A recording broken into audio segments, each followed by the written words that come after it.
All right. Welcome back, and we are live, it looks like. Once again, took me a little longer than expected to get the thing set up, but we are running. And just as we start, you can hear the sound over there of the T6s doing the T6 thing.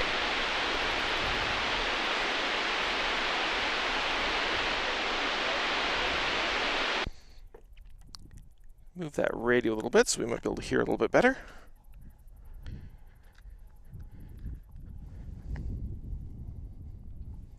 Just unlock the camera. There we go.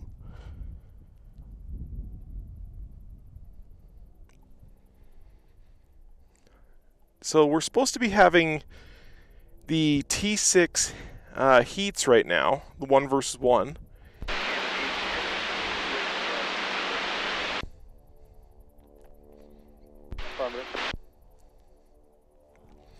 But I don't see them out there, so I just see this one guy. I can find him. There he is.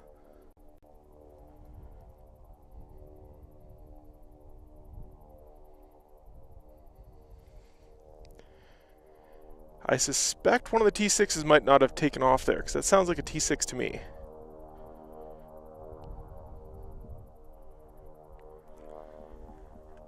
So,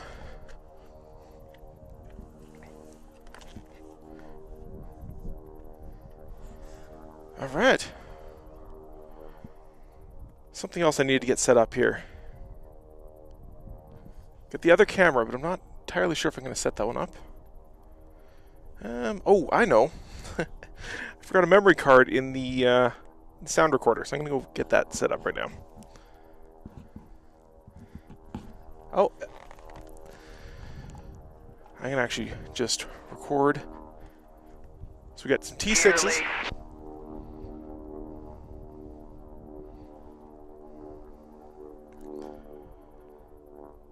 All right, so what's going on here is these T6s, they do these one-on-one drag races as part of their semifinal. So there's too many planes that qualify. So what they have to do is they have to eliminate the bottom handful of them so that there's not too many in standing. And the way they do that is a standing drag race. The first one around the pylons wins. So it's a 1 lap, 1 versus 1.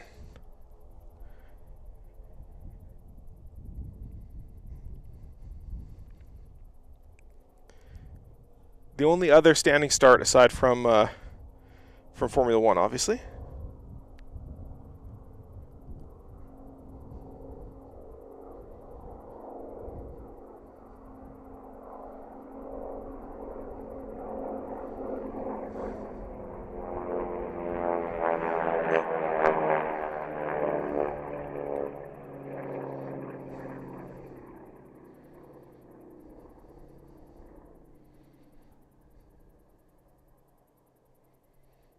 And it's hard to say. Usually the inside guy gets it. Ooh, outside guy's got him. You have the lead. Who's got it? Good job. Very, very good job. Impressive. Very impressive.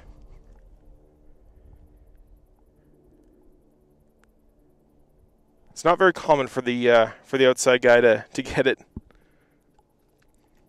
All right, I'm gonna grab another what do you call it? A memory card. Be right back.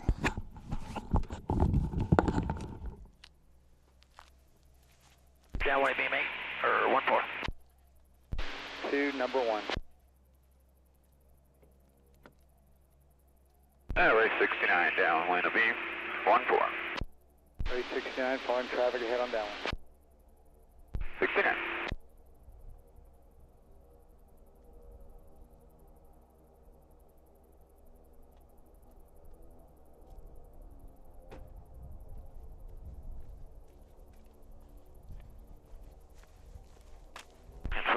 2, base gear 14.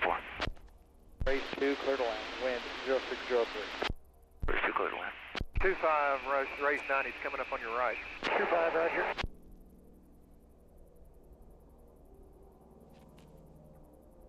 And race 69, left base with gear 14. Race 69, clear to land. 69.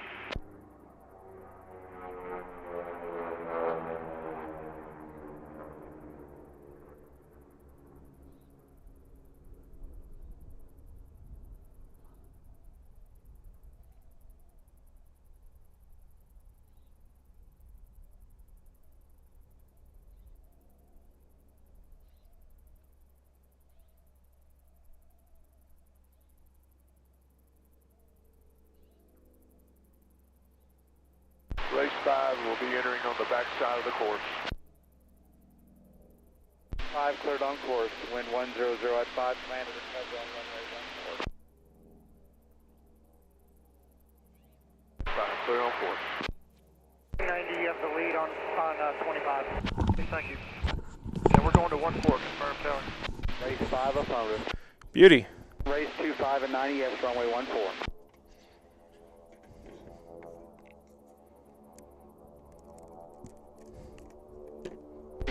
Cross runway 26 and right now.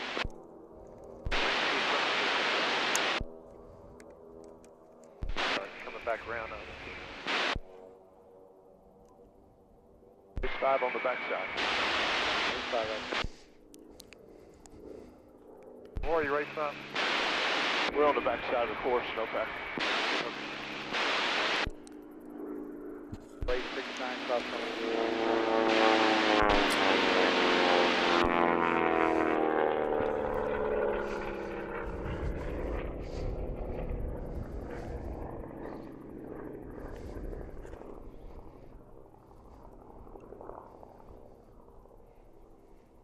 That's a very nice sound. Sorry, clear to land, race 90, 14. Race 25, base with gear. Race 25, following traffic, short final, clear to land. Clear to land 14, and we have traffic inside, race 25. Race 5, Mayday.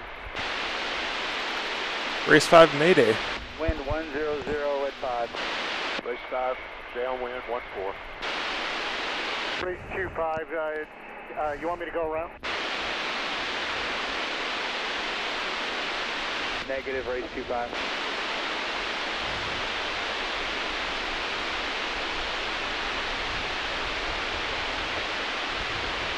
Race 5 a bit.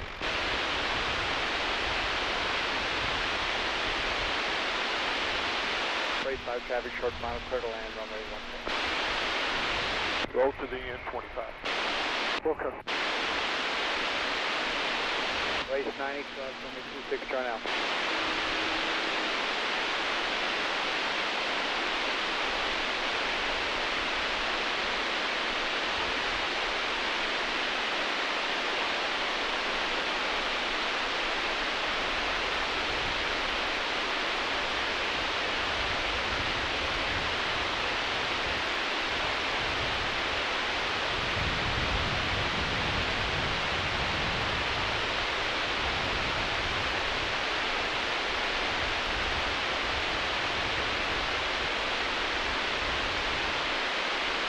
Good job. Down safe.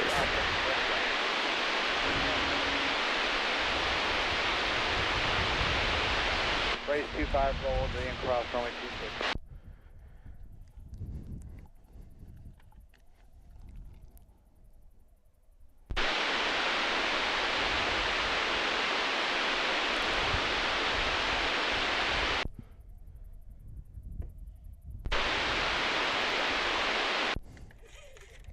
I figure where this other interference is coming from.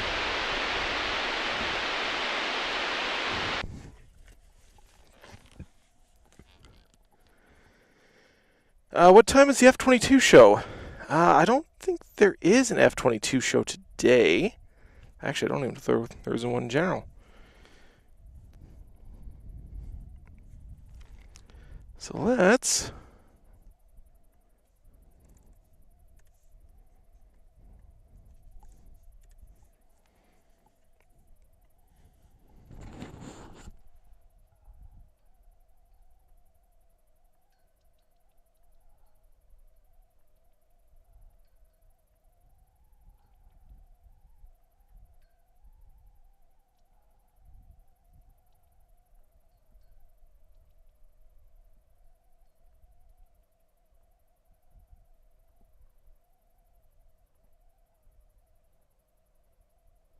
5 right. All right, so we have today's schedule on the board now.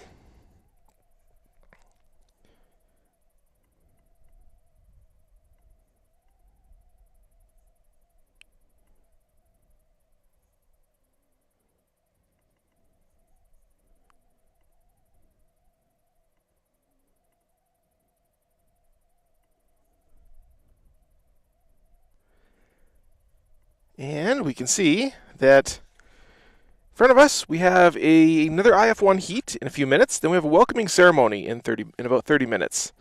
Legacy flight and another T6. So we're not going to see anything really too terribly fast here until about 12:15. So in about another 2 hours here. So that's going to be coming up. Let's see if I can pop this chat out.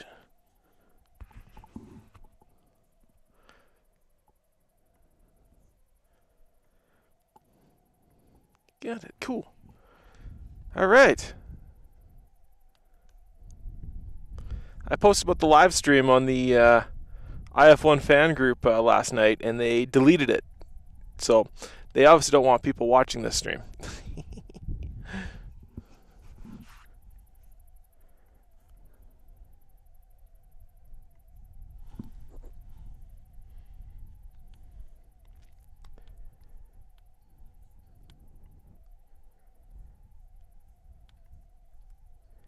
All right, and I'm just trying to organize some windows here so at least I have some idea of what's going on.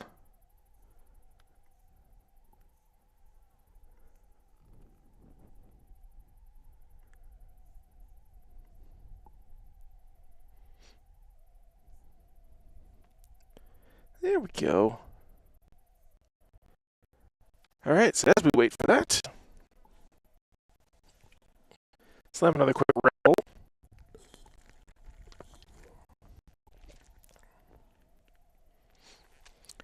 And in about another minute here, we should see the IF1 guys. Actually, that might not refresh time-wise.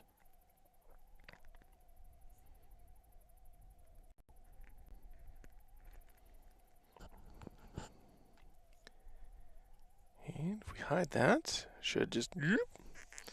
I spent way too much time making that thing work.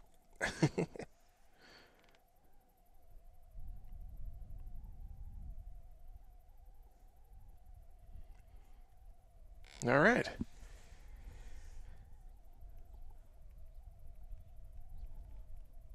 While we wait, I'm going to grab the other camera, get the other camera set up so we have a more area view, and I will be right back.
rate control region.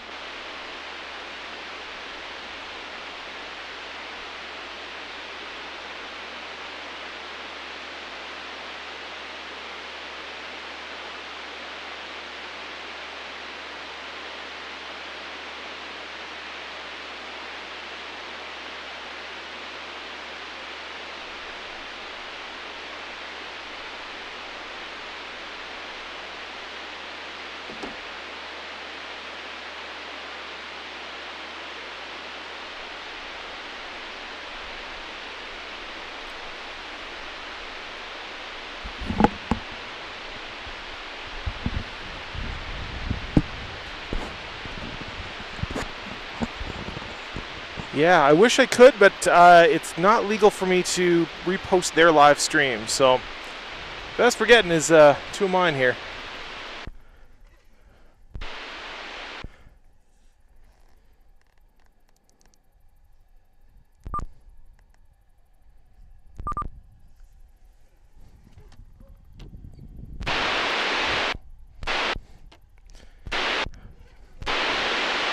All right, too much radio noise in the area. If I touch the radio, it doesn't have a problem. But the moment I stop touching it, it starts squelching out like crazy.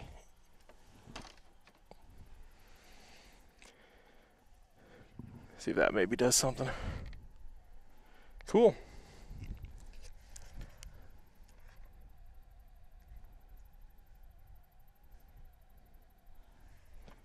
All right, make that a little bit bigger. Right now, we are just waiting on IF1. It looks like we are a little bit behind.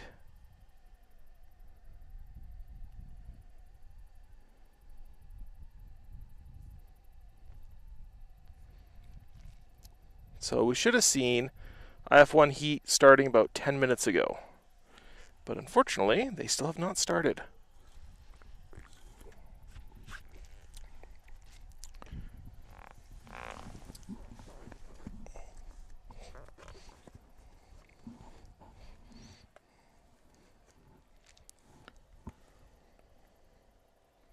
I hear noises.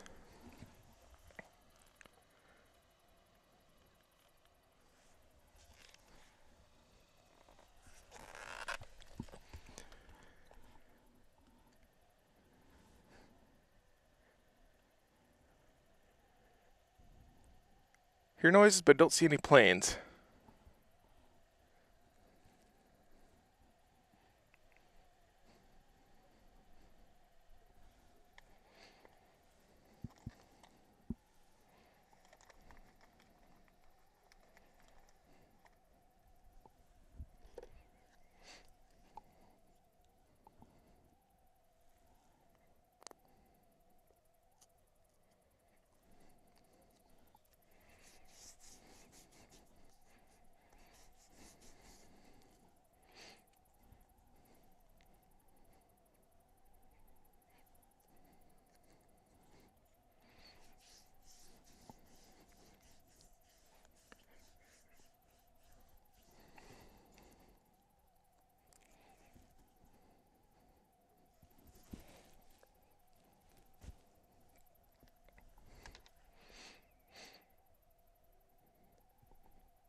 Trying to get some sunscreen on.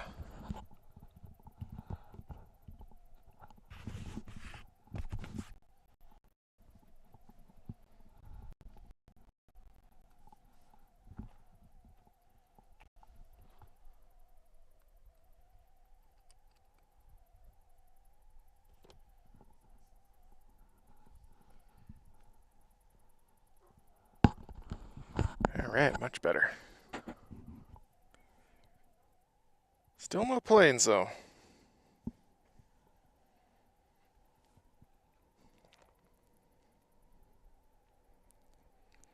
Oh, I see planes moving.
I don't remember which heat this is supposed to be. Ah.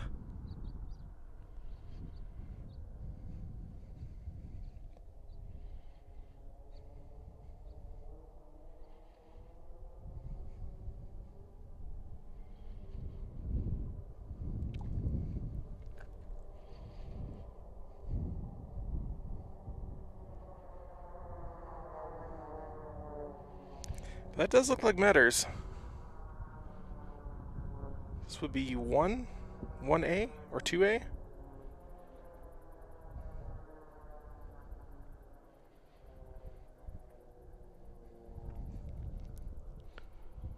Oh man, looks like he's almost got him.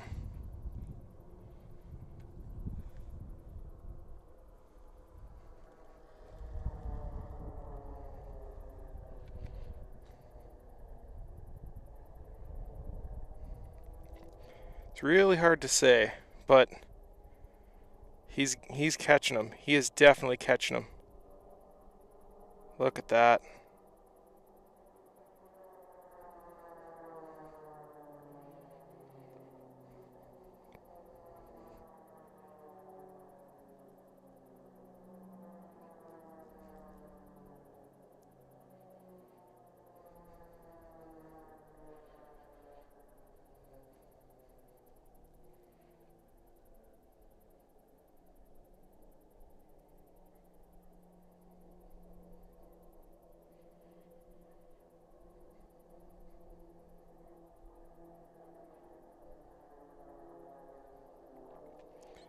Such a good battle.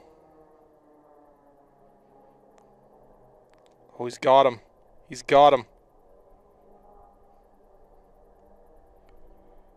And it just has to close the door. There he goes.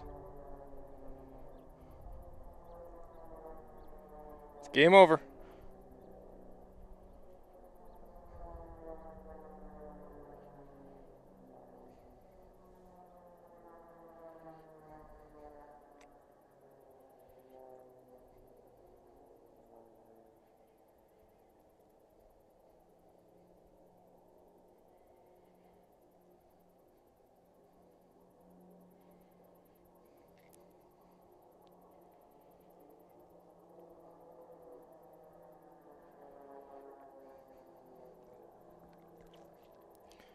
Oh, and he's easily holding on to that lead.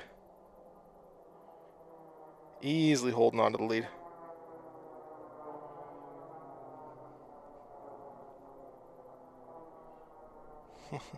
Look at him, he's just going by these other guys, lapping these other guys like it's nothing.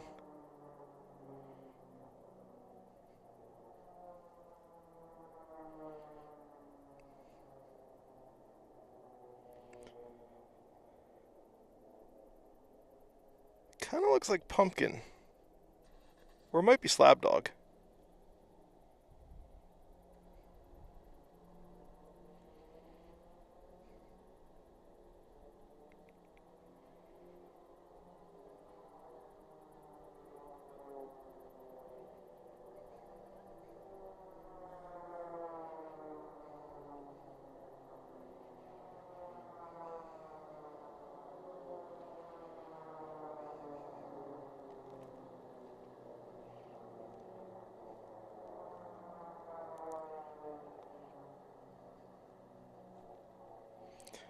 Just doesn't have, you can tell the guy in behind here has a little bit more speed, but he just doesn't have enough speed. So you can't just be a little bit faster, you have to be a lot faster, because they have to go on the outside of the track.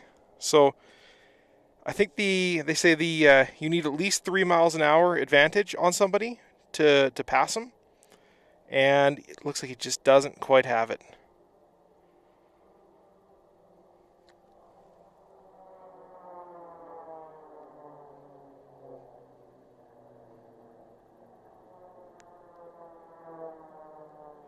White flag, white flag.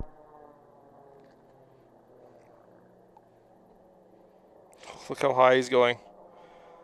He's liable to get a penalty or DNQ or a DNF for high flying. Oh, he's got him. He's got him. Can he hold on to it? Last lap. White flag. Oh, he's gonna lose the position here on the turn, but then he's hopefully gonna be able to pick it back up on the back straight.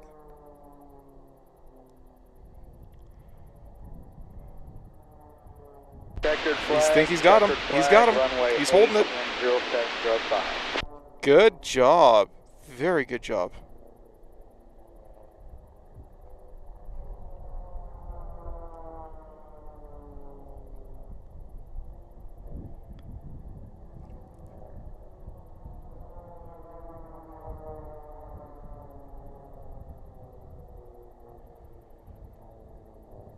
Race 31, midfield to me.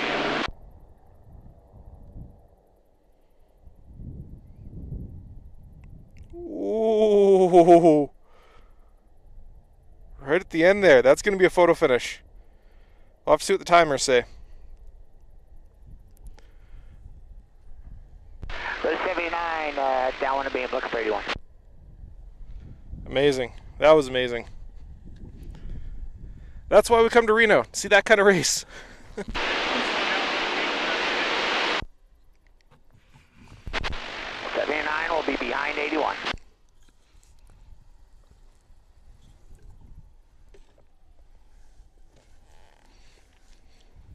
Race 5, downwind of beam, got 14 in sight.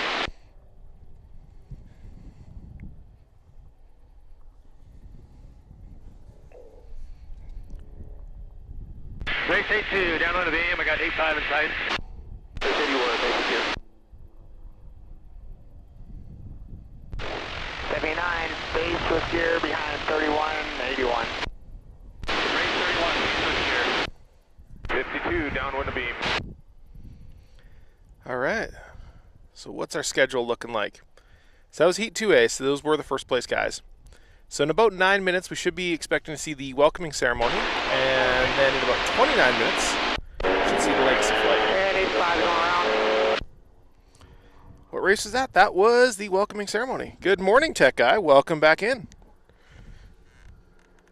So that was Heat 1A, or sorry, Heat 2A for the IF1s.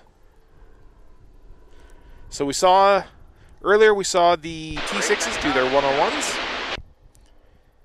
We're about to see the welcoming ceremony. Gear, and I got 1-4 in sight.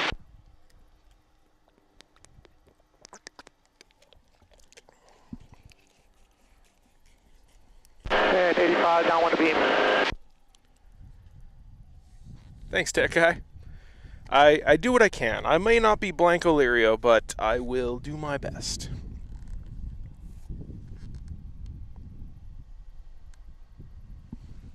Yeah, the question is, 52, basic gear. are these mics actually working?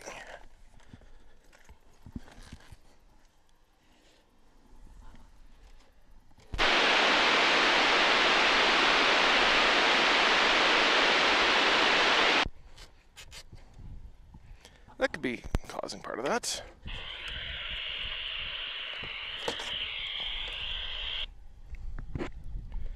All right, get the mics in a little bit better. Yeah, Finley and Lavelle should be a really good race, assuming Lavelle doesn't blow it up, which, let's face it. 85, basic gear. Yeah, the squelch is up basically almost to its maximum. So, but I think it's because I had the audio cable looped around the power cable. It's free now. He won't. Yeah, I'm sure he won't. If I was a betting man, which I sometimes am, I'd be putting 50-50 odds on Lavelle blowing up by the end of the week, because that seems to be just history. Seems to be just history.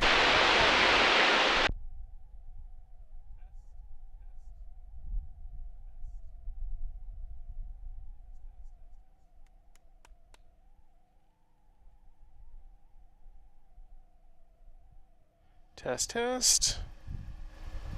Pre-fader. All right, there we go.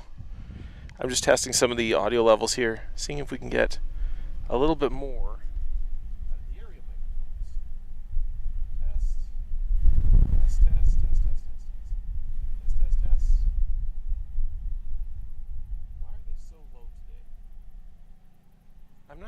I'm not sure why the area mics are so quiet today.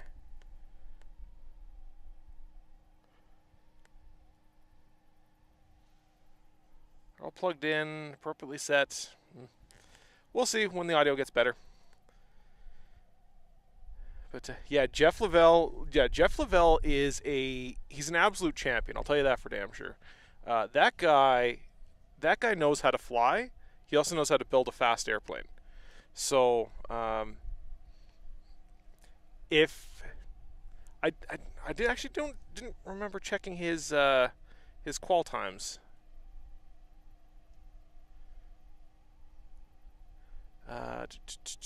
Change jet.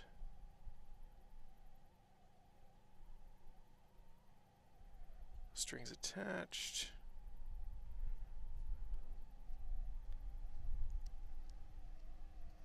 Oh wow! So Heat 1A, Justin Metters. So this is the race yesterday that we saw the Mayday happen on.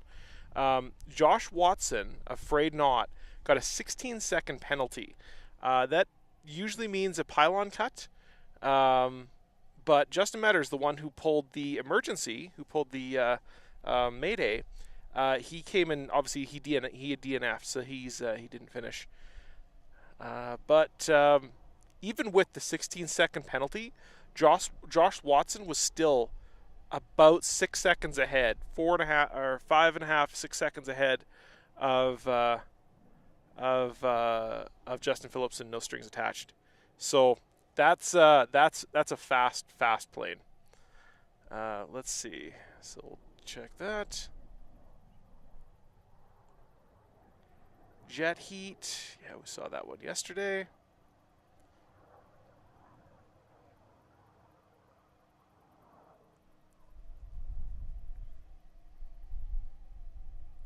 Slab dog.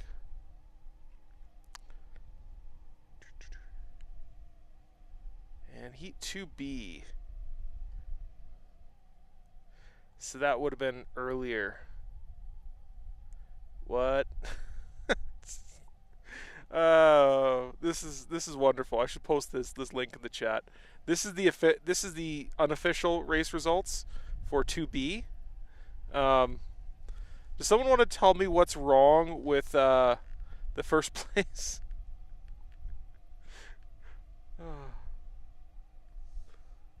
Jen Watson is 100% not flying limitless. GG's. All right.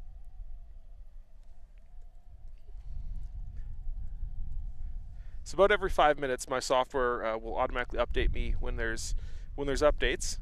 And so let's check out that pairing. What that pairing was here. That was the 1A pairing today. And sorry, 1B, 2B, 2A. My God. All right. So afraid not. Oh, that's interesting.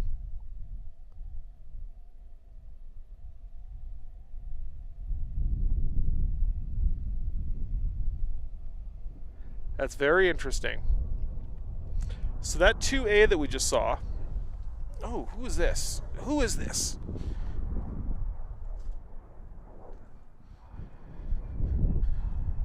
We have ourselves some warthogs.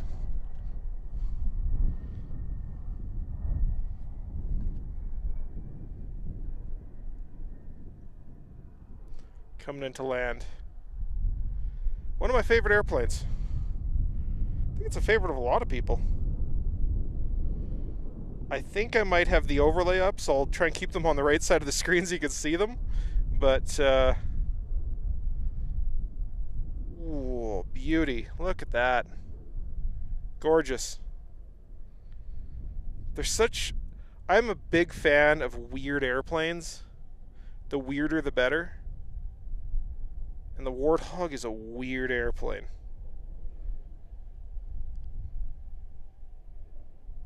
Which is why I love it. Which is why I love it. Alright, they'll be down here in a second.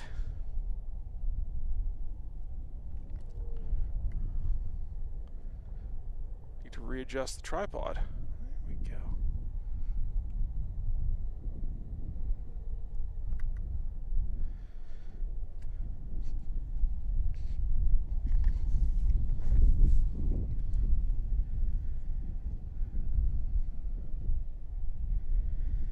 All right, so it looks like in our 2A and 2B, yeah, Justin Metters, because he DNF'd, he got bumped down into the second rung. So he's now in 2B, which means he has to win in 2B, which he did. Actually, he lapped everybody. He lapped absolutely everybody. I wish I could bring these up and make it a little bit easier to show, but you can race an A10. Unfortunately, you can't race an A10. Yeah, you can't. I think it's single engine jets is all they're allowed to fly. But these are the demonstrators. These are for, what do you call them?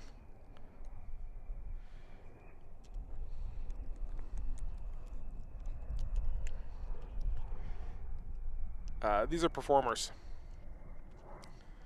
So that's probably part of the welcoming ceremony. Why is this info screen?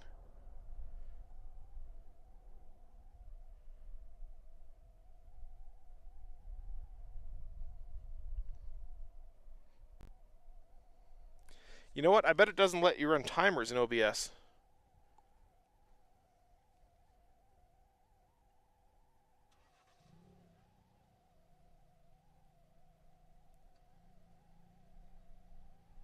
Use custom frame rate.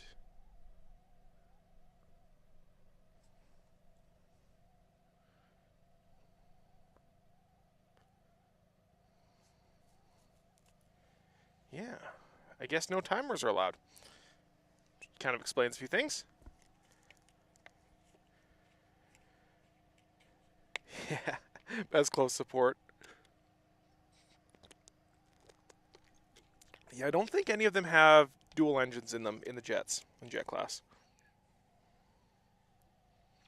That would be pretty cool though to see some dual engine planes in the jet class.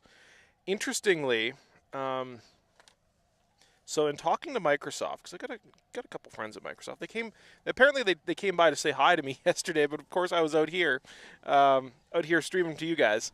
But Microsoft came by to say hi yesterday, and in talking to them previously when the Reno Air Race pack came out for Microsoft Flight Simulator, they kind of gave me some insights into some of the insider information about how many, what planes people are flying, because they have that. Microsoft, we all know Microsoft likes spying on people.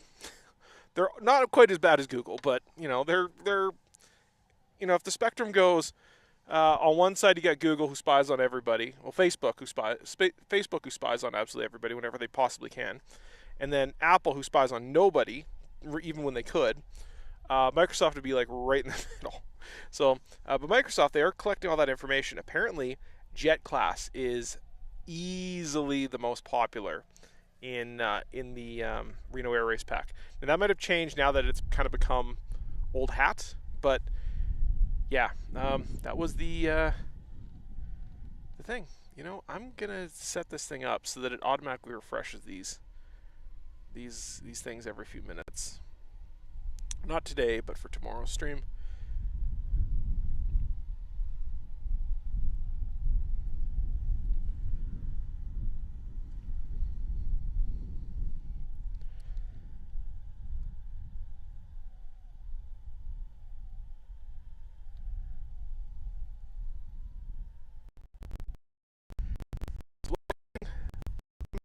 Ceremony should start.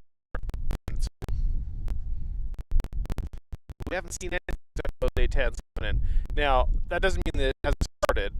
If you're watching the other stream, they're probably doing something on their main stream.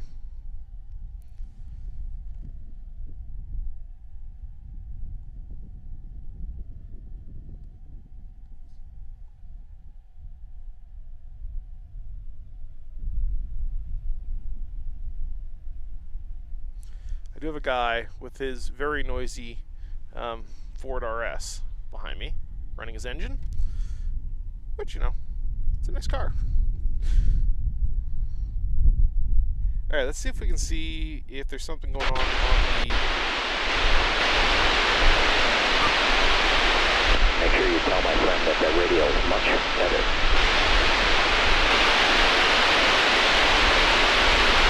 Thunderbird, close takeoff, 2-2, wind calm.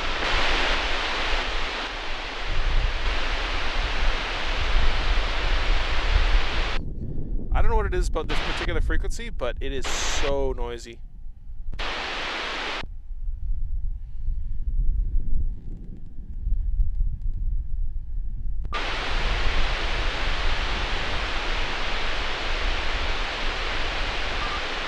That is 100% squelch. The only way to get it to stop is to actually hold the antenna.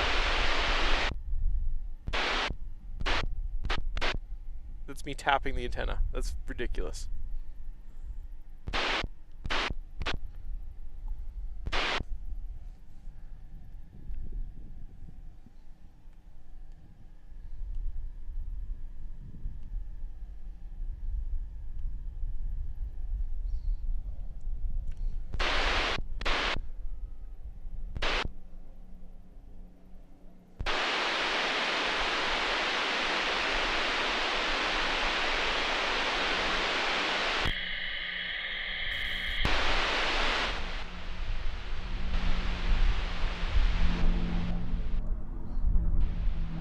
Alright, let's go watch this guy do his Thunderbird thing.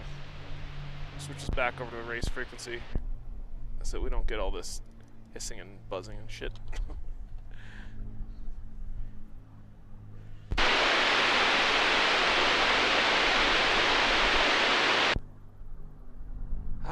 The sun could be, yeah, you're right, you're right.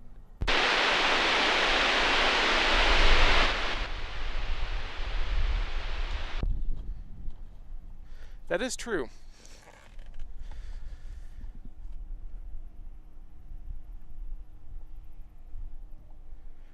Alright, see if we can find this guy.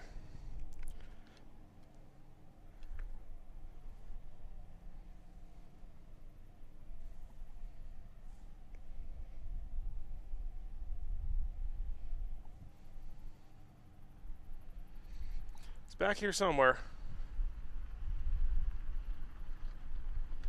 There he is.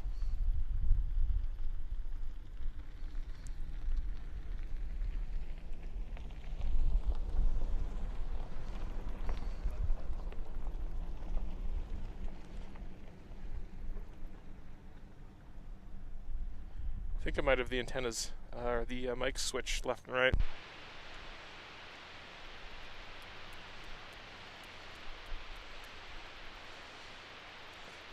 Which I might just go fix right now.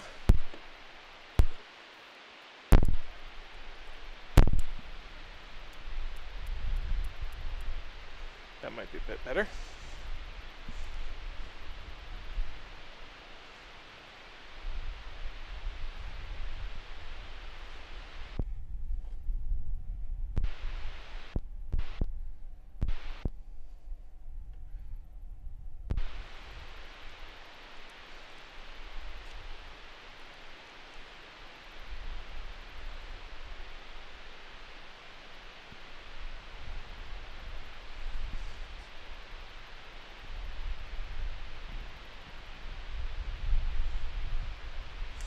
So he will be back in just a moment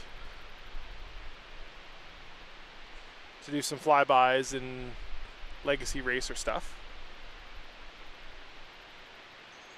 Meantime, let's keep an eye out, see what's going on.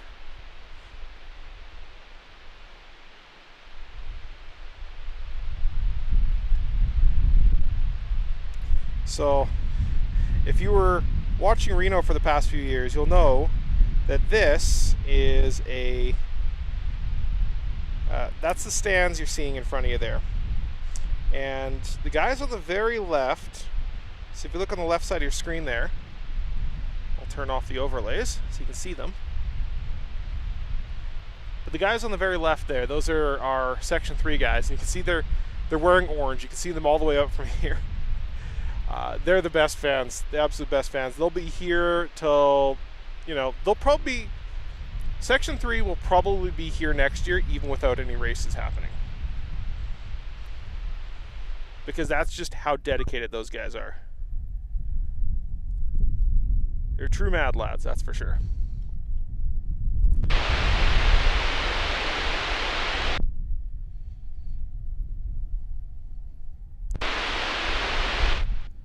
might just turn that off. Yeah, they're true mad lads, that's for sure. Bring that way back on there. So at least I have a recording of it. But you'll notice the stands there. They don't look very full because it is a Thursday. It's only 10:49 a.m. on a Thursday. But for the past few years, that's pretty much what we saw on a Sunday afternoon. So it's attendance is definitely up. Which is very nice. Nice to see. Of course, it's because it's the last Reno. It's the last one people are going to get to actually come out and see. And some people can't make it out here, and that's why you guys are watching the live stream and chilling with me, watching the back half of the course. I do really like it out on this backside. I didn't, for the past few years that I've been out here, I've done it either from on the pylons or in the stands or mostly in the pits. And the pits have actually been getting worse and worse each year. About 3 years ago, right before COVID was the last time they put up stands in the pits, and they just couldn't afford to keep putting them up there. So for us, the racing teams, the actual racers, we weren't able to see anything. Like, we were sitting on the ground, there'd be planes sitting in front of us. We could see planes overhead, but it wasn't quite the same. So you'd actually get a much better view sitting up in the stands. So, but yeah, it was kind of sad seeing the way Reno was going there for years. Fortunately, we have this year, and this year we've got some good acts. Bardol Special is absolute standout highlight of the races so far. My God, that plane is fast.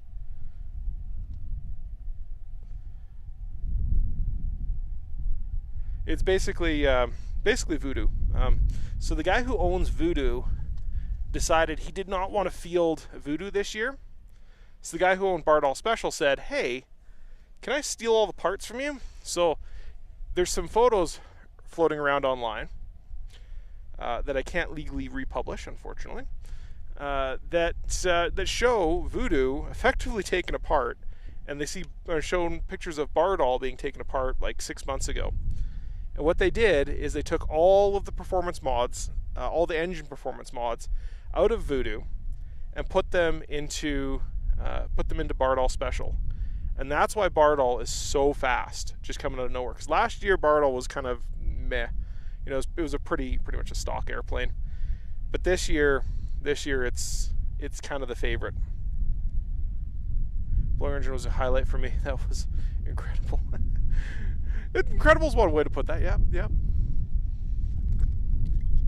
I was really lucky. Jen gave me that video to show, so I put that at the beginning of a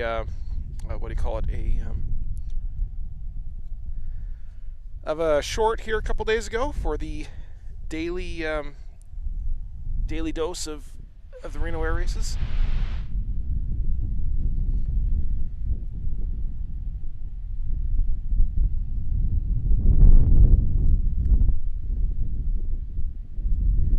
Only 40,000 views though.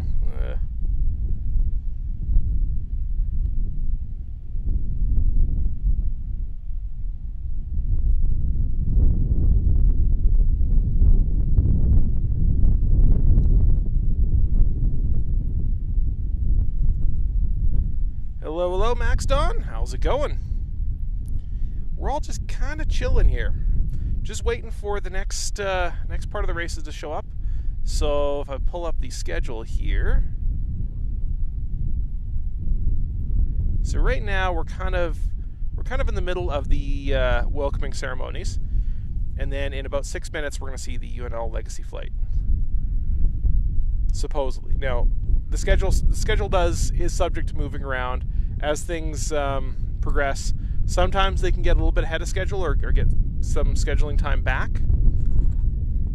And most days they're a little bit behind throughout the day, but sometimes they'll be like, well, an act can't fly, or one of the races will take 5 minutes less than it's supposed to, and they'll give them the time back, and they can get back on schedule, which is pretty cool. The racers are cognizant of not the racers, but at least the race organizers are cognizant of the time it's going to be, of giving them time back so that they can get things back on schedule.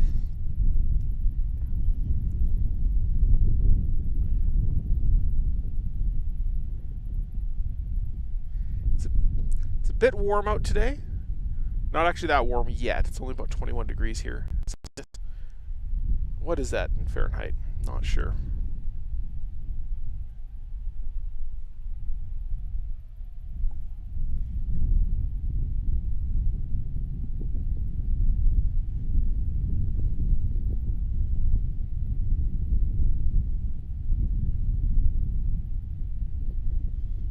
About 80. That means Fahrenheit doesn't mean a whole lot to me, unfortunately. It's growing up in Canada, even like room temperature or like boiling temperature of water or whatever. I don't know what any of that is in Fahrenheit, so.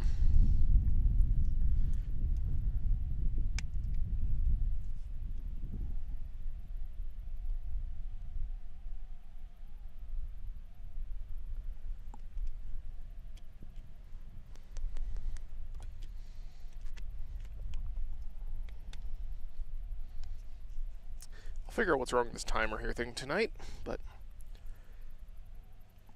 I don't know how to get pairing showed on screen because I have a screen for it. It's just I don't have anyone loaded in.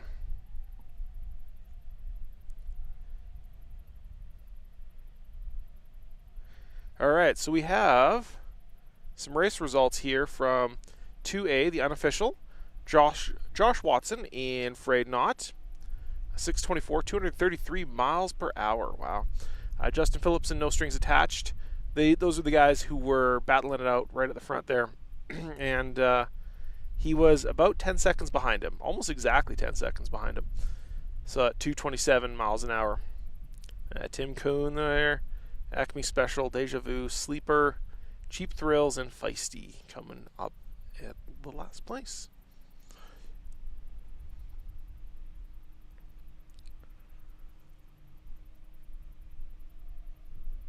So that would have had to have been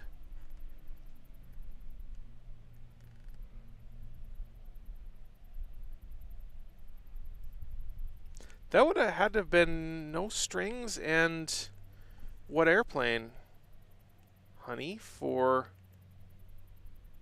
that battle? Because I'm not seeing two numbers that were right next to each other unless they were battling for, being lapped.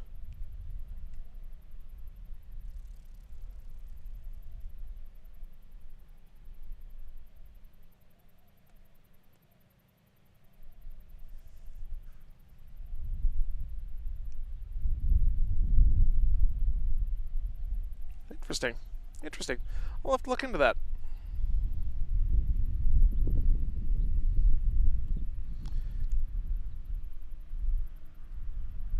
Mojave Desert, warm spring day. Yeah, exactly. Yep, that sounded about right.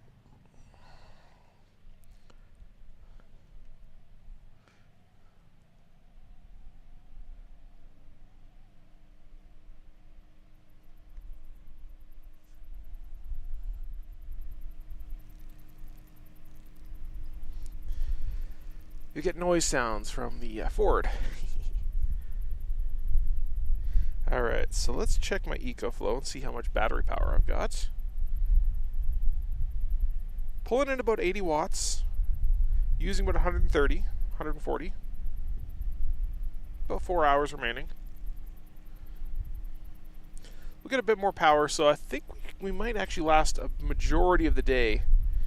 Fortunately, that EcoFlow only takes about 20 minutes to fully charge once it's like down to like 50 or 40%. So all I gotta do is kick on the generator.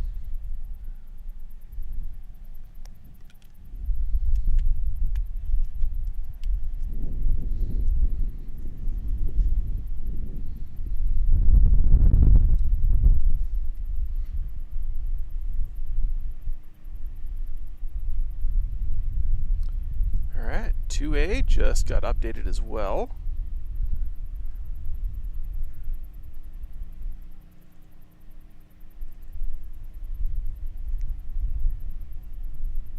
Still unofficial.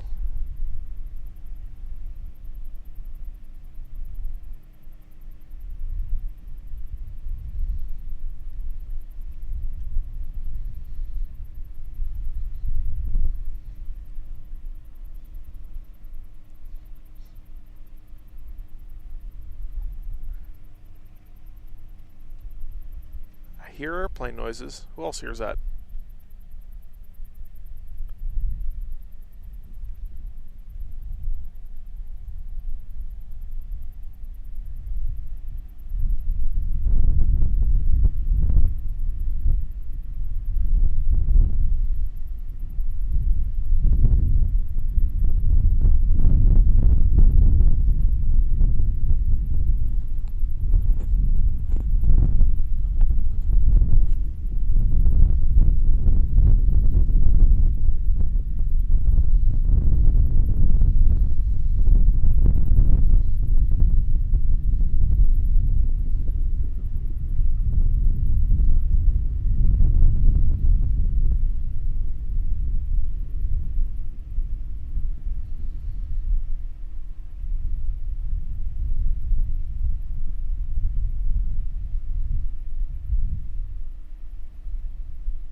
Hard to tell with the sound of that car running behind us.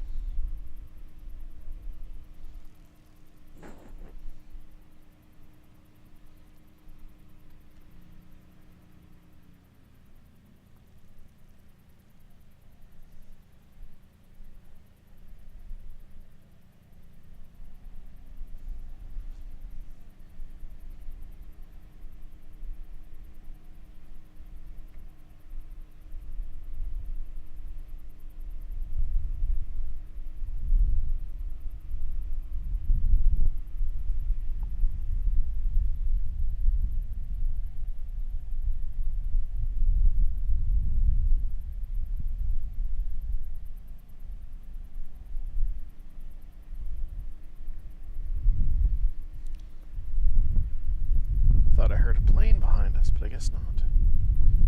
Bring the schedule back up.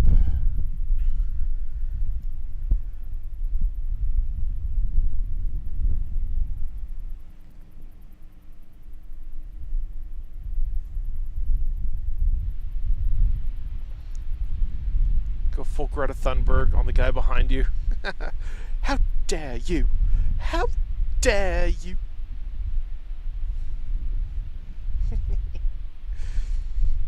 To be fair, I'm actually pretty much self-sufficient without even the generator here. If I'd bought 2 solar cells instead of the 1, this stream easily would be able to last all day in the Mojave sun. But unfortunately, I didn't buy 2.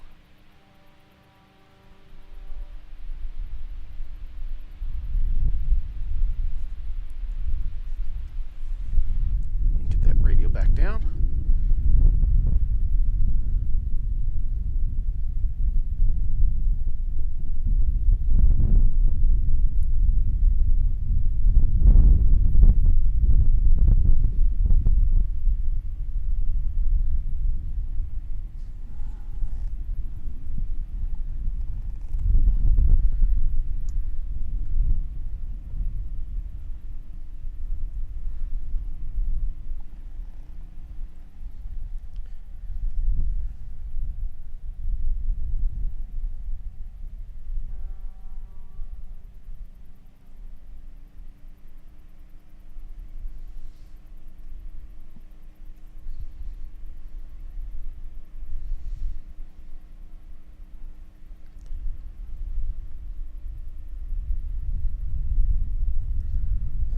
of waiting around. Nothing equipment-wise overheating. Yeah, I know, right? So my iPhone does actually overheat from time to time, but it has to be sitting out in the sun and doing something. And but yeah, all these cameras, I am very impressed with Sony and Atomos, because those are the two that I would figure would, you know, light up on fire, because they're both processing 4K footage and doing it without without breaking a sweat.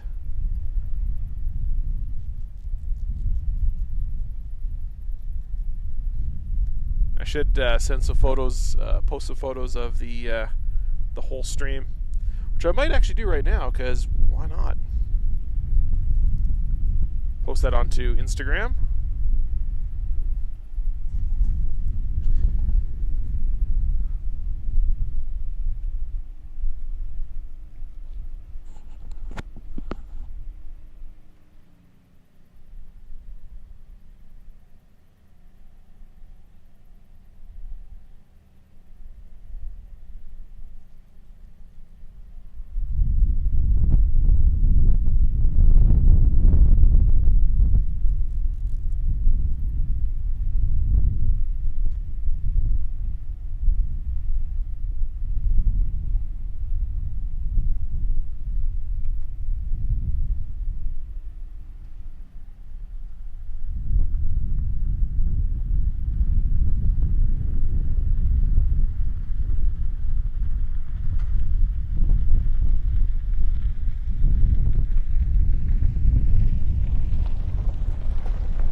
Really great shots for you guys. We have our second camera over here. It's kind of our area shots. And you can't forget the microphones. This is the most important part of the stream, I figure, is getting the incredible sound of these engines ripping past. So we got that big stereo sound. You don't get that in many other places. All comes into a 32-bit flow recorder, so we have some incredible sounding sound. We also have radio signals coming in. And that comes into our video switcher down here, which does our actual video switching, out to the live stream over there on the laptop, which then goes out via the Starlink.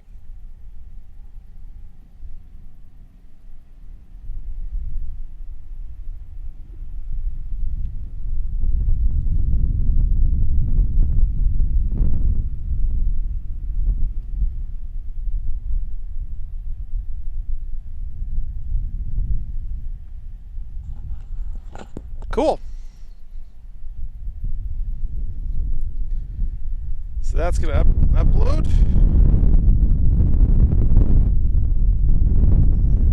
Still uploading.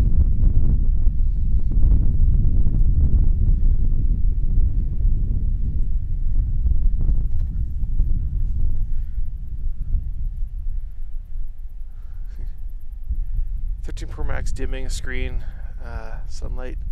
Very annoying. Yeah, I don't remember which I have. I think I have the 12 Pro. And the only reason I got the 12 Pro over my iPhone X, which I will still contend to this day, that the iPhone X was the best iPhone that Apple ever made. Wonderful, wonderful device. My dad still has it, although, you know, he puts a horrible case on it. But the only reason I got the 12 Pro was explicitly because I wanted the LiDAR sensor so I could do 3D scan.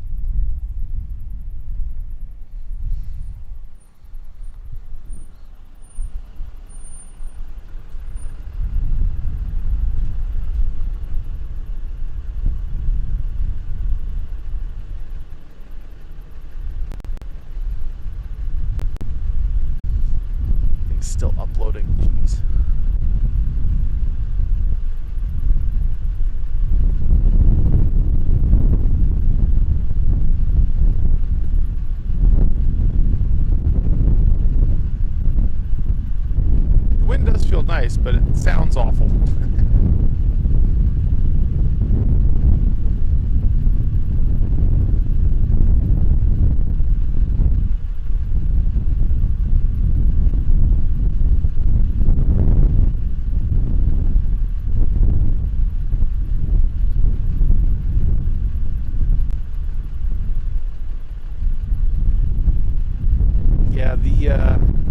Yeah, when they dim, that means they're just about to overheat effectively.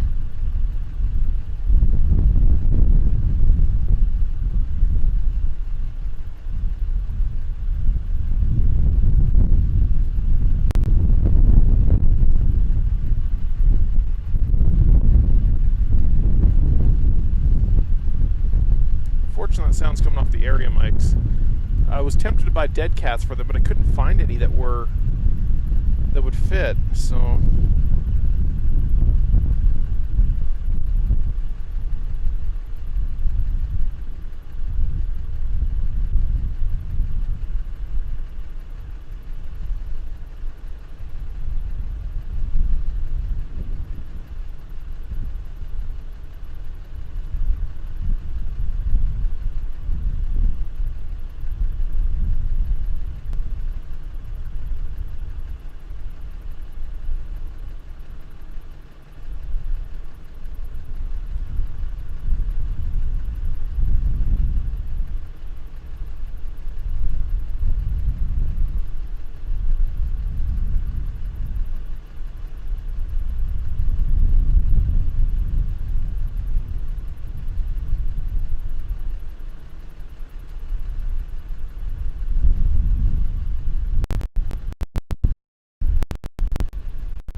there we go.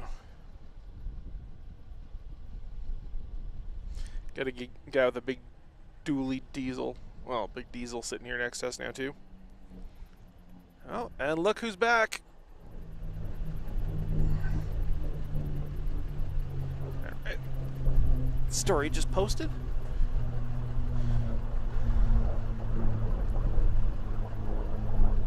Oh my god, where's my mouse?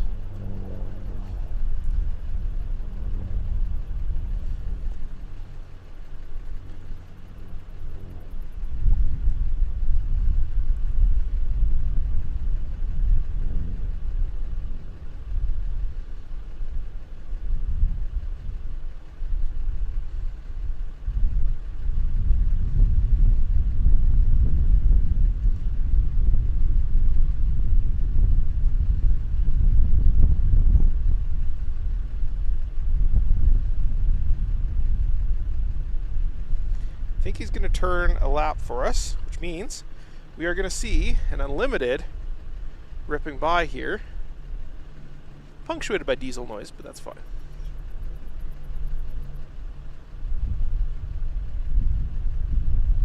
I think I lost him. There he is.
goody.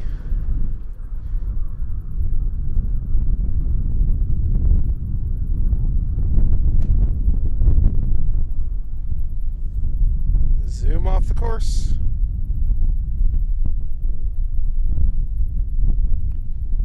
Like an old pro.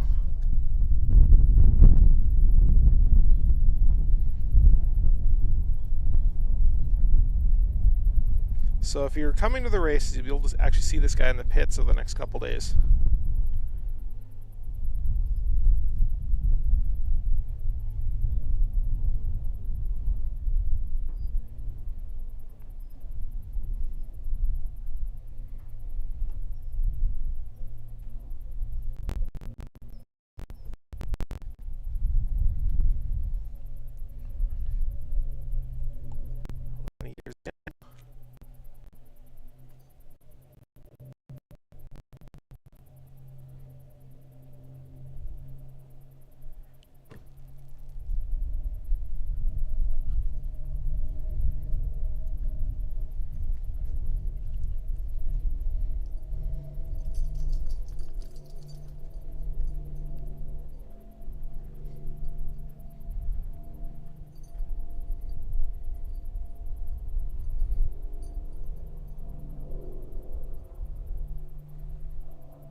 Goes. Alright, so we should just be waiting on the T6s now.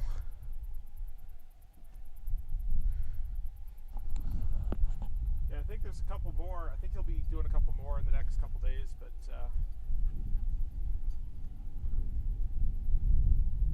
this is always so cool. Yeah.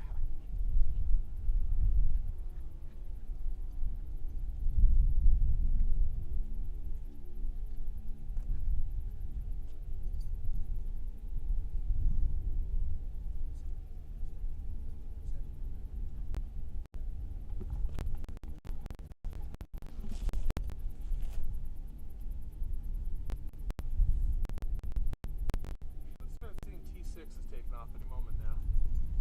It's quite the setup. Yeah. Do you do it for the air races, or do you shoot the pictures and sell to pilots? It's video all, and it's all live stream. So we got what, 45 people watching right now?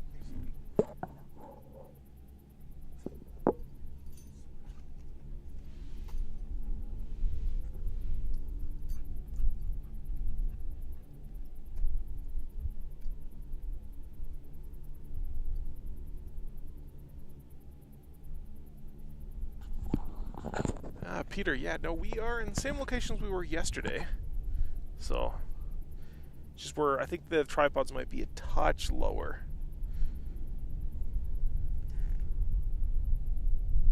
And there's the T6, it's all taken off.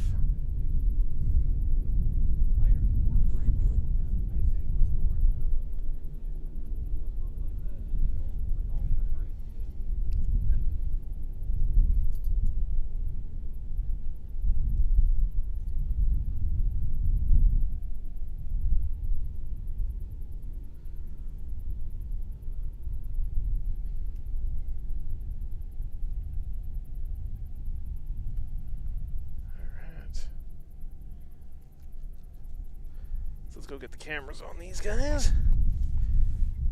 Give you guys a picture-in-picture for a moment while we find them.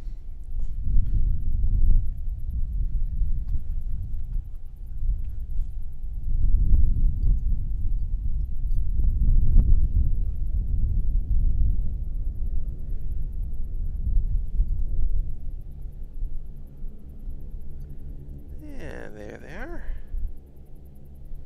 Hello, T6s.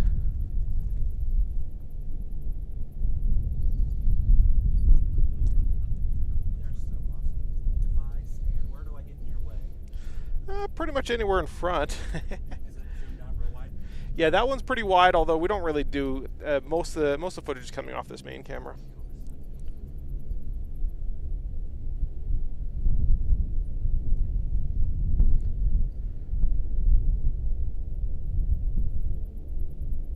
Just looking on some online classified stuff that I look at all the time, and there's a guy selling a boat up in Lake Tahoe. Ah. It has a big Allison V12 out of a V38. Ooh. The motor is all wooden from the round boat. Yeah, after the war, they took a bunch of those old all those old Merlin engines and put them in boats. This one was just built. Ah.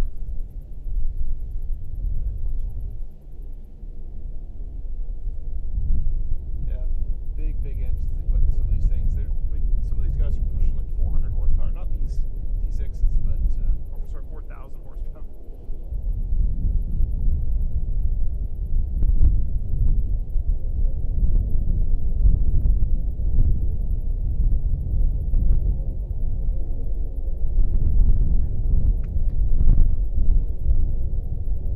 Yeah, so what they're going to do is they're going to go and turn around, and then they're going to come down the chute and come straight across the front of the show line. So they're forming up right now.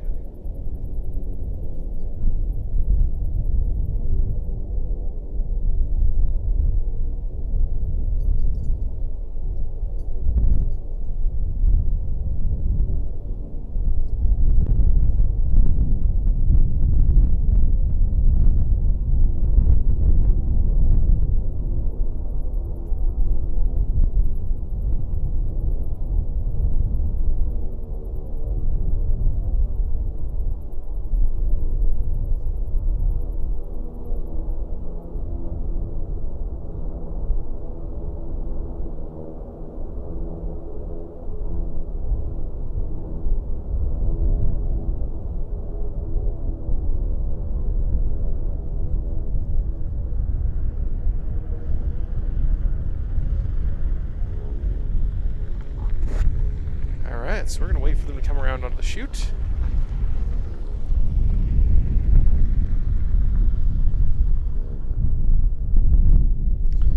Should just be a couple minutes away.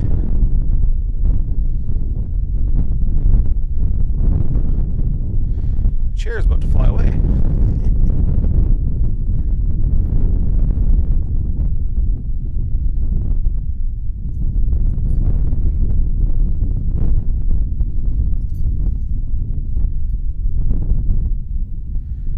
So what's happening on a Formula 1 Heat 2A?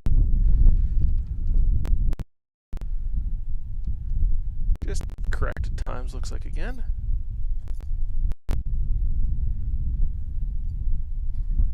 Heat 3C.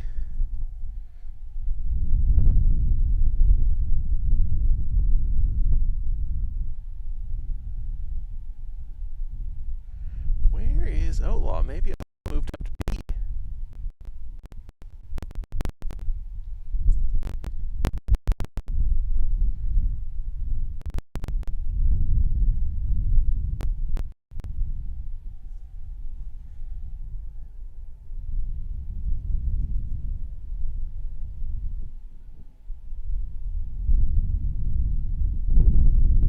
Oh, there he is. Heat 2C. 178. Pretty decent little time.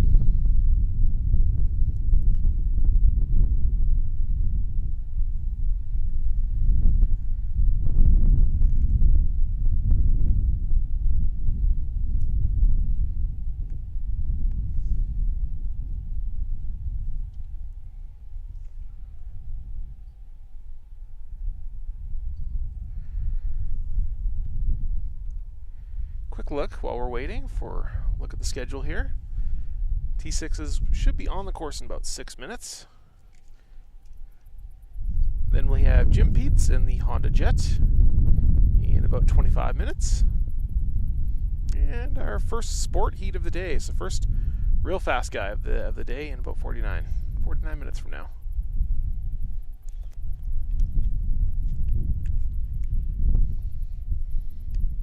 So T6 should have started 6 minutes ago.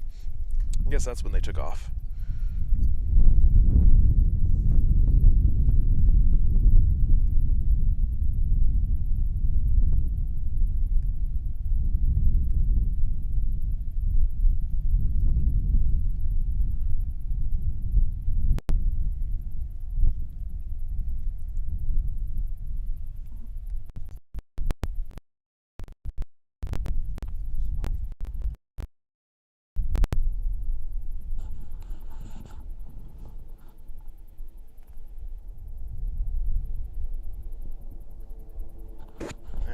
Sounds like we got some planes coming down.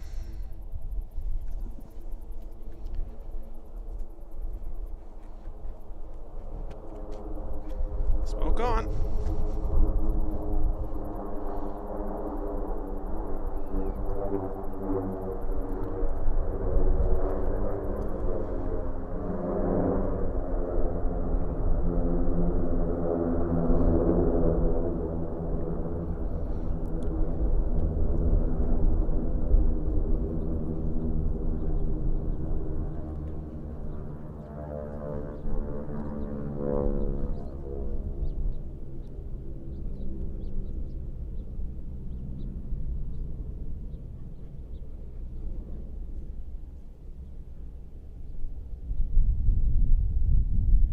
Close those guys are stacked together.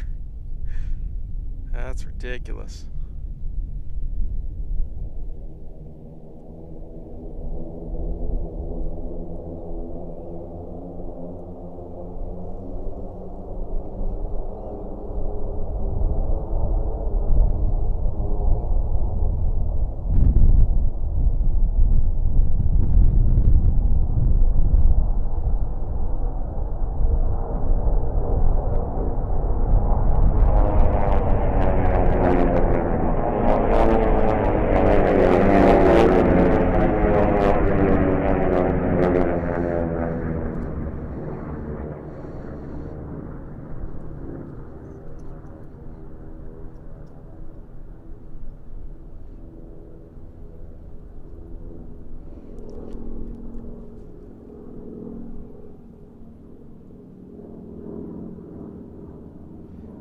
This fourth place guy here looks like he could be trying to make a move on third. I don't know if that third place guy is going to catch second, but we'll see.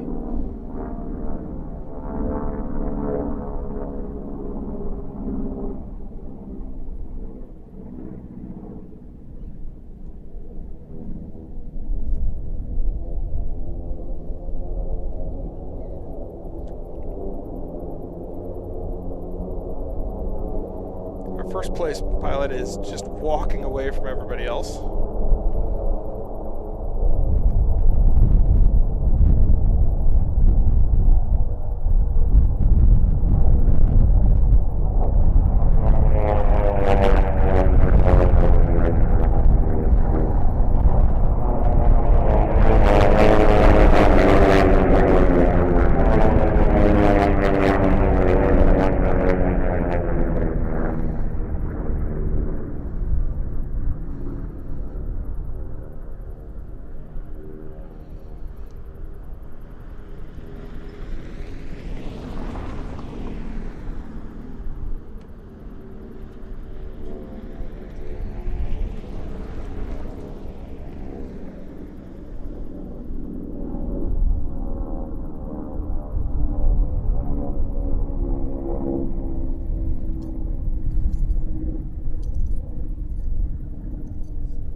So close. Look at that.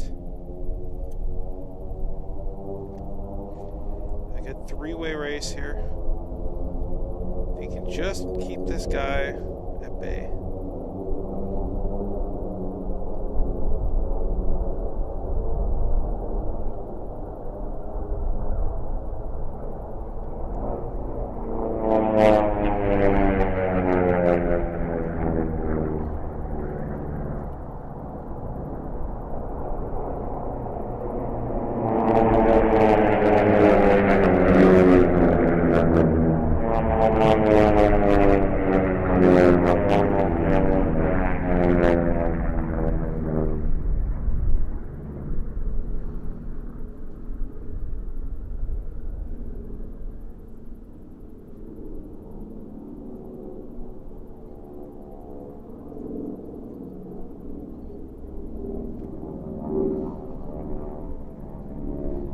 Now a battle for second.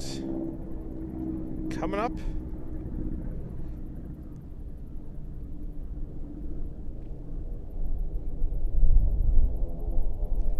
Fourth place is down.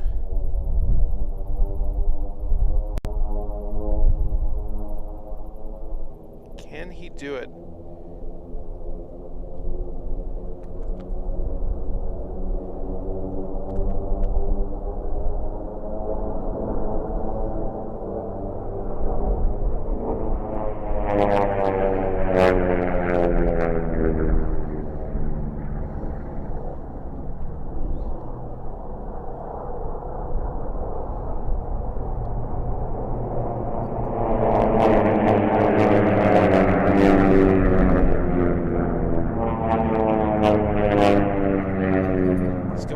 outside.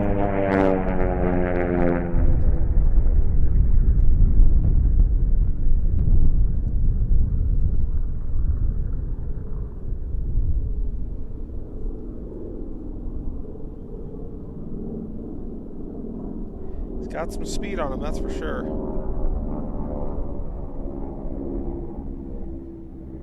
But is it enough? That extra distance for an outside pass, is he going to have enough jam to do it? He just might. He just might.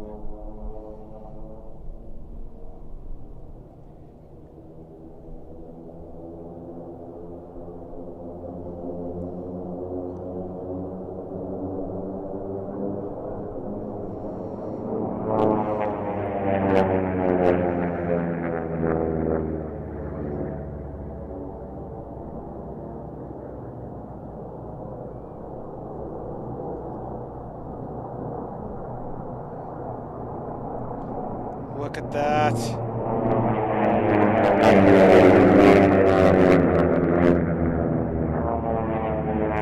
Going to turn 4 and 5.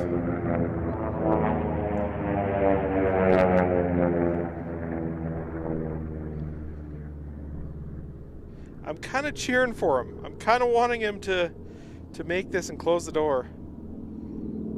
Look at him go. He has him on speed for sure, but does he have enough time? He does not. We're gonna have to take a look at the standings a little bit after this when they come in and see who took second and third. That was a good race. Very good race.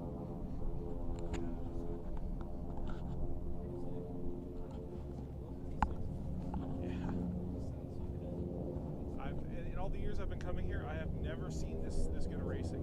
There's always at least one good battle every single race. At least one, sometimes two good battles for position. And usually they just kind of stratify it. It's like, all right, well, that's a good race. But this is every single one. It's so good.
for noobs and video description.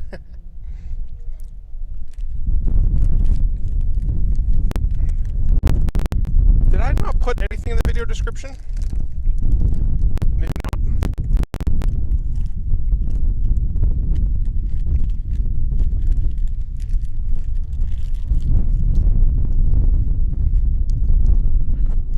They're not filming it this year? Well, Jim is currently out there on the course. So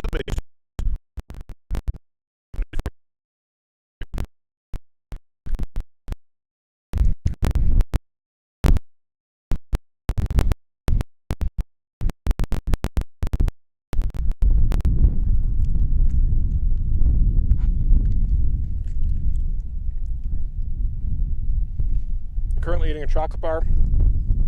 It was nice and cold because it came out of the cooler. Within 2 minutes, there's mush in my hand. Wonderful. Alright, see what I can get for you for Jim Pete's. He is currently doing his thing.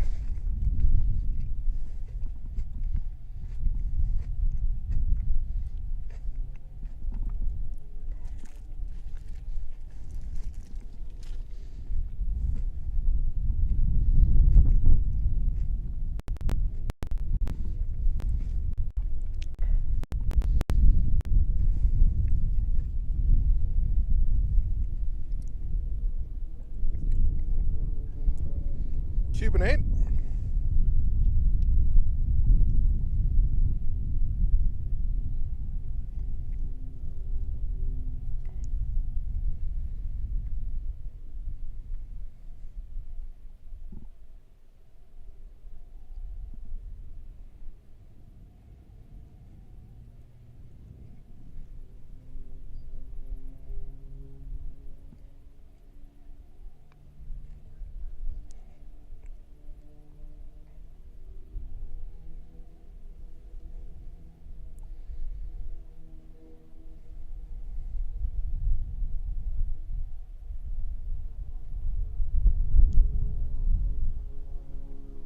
Gorgeous.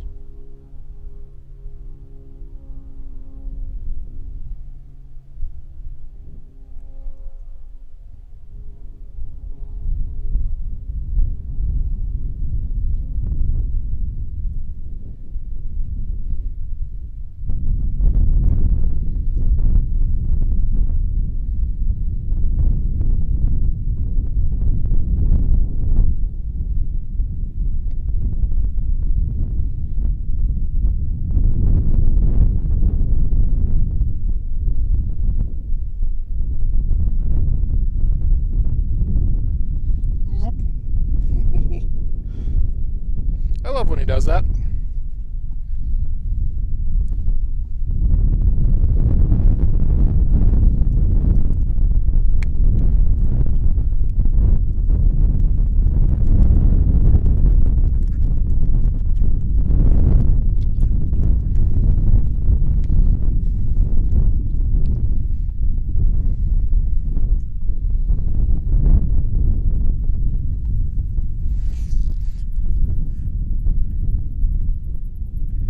Yeah, that's alright.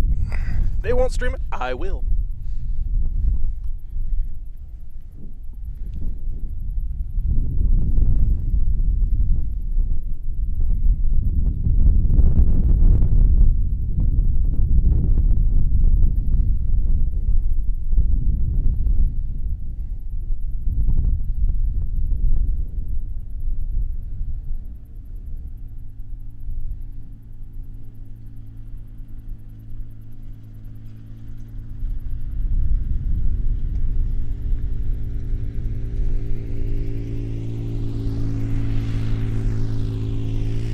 Landing gears down means he's coming in for a landing.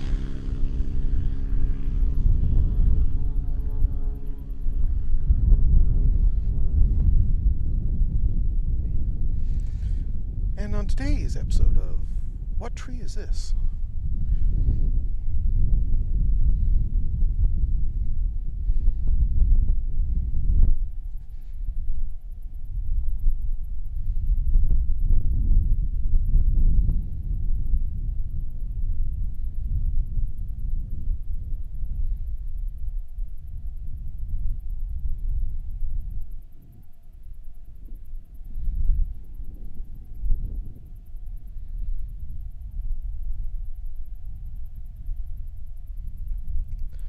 All right.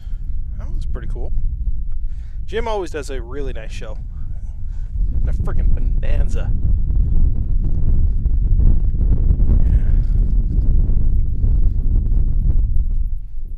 Situation at present, they advertise being the apocalypse. Yeah. Yeah, parking is always a disaster. For an organization that every year suffers the same thing, they never seem to want to correct it. Also, they don't really generally need to correct it because parking just gets better and better every year. Mostly because there's less people every year. Oh. Wah, wah. All right.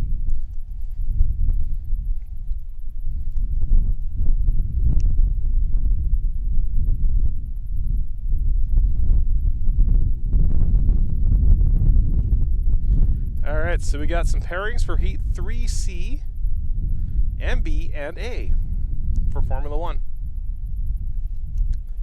So in 3C, Buddy Special, Never Easy, Always Hard, as we like to call it. Sonic Zoom, Sky Addict, Blackjack, Fast and Easy in the C pairings.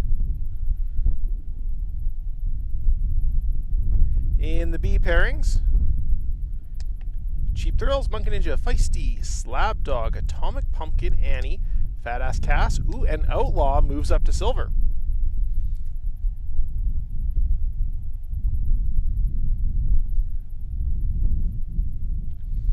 So that one is actually going to be a very interesting race because we have Atomic Pumpkin and Slab Dog, both very orange airplanes, and they're within 1 mile an hour of each other. So they're going to be starting pretty much right next to each other. That's going to be the race to watch in that pairing. Slab Dog, very interesting airplane. He flew all the way across the country in a Cassett Racer. Whew. And for the 3A pairings, we have Josh Watson and Afraid Not. We have Limitless. He made his way back up into the gold standings. No Strings Attached. What Airplane, Honey? And all of them, except for Ought Not, over 200 miles an hour in the Formula One class. So.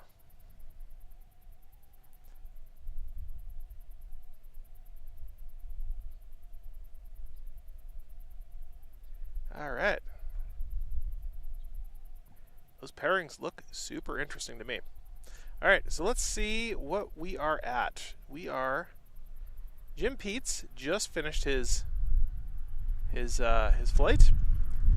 So next we have the Honda Jet. Should be out here any moment now, doing its Honda Jet things. Let's get us a little overlay so we can see in broad colors what's going on. Camera sucks in the other stream. Hey, I suck probably worse. I'm just at a more apt angle, I guess.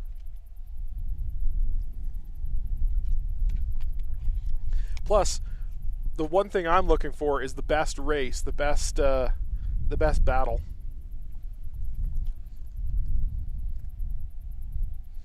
So Sport Heat 1C. So let's go check the pairings for 1C. For Sport Heat.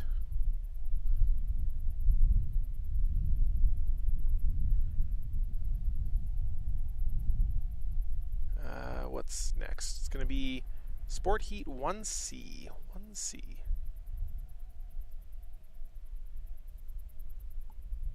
So next up, so we have our KXP Racer, Reno Bear, not to be confused with Rare Bear. We have Blackjack, Top Shelf, Sarah Smile. Ooh, that's an F1 rocket. That's with Chris McMillan. I had a chance to, I believe it was him that I had a chance to talk to the other day, telling me all about his turbo and how he runs he's running a dry shot of nitrous. And that dry shot, if you know much about nitrous, you'll know it is absolutely you can make a mess of yourself with doing dry shots of nitrous, especially in an airplane, which we believe is why he actually pulled off the course more or less dead stick the other day. So he's going to be interesting to watch. The F1 Rocket Evos, those are Very nice little airplanes. And we also have Rocket 6, which is an RV6, Leading Edge, which is the Lancer Legacy, and Unleashed, which is a 390. So that is going to be a good one. That's coming up here. You know what I'm going to do for the first time, because we haven't done this yet, is I'm going to switch us over and we're going to do the... I made some little videos here. Yeah, dry shot is sketchy. So what I'm going to do here, while we're waiting for the Honda Jet to do its thing, I have no idea where it is. I made some little videos over the past week here. I was going to make a few more, and I probably will, maybe tonight, talking about some of the inner workings of Reno. So this is going to be about the short course, which is what we're about to see, and I'll be right back. The short sport course is much like the long course, but cuts a few corners. Sport class often has a huge difference of speed between the top racers in the middle of the pack. As many of the top sport class speeds are similar to the unlimited planes, they need to fly on the long course. In the short sport course, there is an elevation change, but it's not as pronounced as the long course. Like their bigger brothers, the planes take off individually and regroup behind Peavine Mountain to head down the chute, but instead of heading for the outer pylons, they turn for a smaller course through the backside of the field marked by green pylons. The course is just under 7 miles long, but routinely sees speeds of around 300 miles an hour.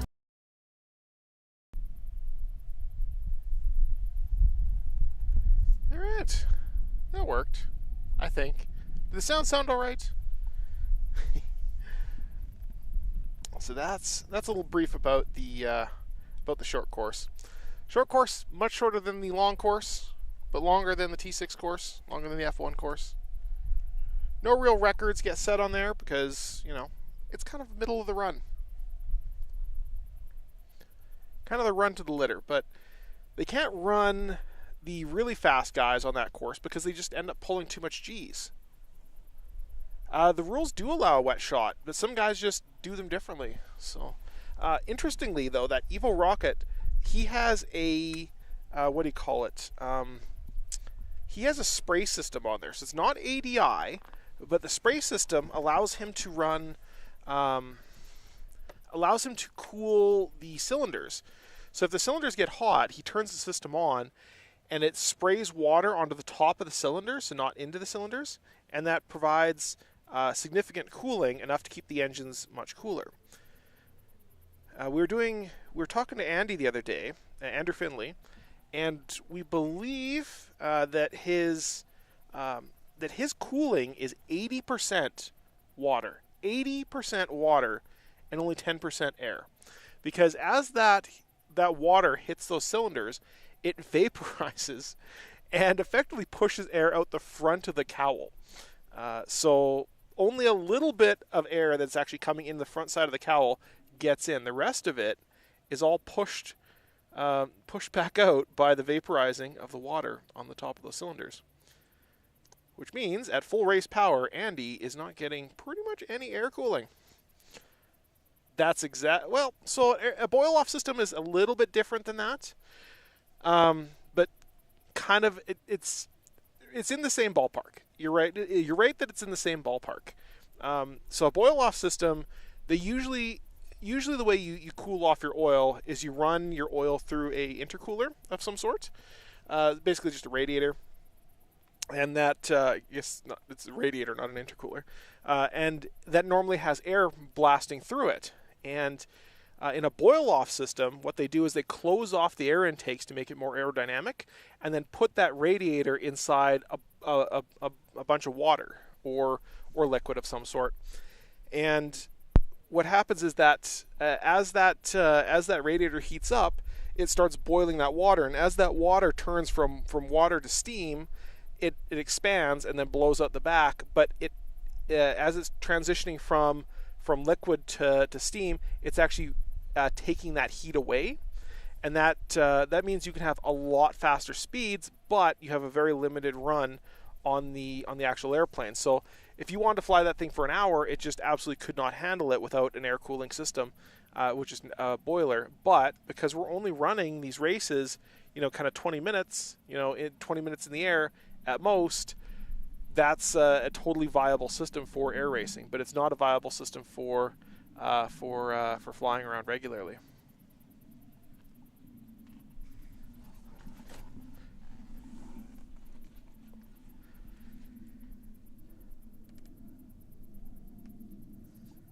See if we can get any radio.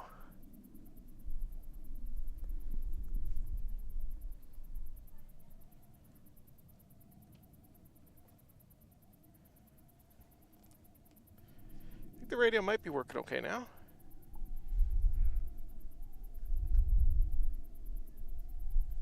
Yeah, thank you.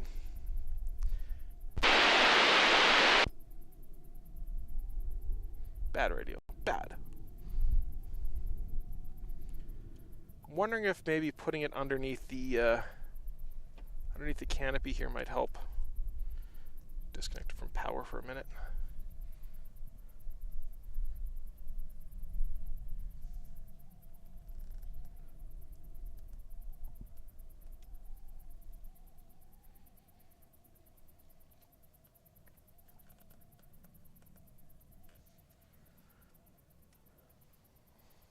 I'd love to do a bunch of little videos like that about the science of racing.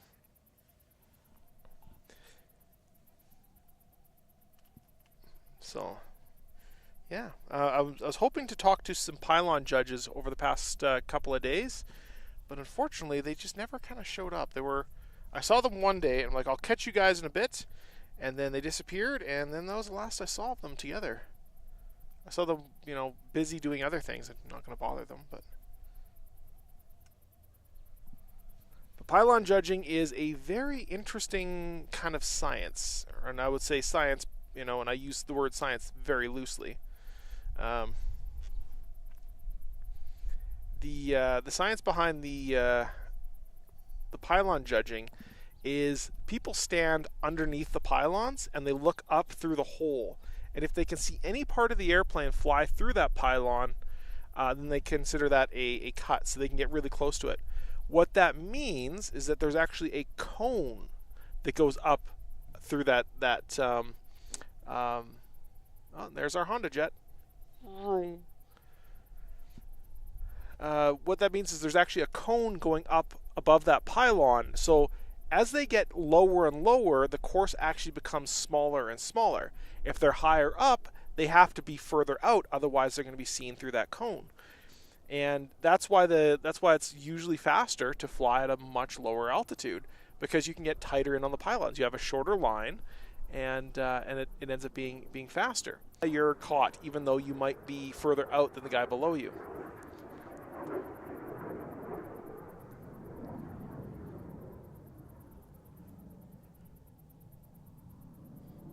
What I might do. So we can see a bit of the Honda jet there. I don't feel like tracing the Honda jet around with the camera, especially when it's so hot out, and I've already doused myself in sunscreen. Still the umbrella up just to keep myself from burning alive. Yesterday I walked away as a lobster. One of the someone watching the stream came up to me and they said, "Yeah, I want to come over and say hi," which was pretty cool, which was actually really cool. And they go, "Yeah, you probably want to put on some more sunscreen." I'm like, yeah, I kind of do. Kind of do.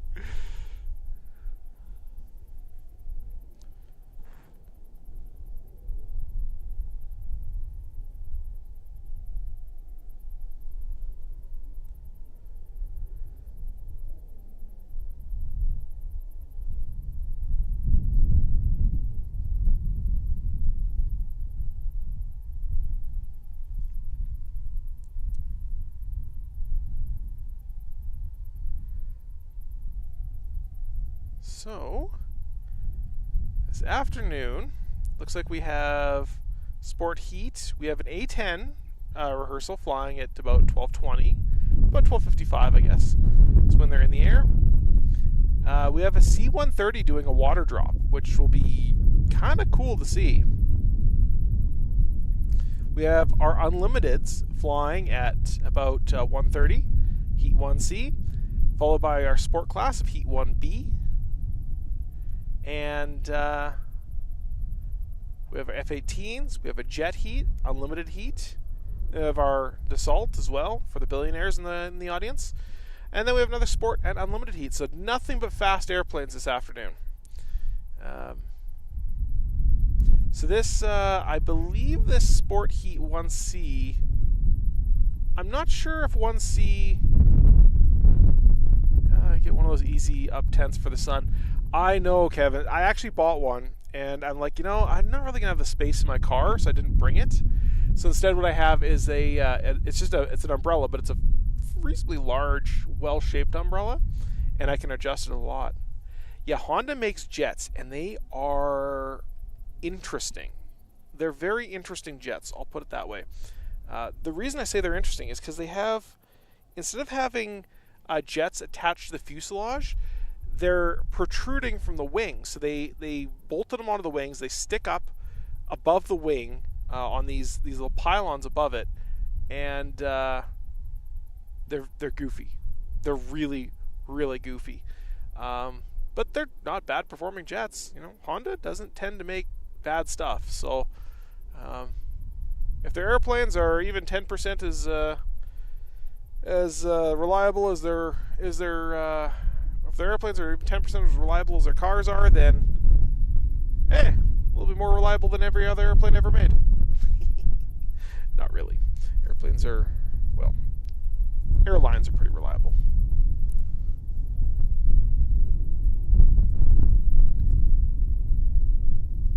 Let's see if we can get something on the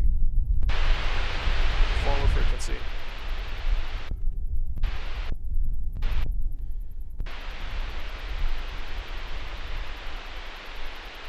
High UV, yeah. I am wearing sunscreen today and trying to stay as much out of the sun as I possibly can. Yeah, no Thunderbirds this year, it doesn't look like it.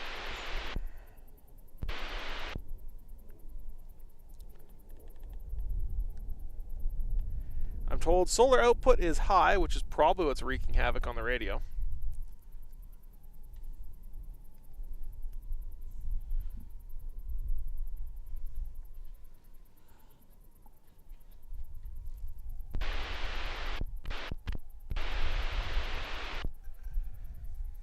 Yeah, it's unfortunate, but this time of year is actually one of the worst for getting the, what do you call them, the worst for getting military performers, because all the military shows at the air bases, they all get first crack at it, and all the military shows tend to be in September, October timeframes.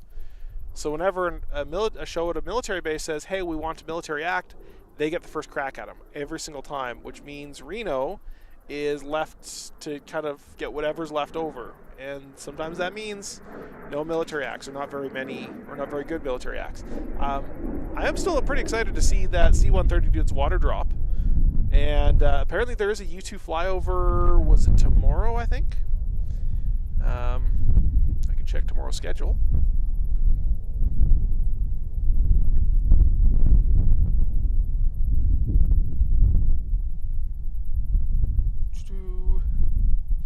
Check my files.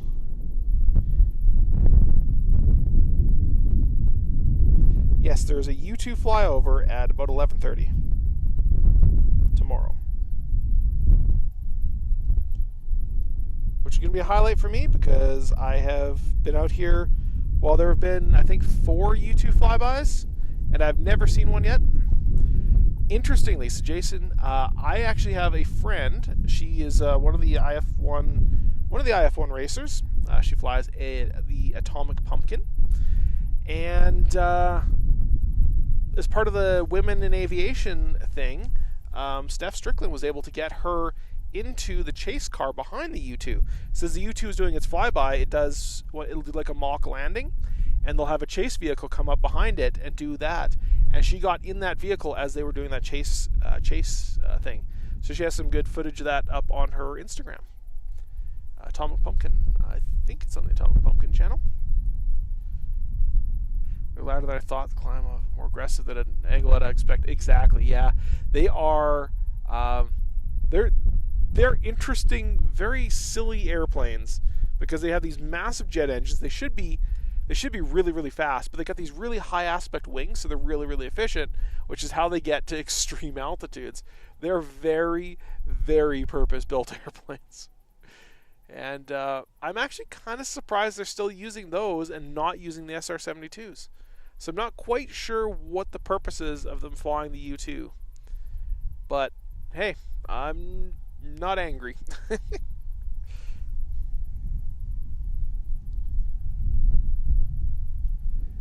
B2. Yeah, that's they crabbed that thing down the runway, didn't they?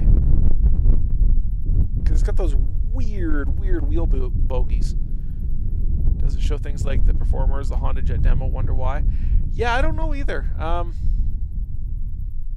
It might be they might have a contract or something that says, you know, they have to pay a certain amount for the camera crew or something along those lines, or maybe there's some agreement where they are not allowed to do video of the Performers because they're trying to drum up ticket sales. But hey, I'm going to show all of them. Except for the Honda Jet, because honestly, you know, one of the most boring things I've ever seen in my life. They're just trying to sell those things.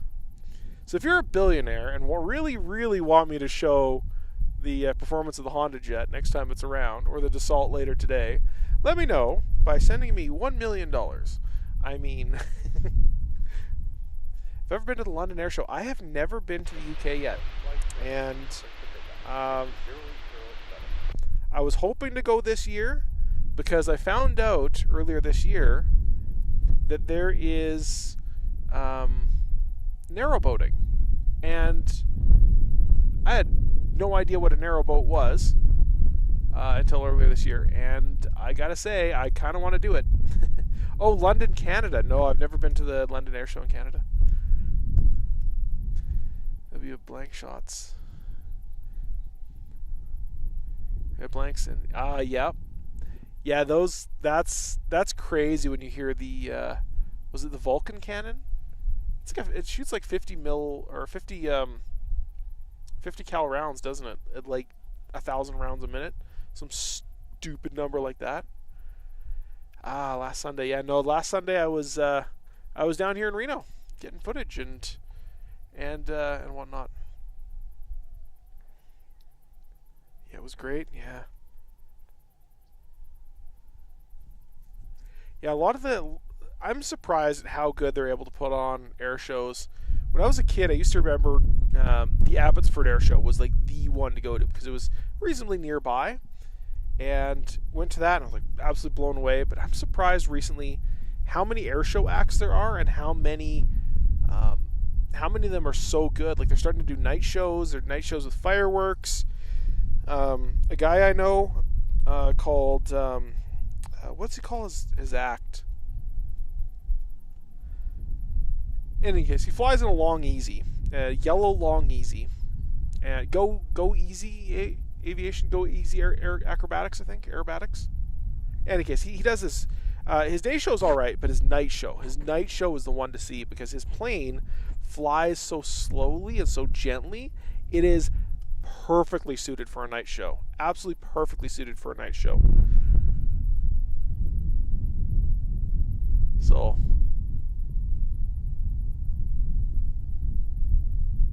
Who is this and what are they doing?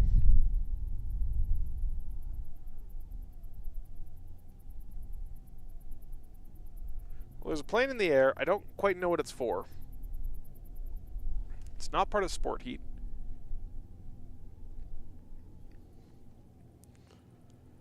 I just saw something take off.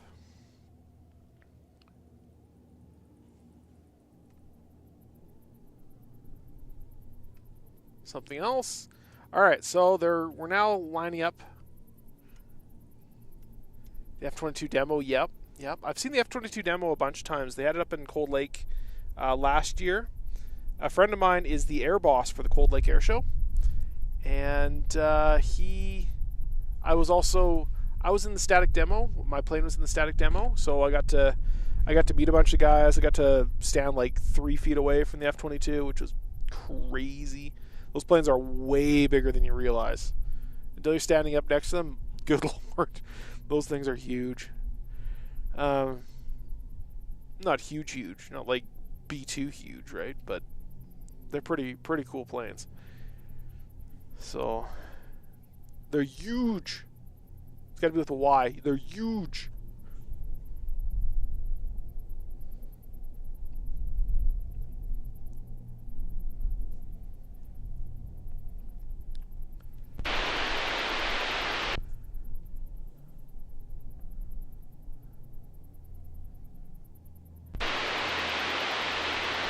Yeah, it'll be performers races. So we can see here on the list, it says 12 o'clock, although I just got to refresh that here. Refresh that to be schedule. And yes, we're about 12:13. So Jim Pete's just finished here a few minutes ago. Honda Jet just finished. In 1 minute, we're expecting to see the sport class going up. So they have launched. They are currently forming up over some of the mountains.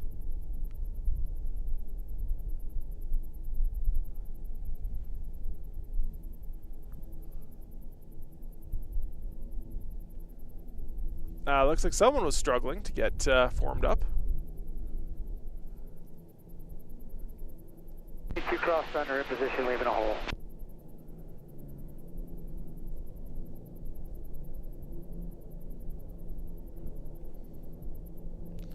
They better film the A10 demo. I will, if they don't film it, I will film it for you. Interestingly, I noticed, so I woke up this morning and looked, and they had the live stream going. They had like 1,000 people watching it. They had comments and chat turned off. I'm like, what's wrong with you guys? Let people chat. Let people connect and communicate.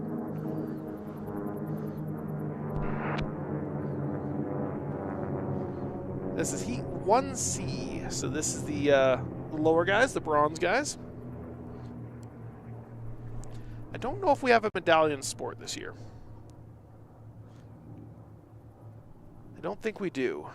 Oh, we do. We do. That's the D guys.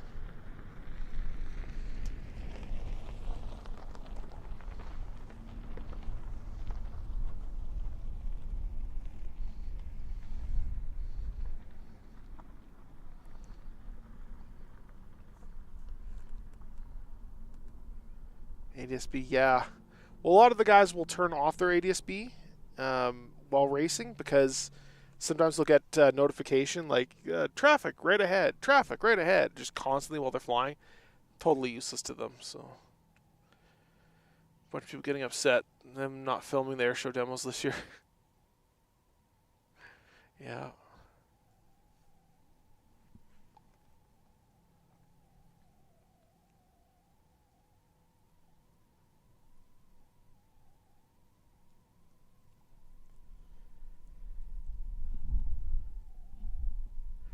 Yeah, it's one of the other things too is that we don't get that kind of data from Reno, and part of that's because they are extremely out of date on a lot of their race technology, which means like I don't know how. Control 417 flight going around P-Vine.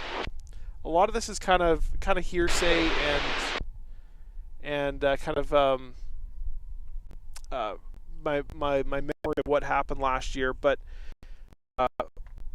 one of the problems with the way they do timing is they can confuse airplanes, and they can get timings very, very wrong because they're all human timed.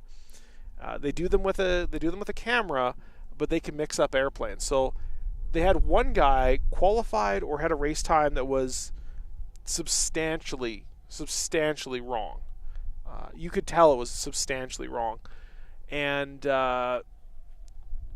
effectively, the guy ended up suing Rah-Rah for having such an incorrect time, partially because the biplane class I believe also kicked him out because he wasn't flying all that safely.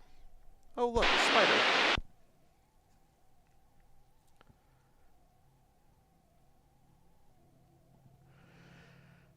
Yeah, so the Rah-Rah guys, so the biplane guys kicked him out, and yeah, he ended up suing them, which is why biplane isn't here this year. And part of that comes down to the timing information. The timing information was so bad.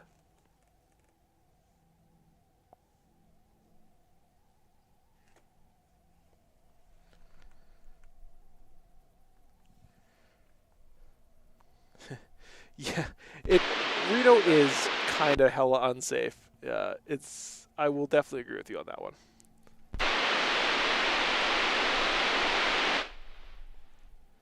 All right. because that's still not being very good. Where did that spider go?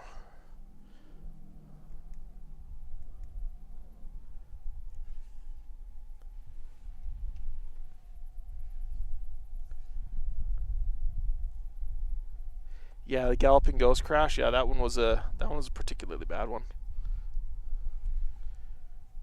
Hey, we got something now. Let's see if that stays. Let's plug it into power periodically if it's better down here. Either that or just move the power cable around. Okay, 90 degrees to go, starting the turn. They're not even filming the race going on right now. It's because the race isn't really on yet. 417, right, top of the chute. 417, clear down to the course. Clear on the course, 417, right. All right. Nope. We want to go straight to that. Turn off that. Hey, start bringing it up. Yeah, it was a bad day. It definitely was. Actually, one of the guys, he isn't here this year, but Barksdale, he was injured by the Galloping Ghost crash. And a few years later, he decided to come back and race in Reno. So, kind of a triumphant story on that one. He's not here this year for some reason. Don't quite know why. You're good now. 21, you can come up a bit. 55, come up.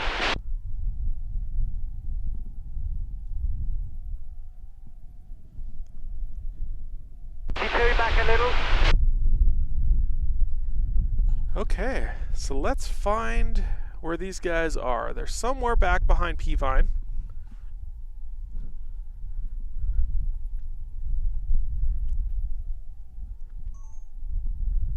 Looking good. Hold what you got. All right, gentlemen, line up on the guide panel. Might be a little off, so remember, take the test.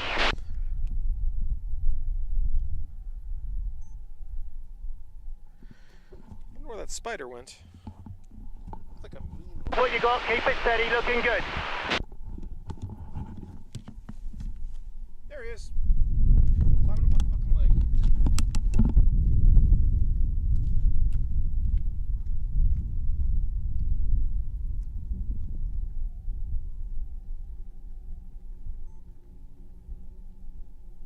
Gentlemen, you have a race.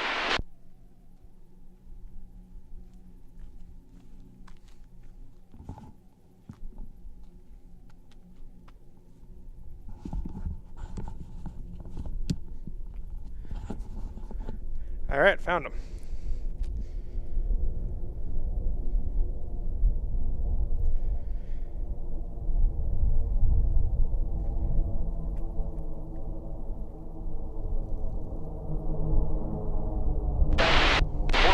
Clear. All right, so I believe they do one lap on the long course, just off the guide pylon, and then each lap after this is on the short course. Look how bunched up these guys are.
It's the race for second and third.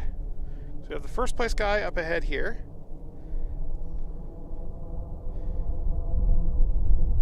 They're second, third, and fourth.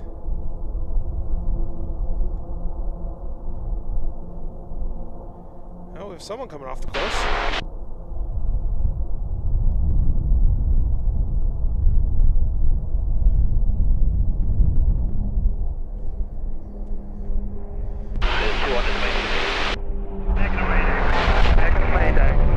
I'll be re-entering this race.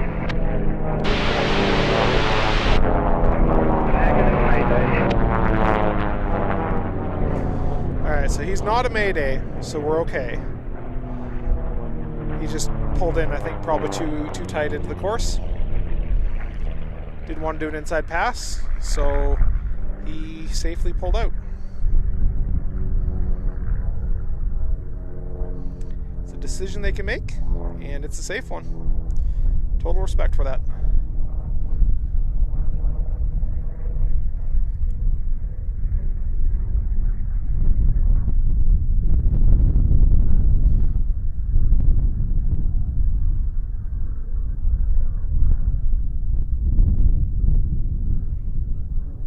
He's catching him. 392 on your right.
So that little heat looks like they're over.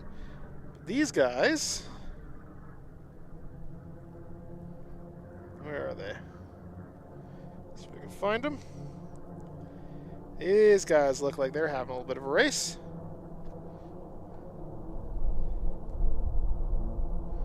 That would be for 4th and 5th.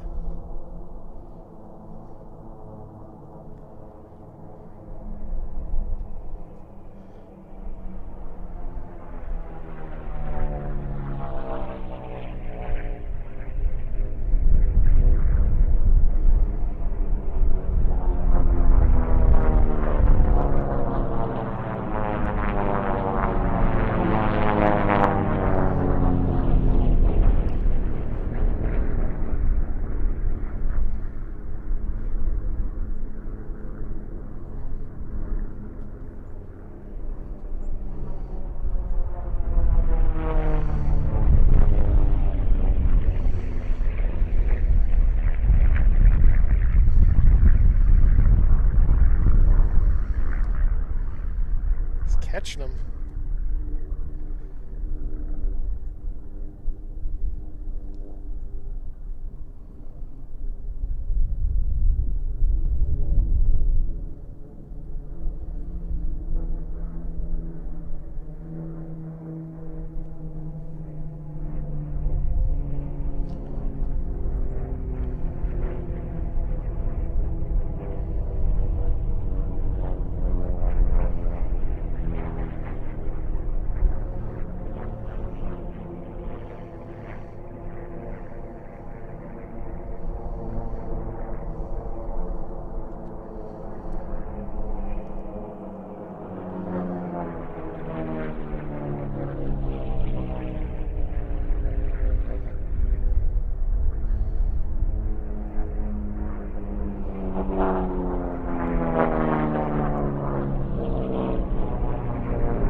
White flag, last lap.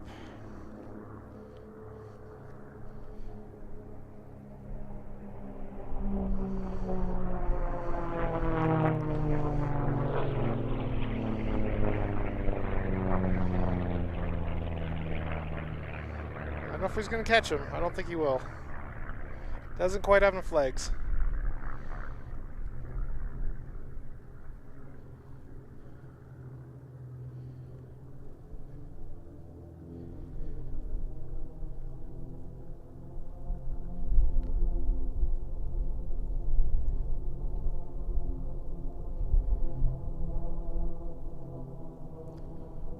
Six Mayday.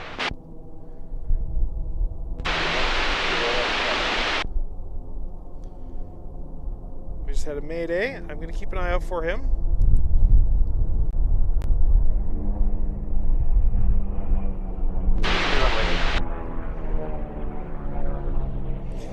This is our race leader here, though.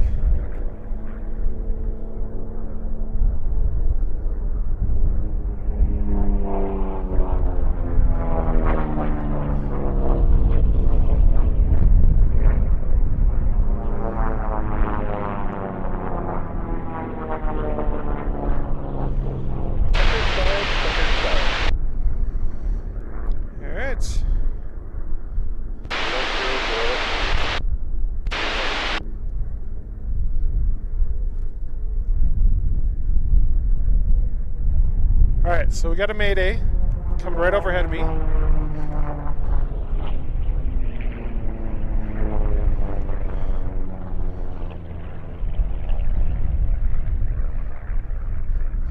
One of these two guys.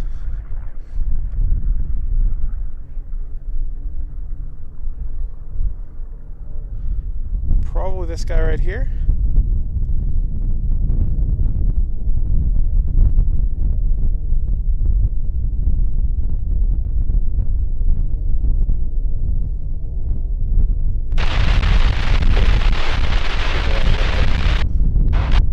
Six base gear.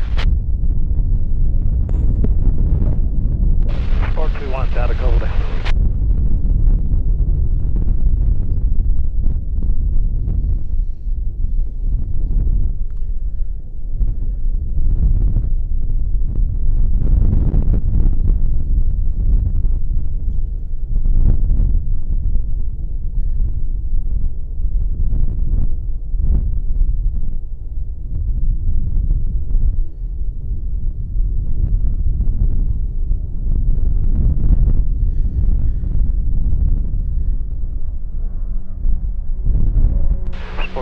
Down one of beam. Looks like he made it down safe, so that's good. Sport 21 down one of beam.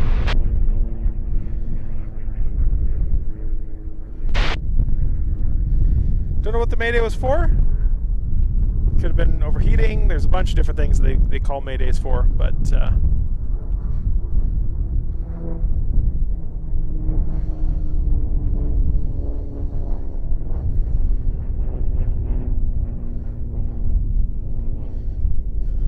5 minute cool down.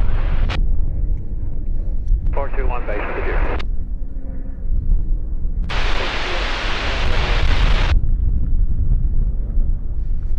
cool.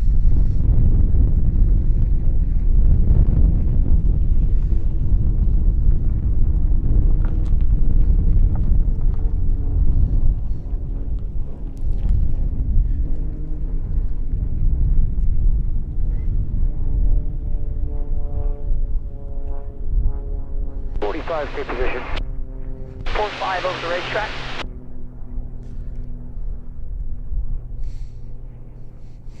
Leave the cool down. All right. 4-5 downwind of beam.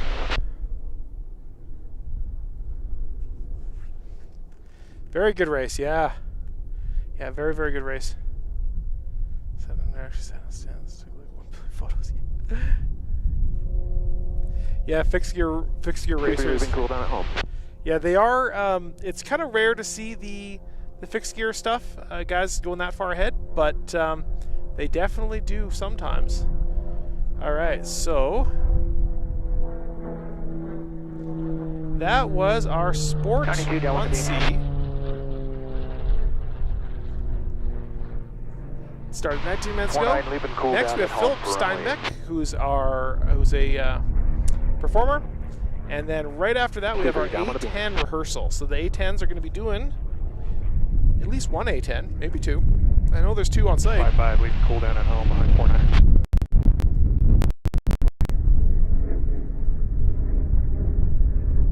So we'll see at least one A10, maybe two. Yeah. GB1, is that a game bird? Yeah, I don't think there's a game bird. Oh, you mean Philip Steinbeck isn't in a game bird? Yes.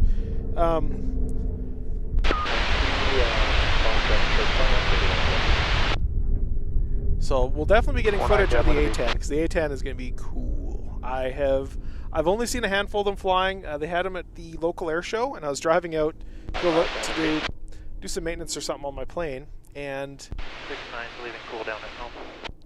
and as I was pulling in, just two A10s just fly right over my head. I was like, wait, what's going on? I was like, oh right, we have the air show this weekend. And sure enough, yeah, A10s, beautiful planes. If you've ever seen the barrel of the A10s, they have rifling all the way down them. So that's why they're incredibly fast firing and incredibly accurate. 49 base gear aircraft. You know, for an airplane literally pointing its nose at whatever and launching heavy depleted uranium rounds at 55 base gear. people on the ground. At tanks on the ground. Those things are just monsters. Absolute monsters, those A10s.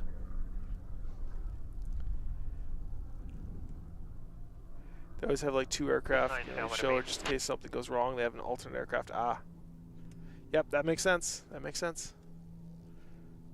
One flying, one on the ground in case one isn't able to perform. 17's leaving cool down.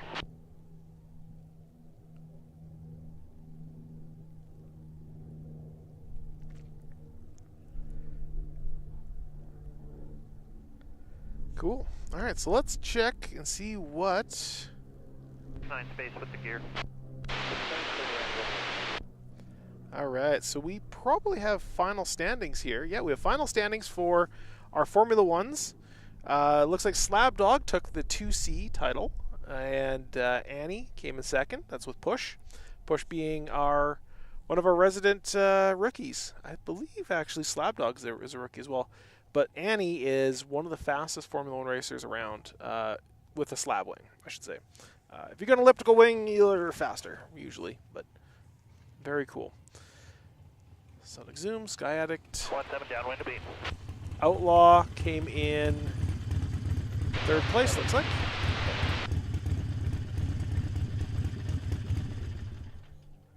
So that was in our C class. In our B class, we have Limitless all the way at the top, obviously. So he's moving up. And no penalties here. Pretty well standard. Limitless did lap absolutely everybody in 2B. And remember, that was because he pulled off yesterday. So Limitless had a issue where he went through the wake of another airplane. And that other airplane... so he went through the wake of another airplane, and he thought the plane shook so violently he thought something might have broken. So he pulled off and called a mayday, and that put him at the very bottom of the ranking for 1A, and that pushed him into 2B. And of course, because Limitless is so fast, so fast, he literally lapped absolutely everybody. Yeah, so everybody only got 7 laps in. Some of them only got 3 and 2 laps in. I don't quite know why. Don't remember that. They must have pulled off the course for some reason. And I'll figure that one out later. But 2B, that makes a lot of sense. And of course our 2A standings. Afraid not. No surprise there. Way at the top. No strings attached. What Airplane Honey. I saw What Airplane Honey racing in China. And I'll tell you, that airplane, that Casset is crazy. So the flag, I was standing on the flag row doing some flag stuff poorly, and the green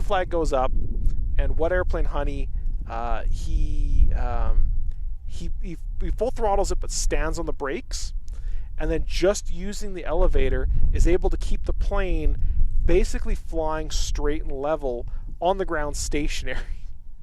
And it was the most ridiculous thing I've ever seen. And as soon as the flag dropped, boom, he released the brakes and he was gone. I think he got off faster than Endeavour in China.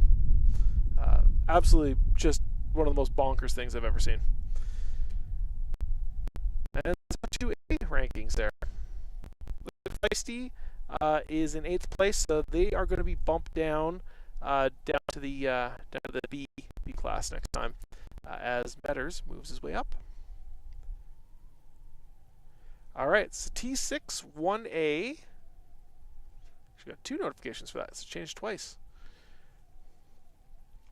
So the unofficial for 1A T6s, Baron's Revenge, Gunslinger, Rate of Velocity, 6Cat. 6Cat came in 4th place. 6Cat is one of the most winningest airplanes out here in Reno. He is in the T6. Abracadabra came right below him, and Midnight Miss 3 in 6th place.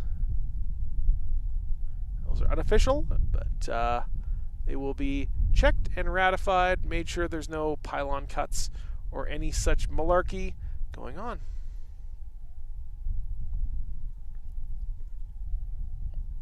And right now, we just finished up our sport heat, so we're just waiting on Philip Steinbeck. So Philip Steinbeck is our next one. As someone mentioned, he's in the Game Bird. And I hear some noises. Brazilian Boy loves air racing. Last year I watched the air races at Raw channel. Last year's not showing anything interesting. Is any other channel. So we are trying to show as much interesting stuff as we can. Right now there's not a whole lot kind of going on. Oh, there goes the Game Bird. I say that just as there's a Game Bird going on. So let's go and take a look at what's going on with him. So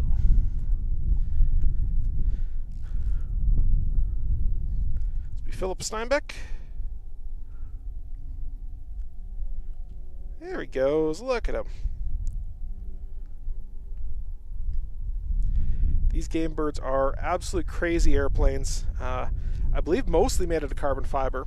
I've only seen one in person once, and I'll tell you, the paint jobs they put on them, you can see all the carbon fiber right through them. Incredibly aerobatic airplanes. Now, so I have a friend who actually got to fly in a friend of a friend's Game Bird one. He actually competed in the... I don't remember what the bottom class. I think it's like the club class. And he competed in the club class in a Game Bird, a GB1, which is one of the most ridiculous things you'll ever hear in your life. Talking about aerobatics. Usually guys in that level of competition, they're in like a beat up old pit special, or you know, they might even be competing in something like a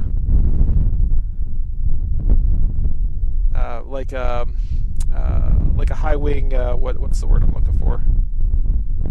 Kind of like a training airplane, tail dragger.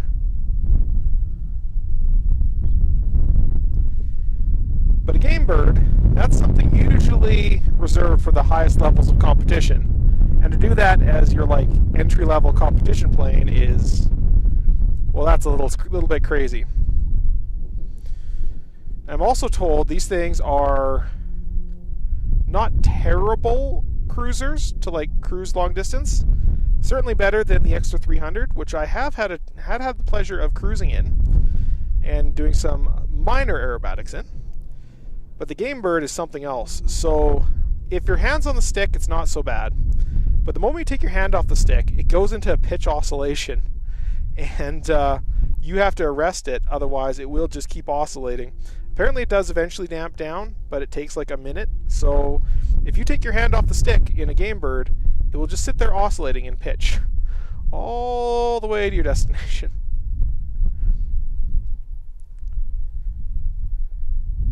They are very, very cool airplanes though.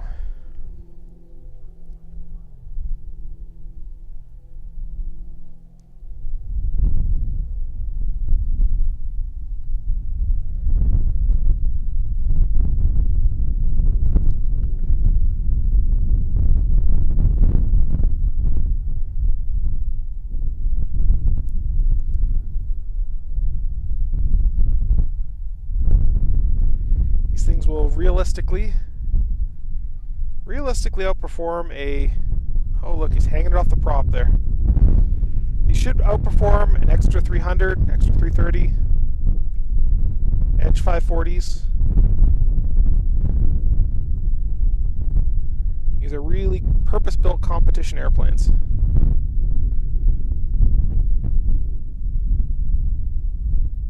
A touch expensive, though. But if that's what you're into, can't really go wrong.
Just hear it.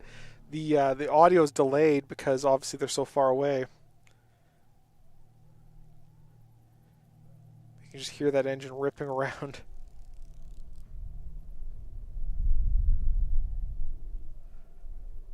Good Lord. 45-degree line on the upland. Jeez.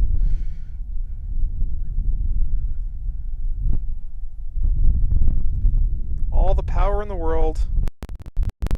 Super light airplane.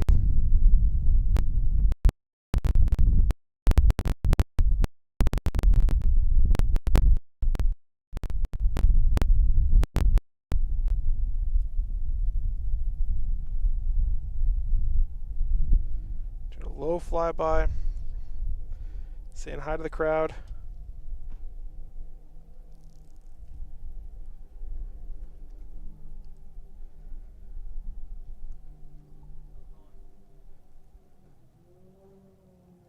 Roll.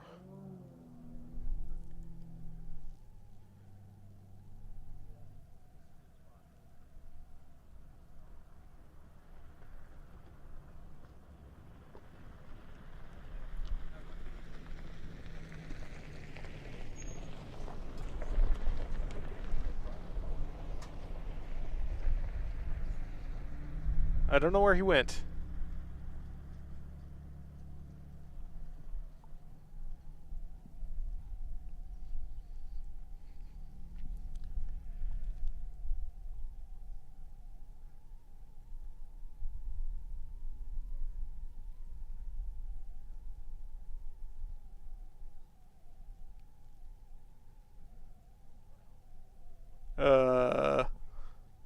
What just happened?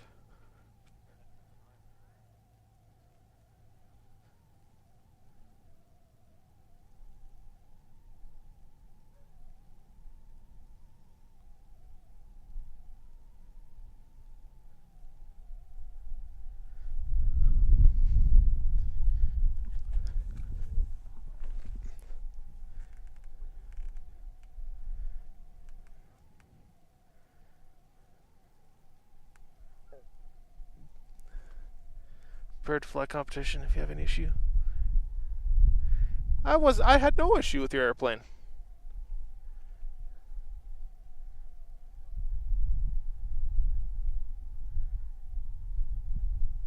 No, I had no issue. I don't know why you think I had an issue with your airplane. So, when I say ridiculous, I mean it's ridiculous, good ridiculous. Like, it's a high-performing, very cool airplane. Not ridiculous as in, like, stupid airplane. It's just the words I use.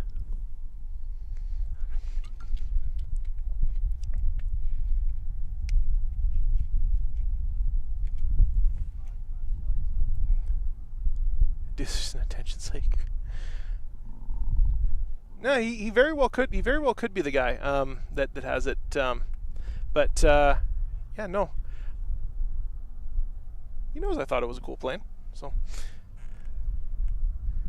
that's a bad dude. Yeah. Yeah. What is wrong with the official live feed? And where did that game bird go? Philip Steinbeck. He turned around, came back around, and he must have stopped on done like a hard stop or something.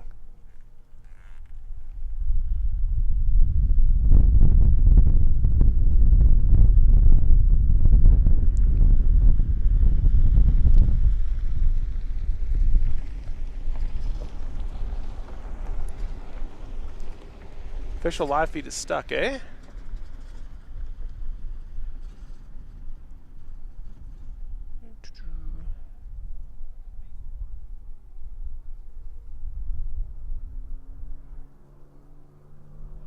So let's get this guy up and running. Last year like this. And let's try to get our schedule up and running. So we have an A10 rehearsal coming up. So we're waiting to see the A10s, which I am super excited about. Super, super excited about.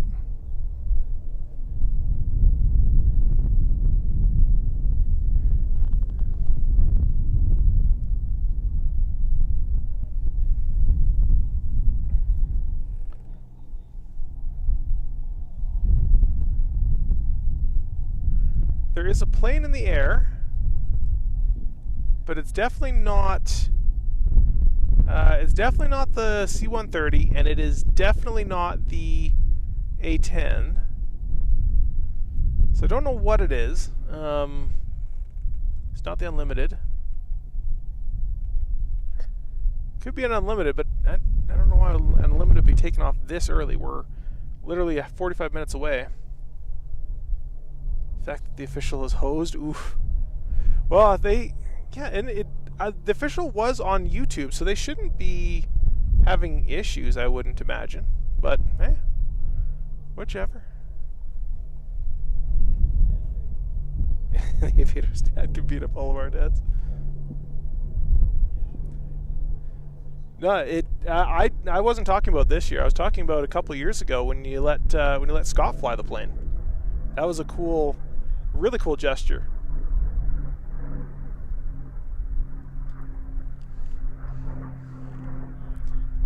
Just a still image on the YouTube one. Interesting.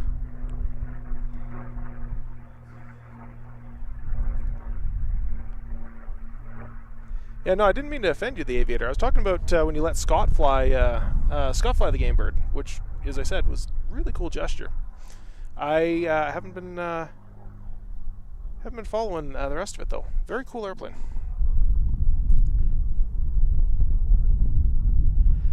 Heritage P51. The problem is the Heritage P51 flew a little while ago. So the Heritage P51, if I bring up the schedule, the legacy flight was 2 hours ago.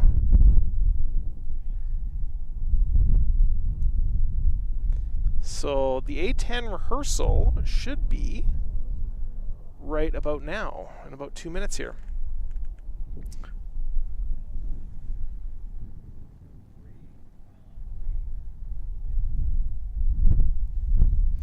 Yeah, thanks, Pablo. I really appreciate it. I'm just enjoying sitting out here in what I've now realized is probably the best place to watch the races. If it wasn't for, I should have had a full pop-up, like an easy-up tent, but, whoops.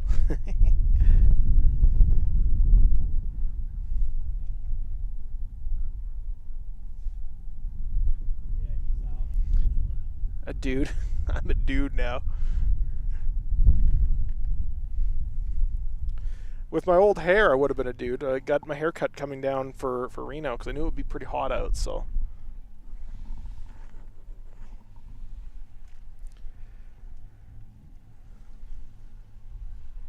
Ah, okay. The P-51's going to be with the A-10 and doing a heritage flyby. I gotcha.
It's kind of doing some passes. Just the show line. Let's go hide this one. Make sure the live is running here, and get rid of the inset. Go get this camera out on our P-51, doing its P-51 things.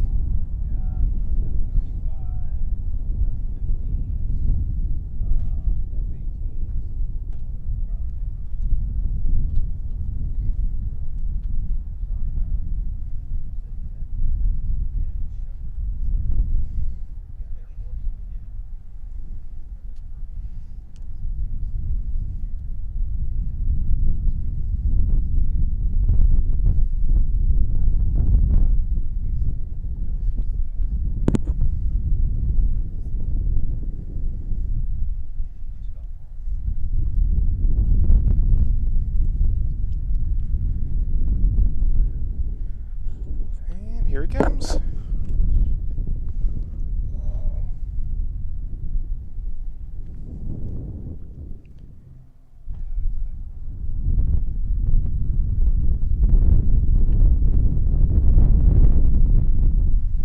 I like those heritage flights they do. They do them at Oshkosh as well. Great for photo ops.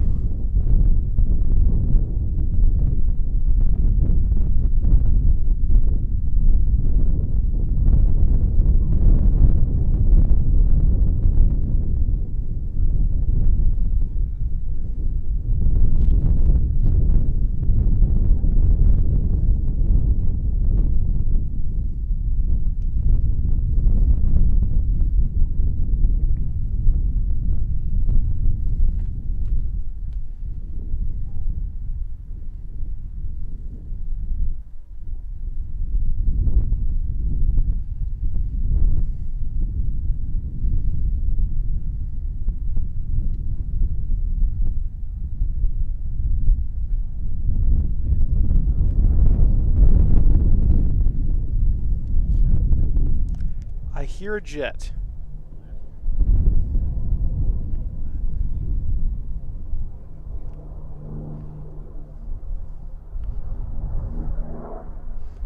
And I lost him.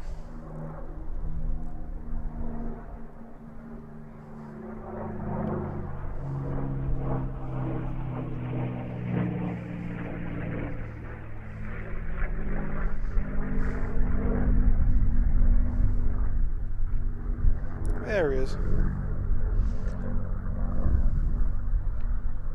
Focus.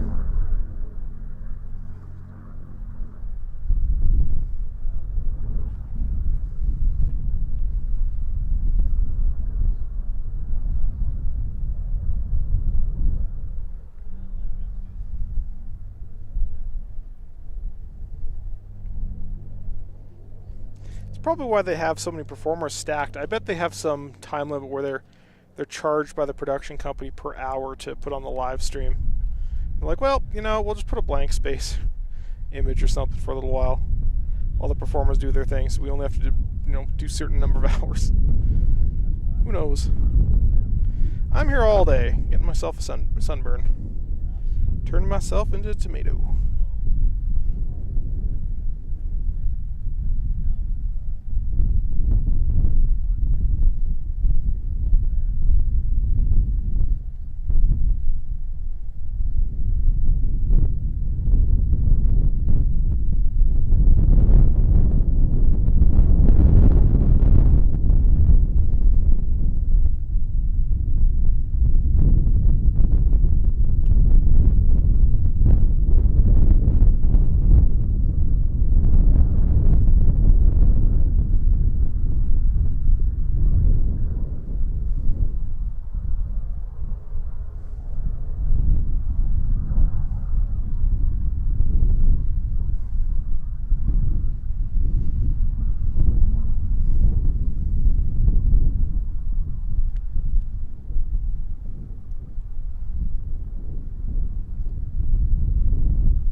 Our spider friend is back.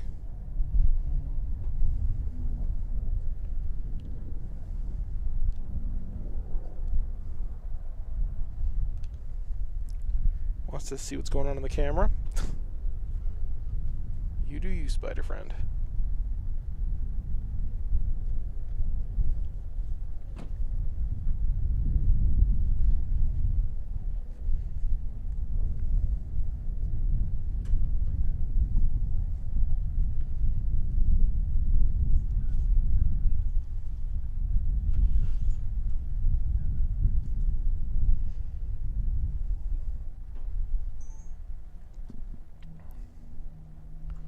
Where'd he go?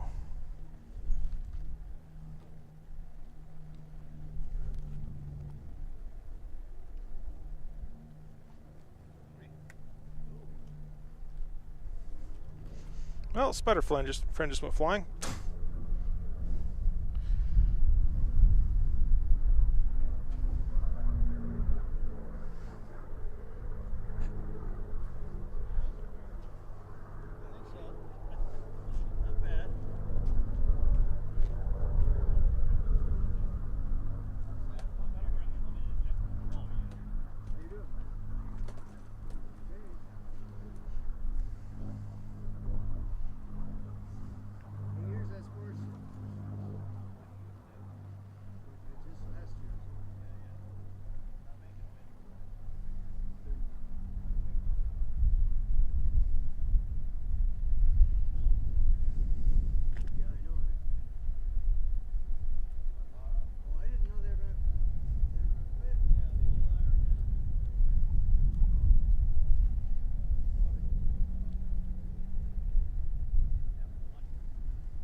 Thanks, camera.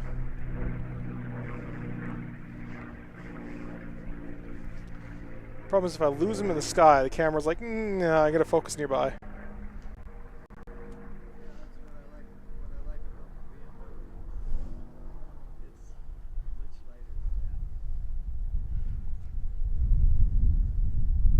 There he is. Well, lost him behind the tree.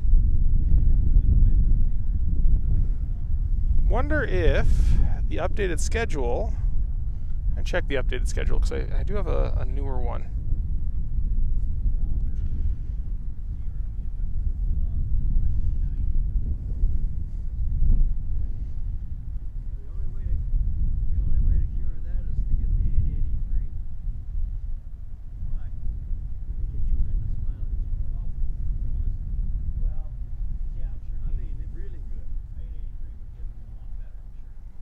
A10 rehearsal heritage flight, yeah.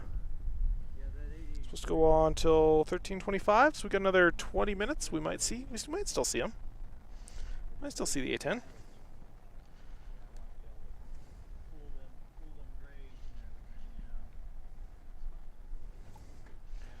Now I'm checking everywhere for the spider. Not that I'm necessarily afraid of spiders in general, but ugh.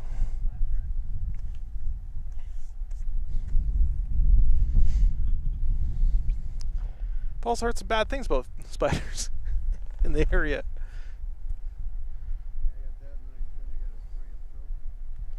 Yeah, so let's pull up the schedule here again. It's the A10 rehearsal. Now the A10 also included a the heritage flight as well. So I think it's rehearsal stuff, so you won't necessarily see their final performance, but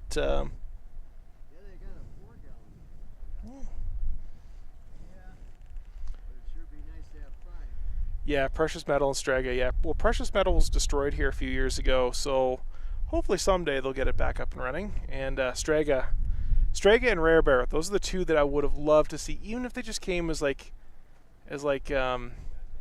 stationary, like static displays. Yeah, thanks, SoCal. I try my best. At the various and pointy tips for 1 year, yeah. Well, that's the best thing about some of these racers is they do. Oh, guess what? I just saw took off.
I don't know where the A10 went.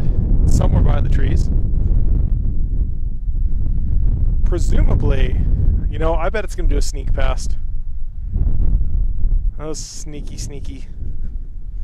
'Cause that's one of the things about the A10 is it's audibly pretty stealthy.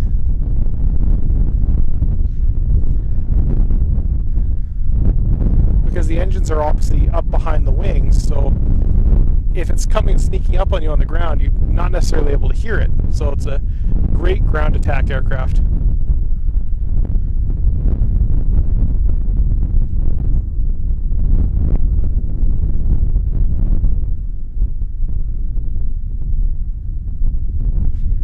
That'd be the best way to start their routine, is a sneak past. Of course, other planes do a sneak past by just flying very, very fast. Can't hear us coming if we're faster than sound. Warthog doesn't exactly have that opportunity. It doesn't necessarily need it.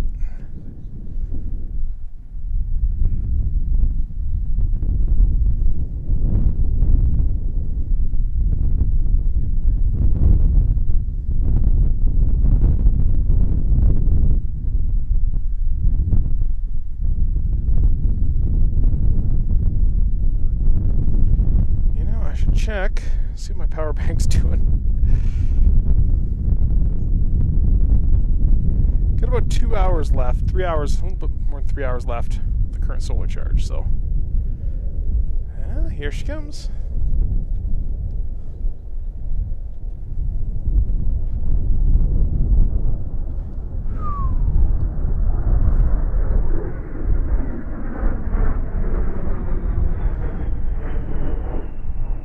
I'm a full lock when it goes overhead like that.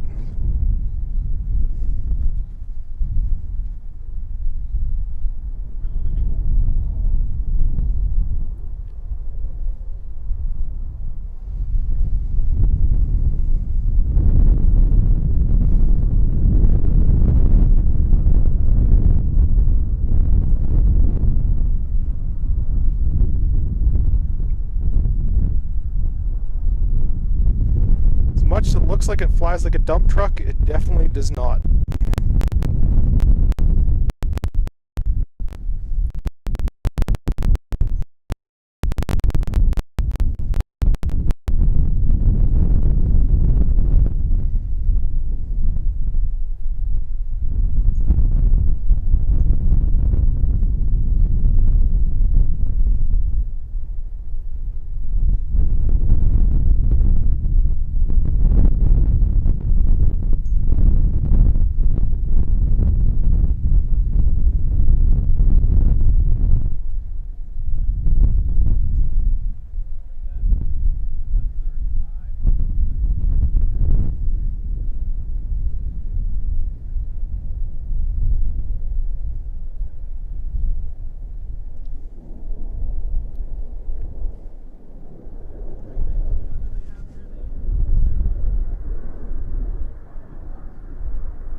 Giving us a show.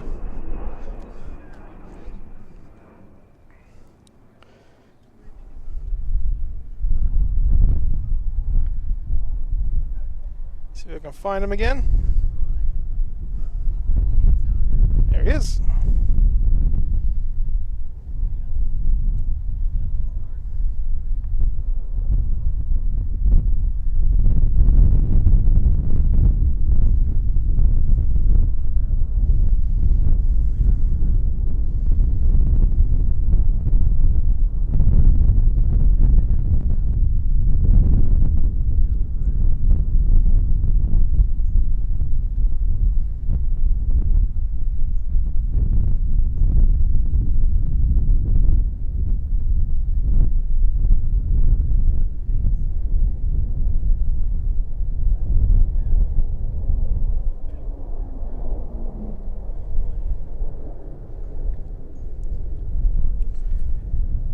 Magnificent.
I'd love to see it fire off some blanks. Give us a nice brap brap.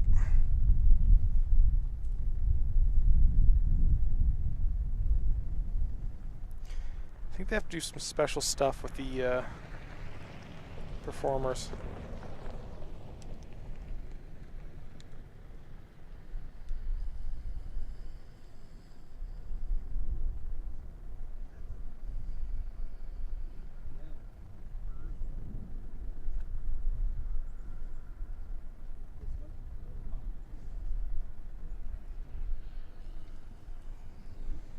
And on today's Nature's Minute, we see a tree. A wonderful tree. What's it hiding?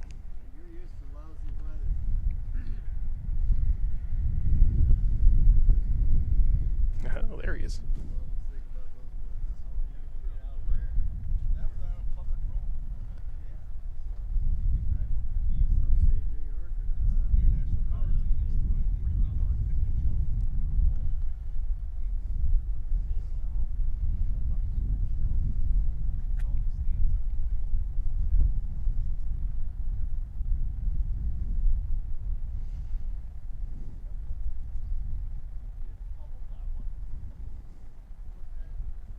Sorry for the nature documentary, but the warthog does not want to come out and play.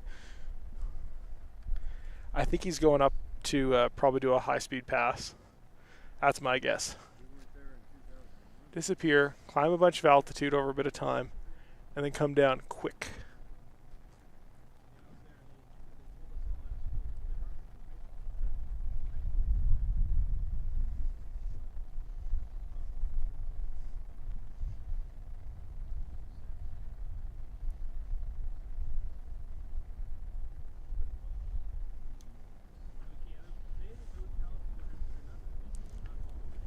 Oh, here she is.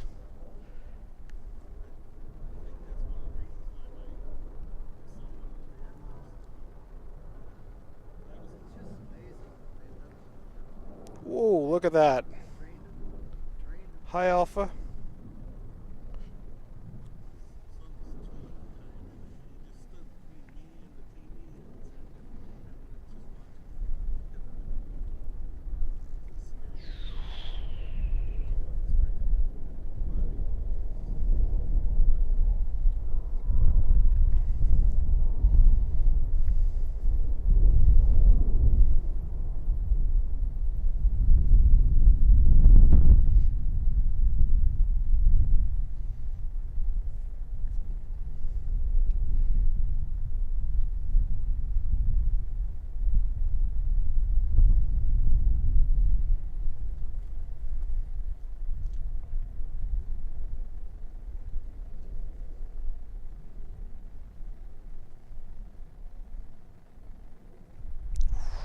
Wow, look at that.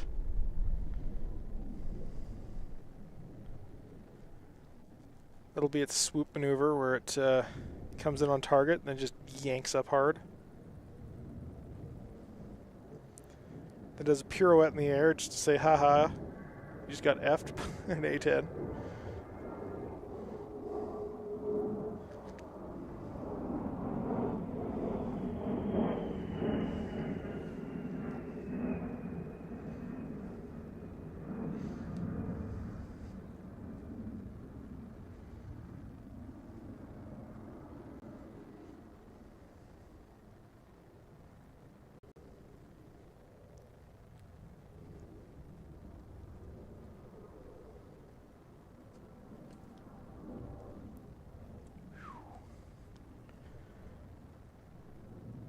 How quickly that thing changes direction.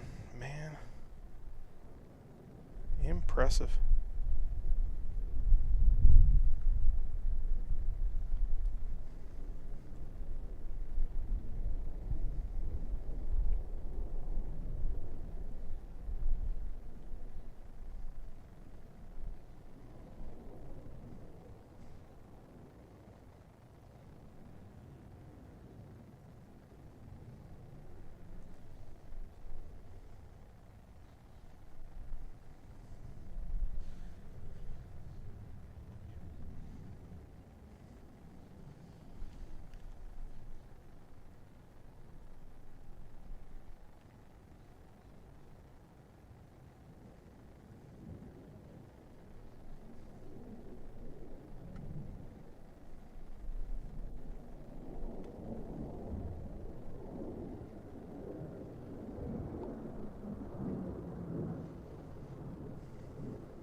Thank you, autofocus. That was useful.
There we go. Thank you, autofocus.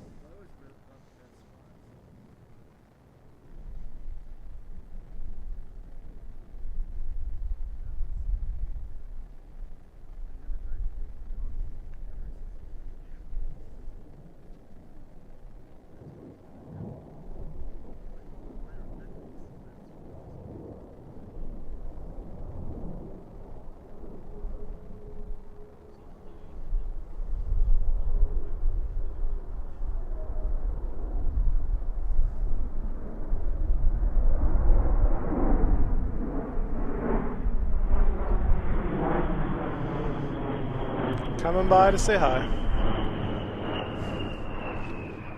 Everyone wave. Sure he's watching the live stream from in there.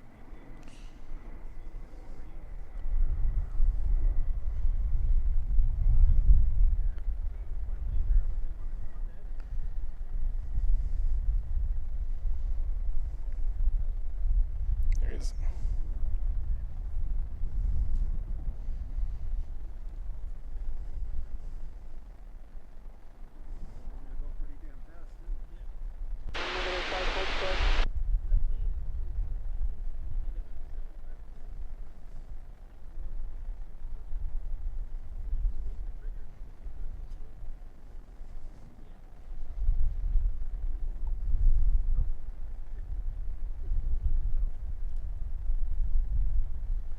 Beauty.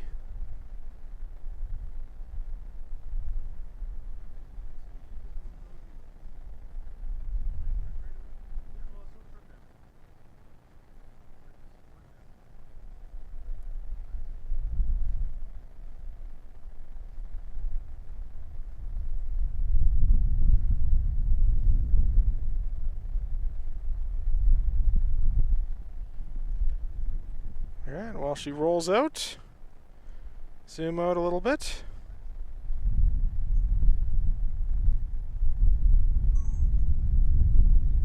All right.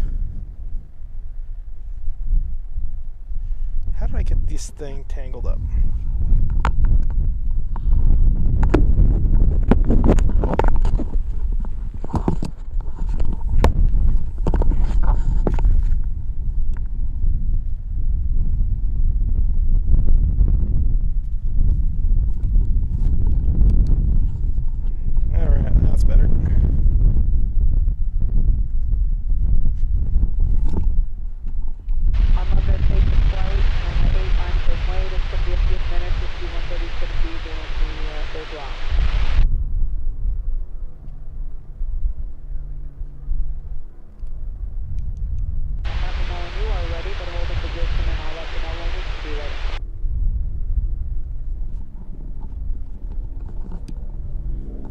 Alright, looks like the Heritage flight might be taking another spin. Another crack at it.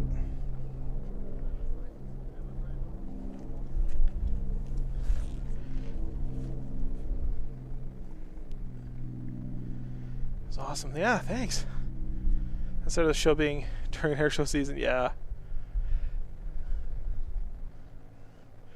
Yeah, I'm trying my best. I'm not usually the best of cameramen, but I bought a much better tripod head, and it does quite a bit better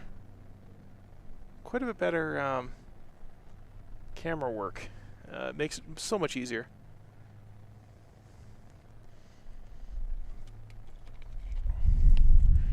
I need a little bit of shade. Probably put on a little bit more sunscreen.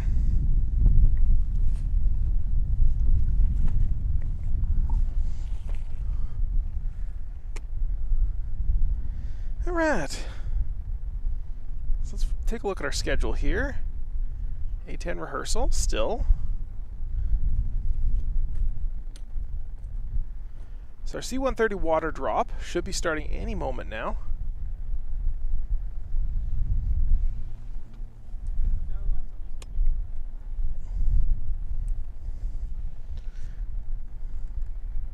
Right after the A10.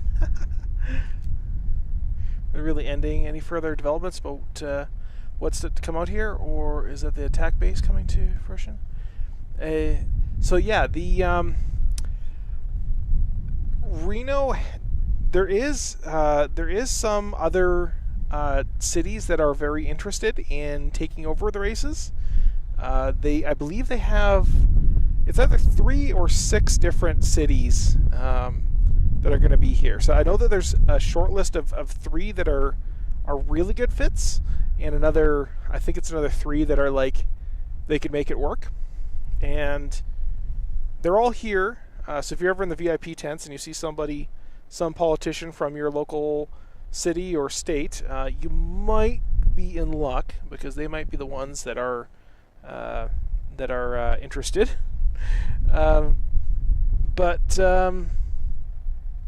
Yeah, there's definitely a lot of interest in having more races. There's definitely, it's going to continue. It's just a matter of how it continues. Obviously, there's Sport Class and IF1. Both either have or are working on their accreditations so that they can host their own events without the need of RARA. And that goes for both Canada and the US. And I believe I see a C-130.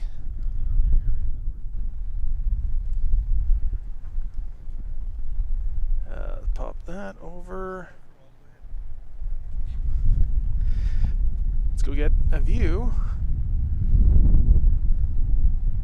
That definitely looks like a C-130 coming in for a water drop.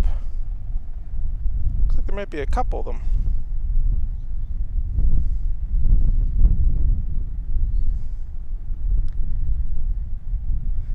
One's diving low, one's staying high. The plan is to hold a position. The C-130s are going to do their drop, and then we'll be gone.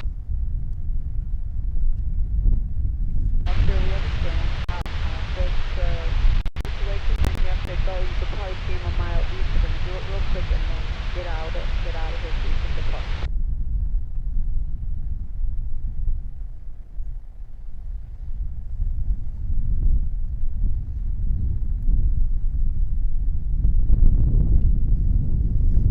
There's one there, there's one right behind it.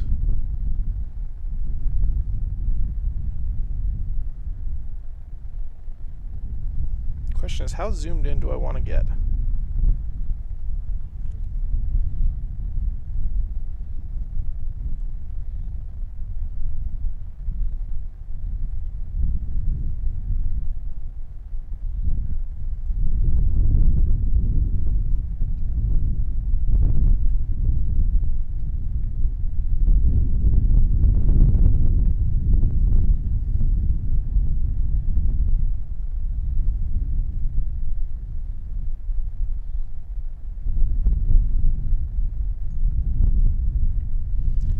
Stead here is a forward air base when there are actual wildlife fires. And flight caution with turbulence, runway 8, close to takeoff. I think that's a marker. Boop, right in the middle of the field.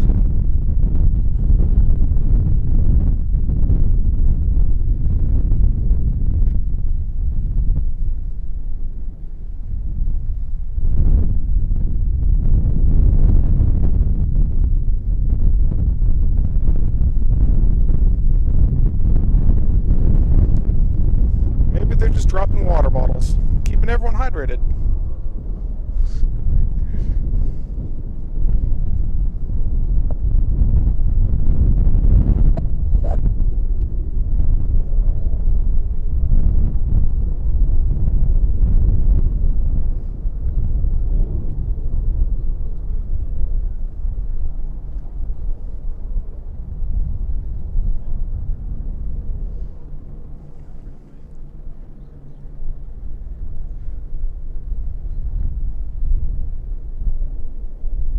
Somebody just took off.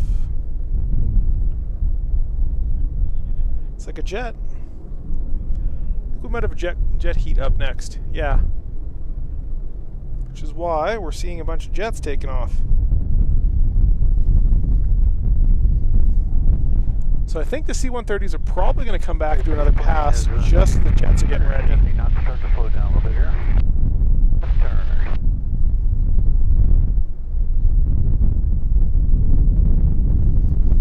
Watch these guys form up as I keep an eye out for our C-130s, which... Baseline left turn, 160 knots.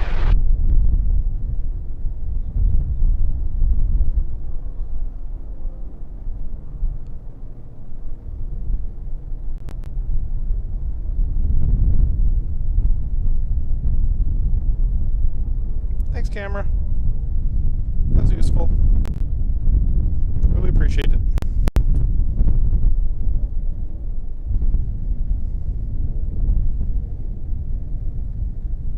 Baseline out of 65 and 160 knots.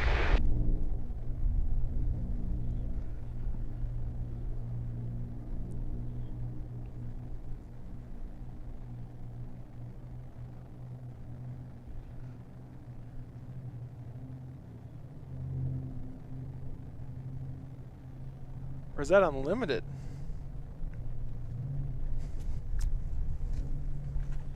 Let's go ask the schedule. Unlimited Heat 1C. Perfect.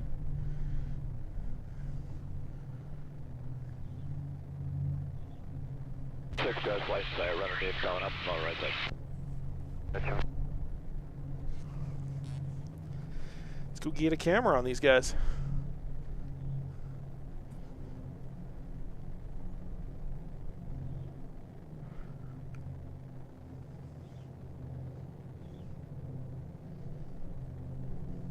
Alright, we're 7,000 feet, continue the climb, westbound.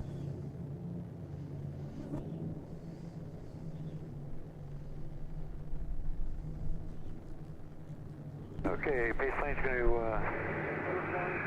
gradually start a left turn. It's basically full lock for me.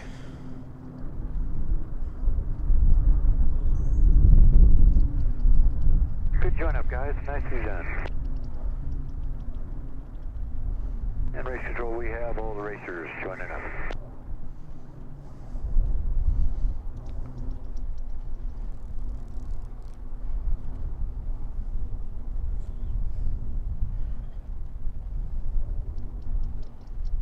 Alright, pace gonna cut the smoke.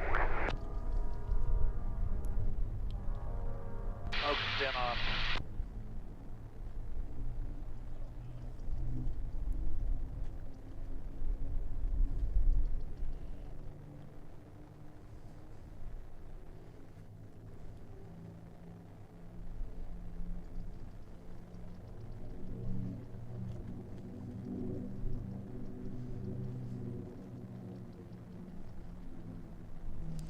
Something aerobatic going on over here.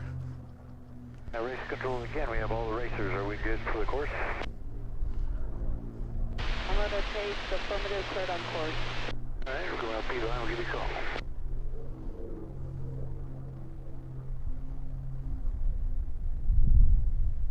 Let me know you're in the seat. Unlimited tape. Roger, give you a call. Mark, how's the power just for my own? Again? What power are you running? Just curious. 3624. Alright, that's good. I'm just checking. 36 inches, 2400 RPM. Airplanes are all boosted.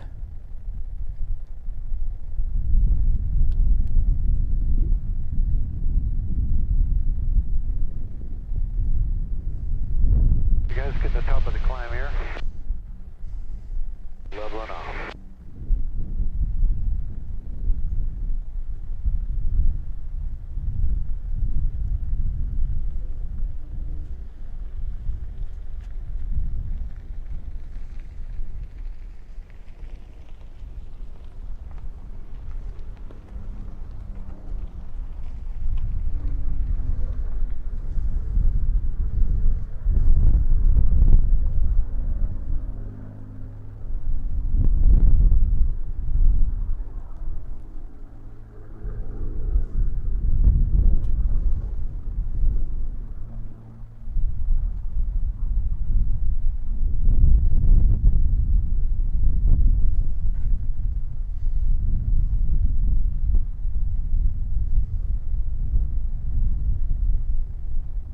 Hey guys, we start turning around, maybe fine.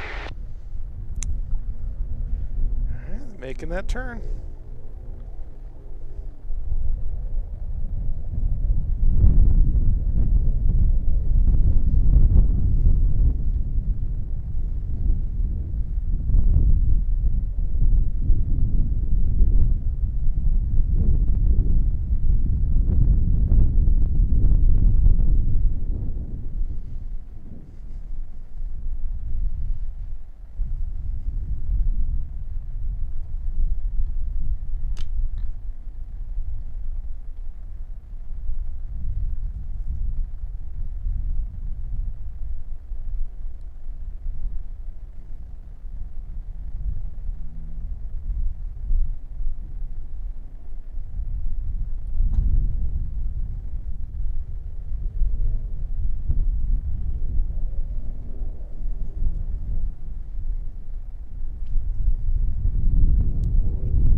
Unlimited taste and flight, cleared on course.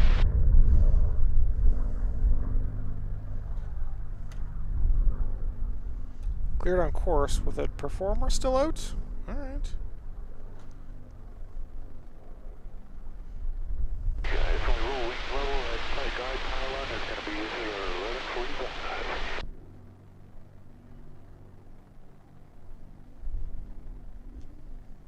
Alright, wings coming level. Turn down. Low, low.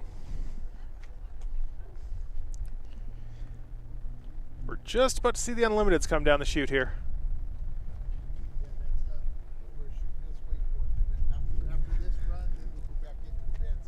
Nice.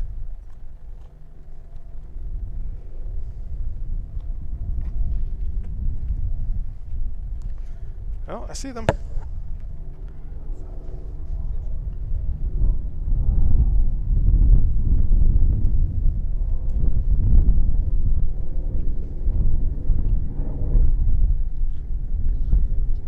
Come on, camera.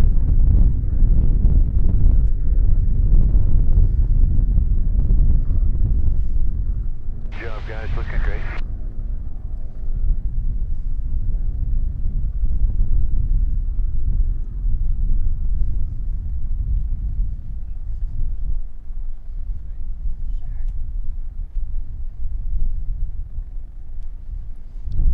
Showing you good. Gentlemen, you've got a race.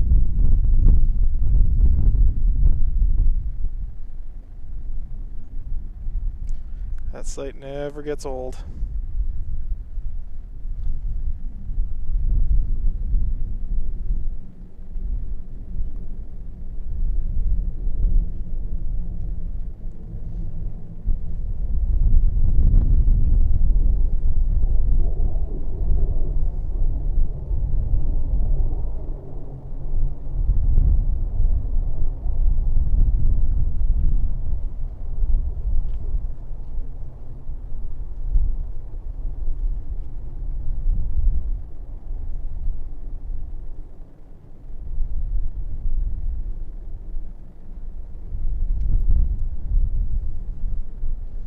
Speakers up. Yeah, I'm on your right. Roger.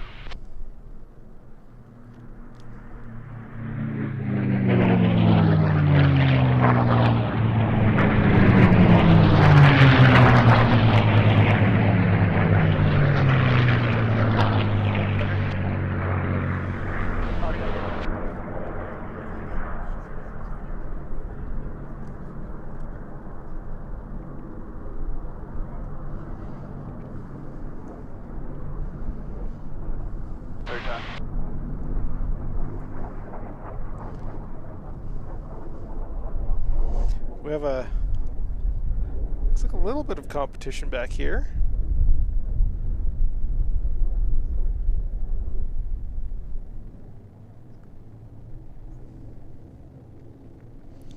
And most of the guys down here in the sea level, they're kind of all Warbird Museum planes, so they're not really souped up. Still amazing to see them run. Not the fastest. They're still incredibly fast, though.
Catching them.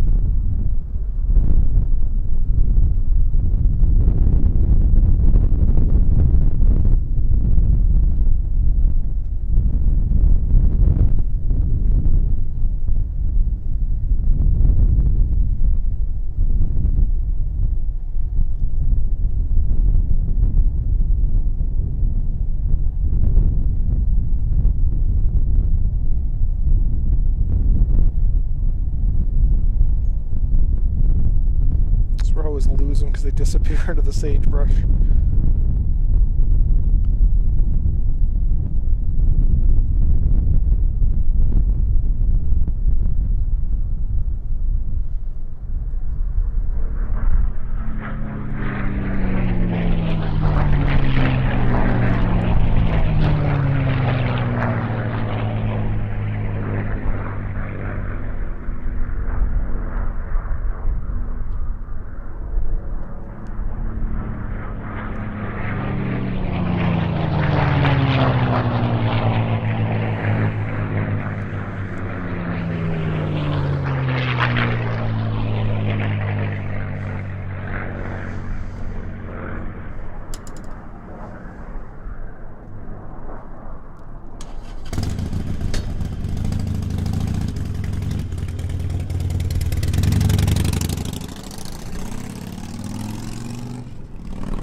Another good tight race.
guys are just about to turn onto the last lap.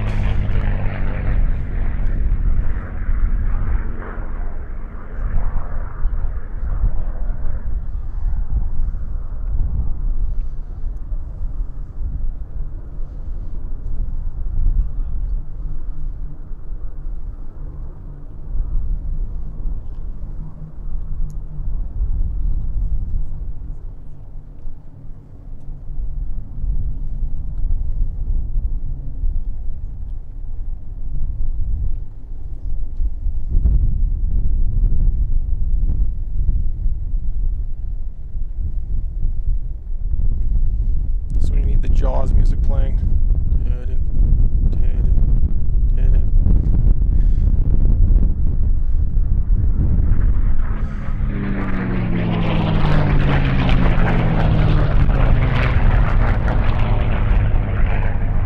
don't think he's gonna get him, but he's got a half a lap left.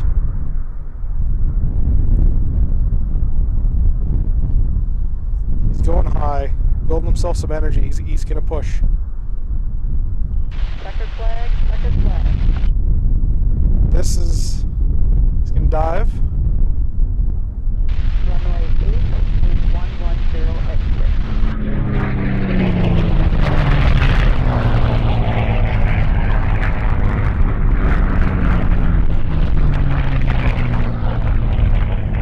exit. See how much altitude he lost? He built himself up a whole bunch of potential energy, dropped down just to get that extra speed, try to pass him.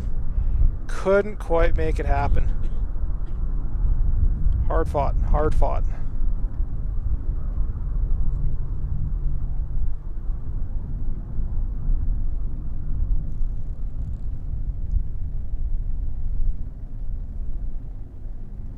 Amazing.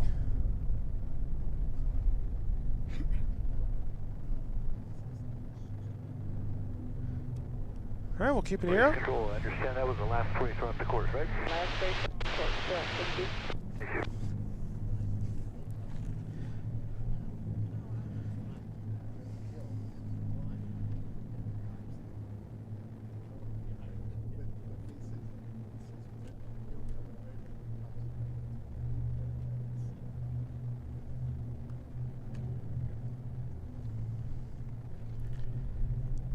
Whew, that was good. I love when those guys give us a show.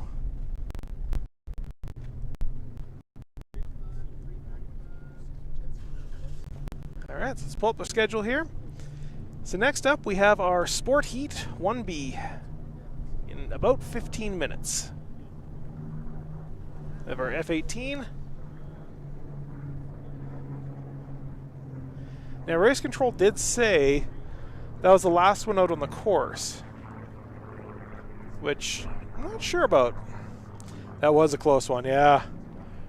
These guys out here this year, I don't know what it is. Previous years was nothing like this. Yeah. Thanks, Stretch. Yeah, that was one of the things I realized, you know, if I'm going to be out on the Valley of Speed, I needed to make sure I had good, decent sound. I already had a really good sound card, sound device.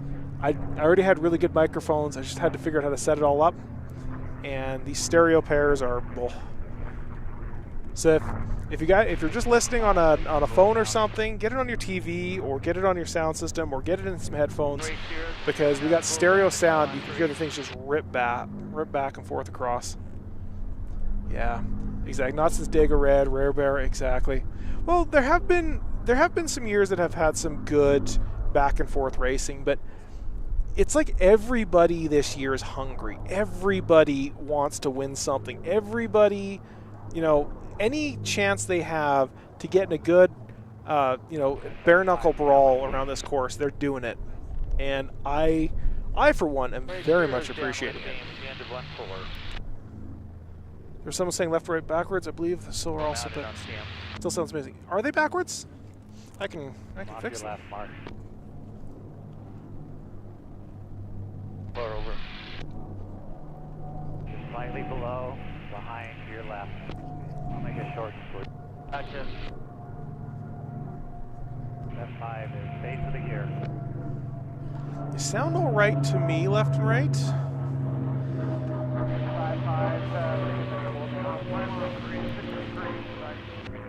That's an easy fix.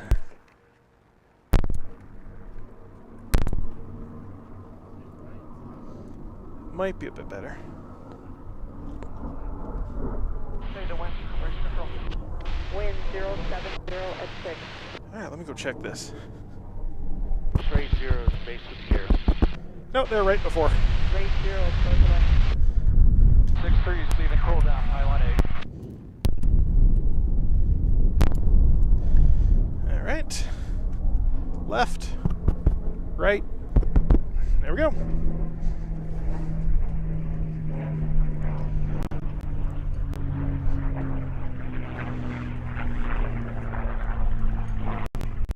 Ooh, someone brought easy up out here. I love it.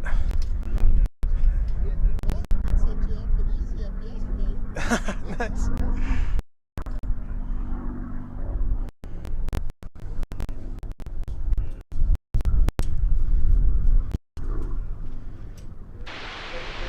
Backwards to you. 6-2 down, it'll slow down. And then off, where are you, Ken? Turn it. You know what? I think you might be right. I think I might have had the headset backwards here. Race 6-3 is downwind of me. Rate 63, number 1.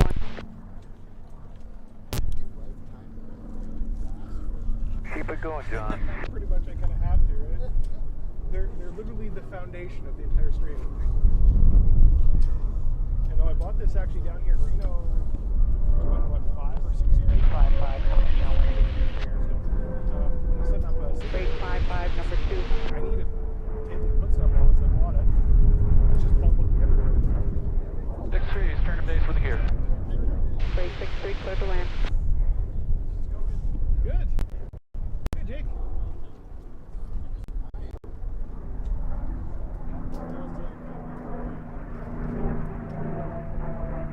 Yeah, very much enjoying the live stream. A lot of people watching tuning in to see it. 6-2 is downwind of me. 150, 115. Rate 62, traffic is just on the northwest corner, turning base. Not this event, no. Hey, base traffic has race 5-5, base gear 6-3, sight. Nothing. Rate 55, clear to land. People aren't really expecting me to live stream a lot of stuff, so to have that kind of audience is pretty good, especially because people post about my live stream on like the Reno fan groups, and they just delete them. They're like, don't watch that one. They're like, okay. There is apparently a bunch of scams going out there, so it might just be a false trigger, but at the same time, they're like, there is an official one. Yeah. Trying to be like, don't watch that. 6-2 is turning base with the gear. Apparently that other stream though keeps going down. Rate 62, clear to land. I'm showing the performers. Yeah, it's a little bit much.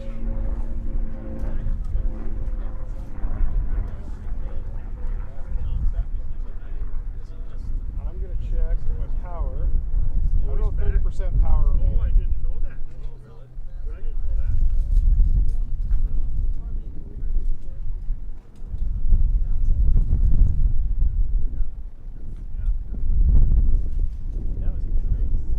That was.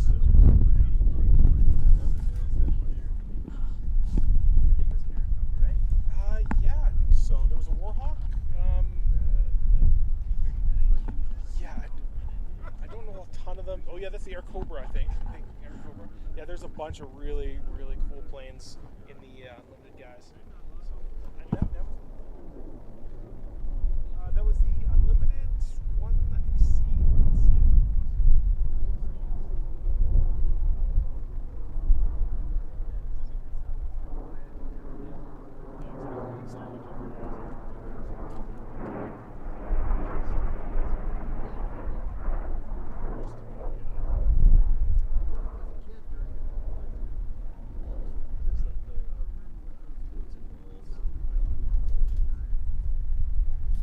Base plane, turn on base leg with the gear.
All right, sorry for letting you guys go there. We have some what do you call them? Sport class coming in. They're just heading around the backside of Peavine. Forward 6 and right, turn on course. Cleared on course.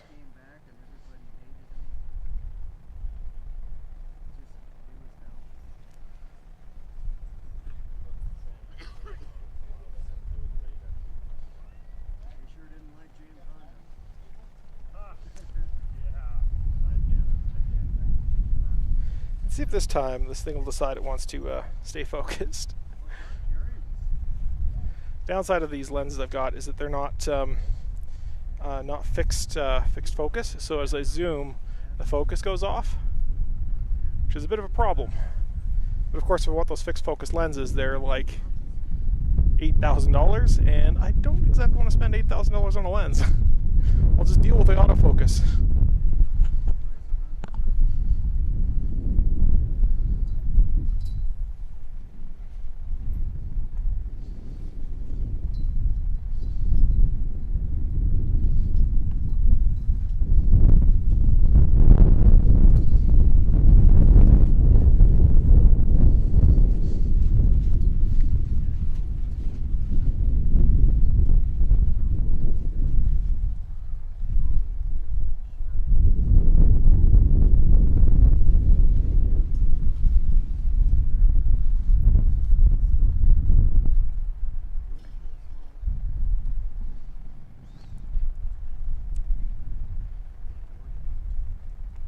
Somewhere back there.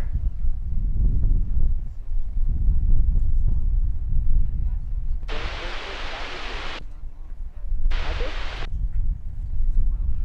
think they're on this side of Peavine. So on the back side we can't hear them. But now, heard some chatter.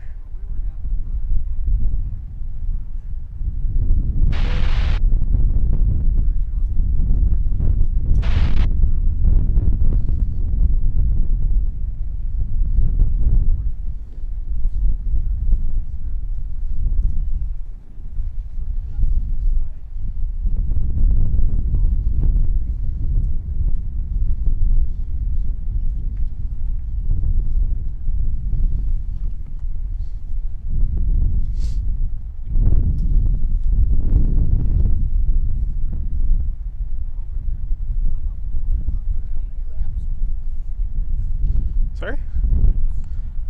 These guys, I believe, are 8 laps.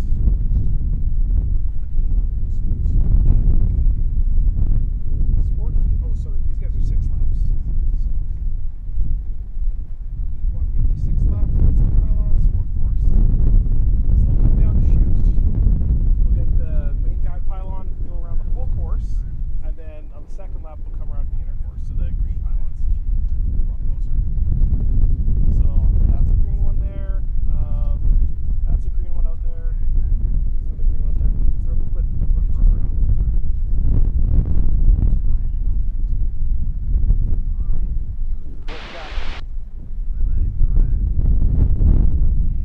7 flying.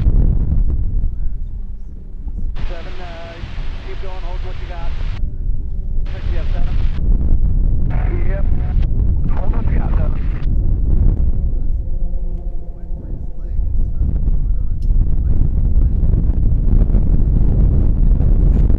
I hear airplanes now, so I just can't see them. Ah, there they are. They're already in the course.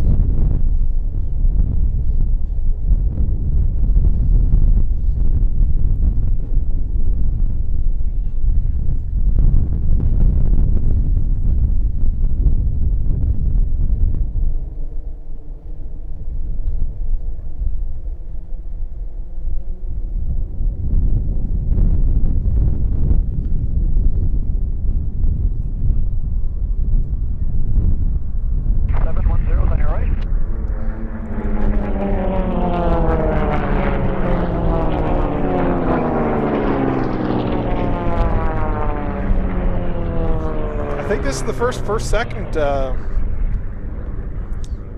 we've seen that's this close. Look how close these guys are.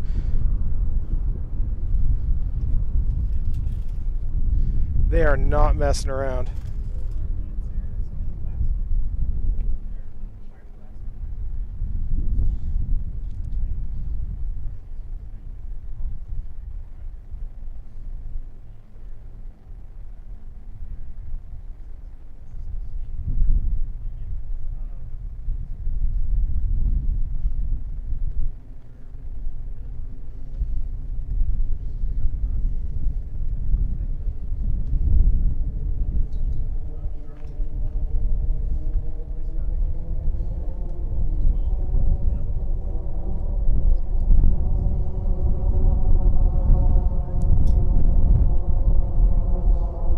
Oh, did he turn for the wrong course?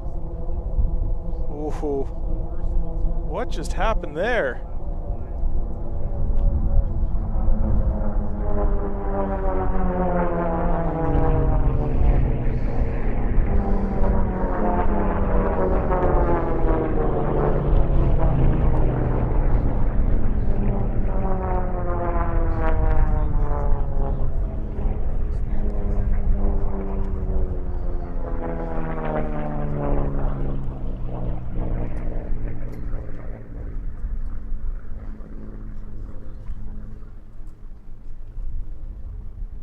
Back on him, though.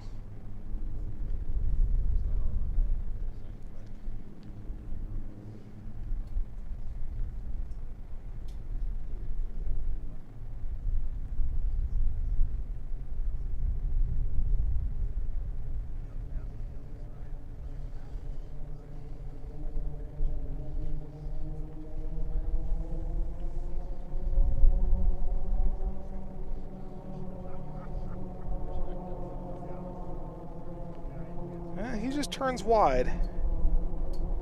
Real wide.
think he might have him.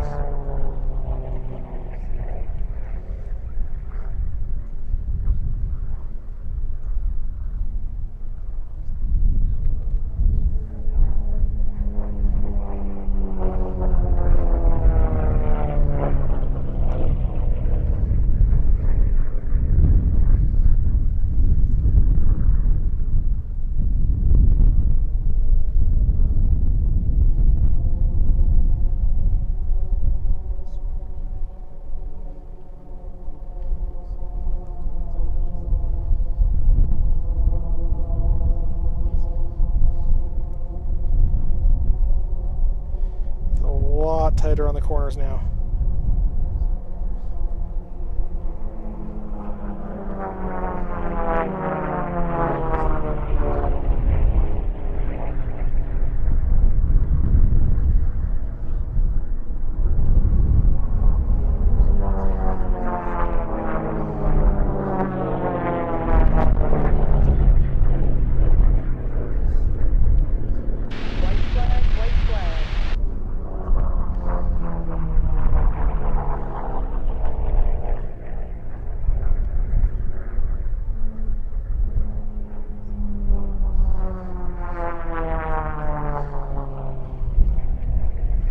See if we have any other tight competitions. Seems to have just been the first and second place guys.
There we go. Let's go narrow in on our checkered flags over there.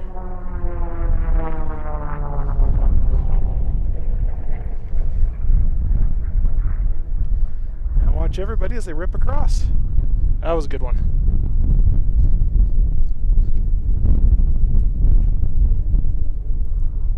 Come on, there we go.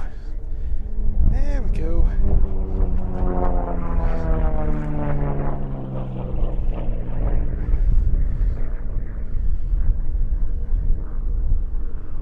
Yeah, I couldn't tell what was going on.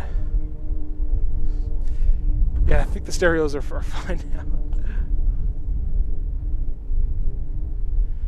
Yeah, so this, I can't remember which road this is. This one's a really easy one to get onto. It's pretty much like the last concrete turn before you get to, Lemon Valley Road, I think.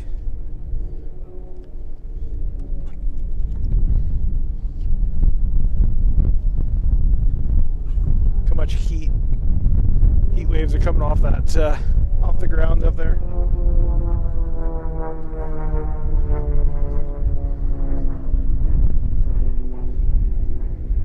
Right. So let's take another quick look at our schedule here.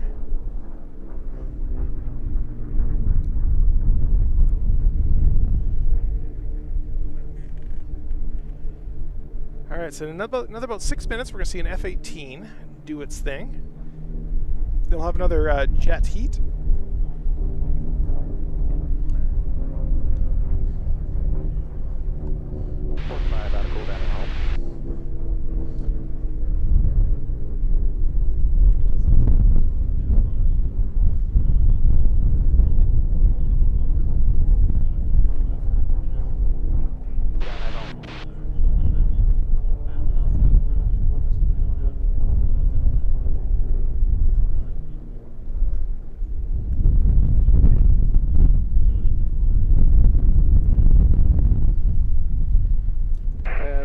Suddenly just got real windy out here.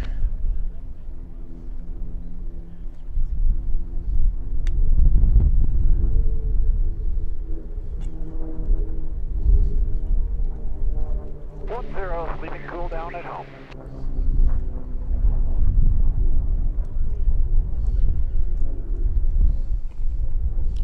There goes all the rest of that water. 45, base with the gear. Let's get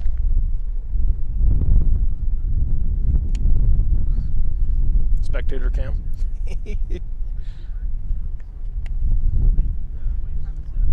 An idea of finishing order? I don't know the race numbers. It's a little difficult to read the race numbers from where I am. 5-6, downwind of beam. Got him. Cool down, upwind number.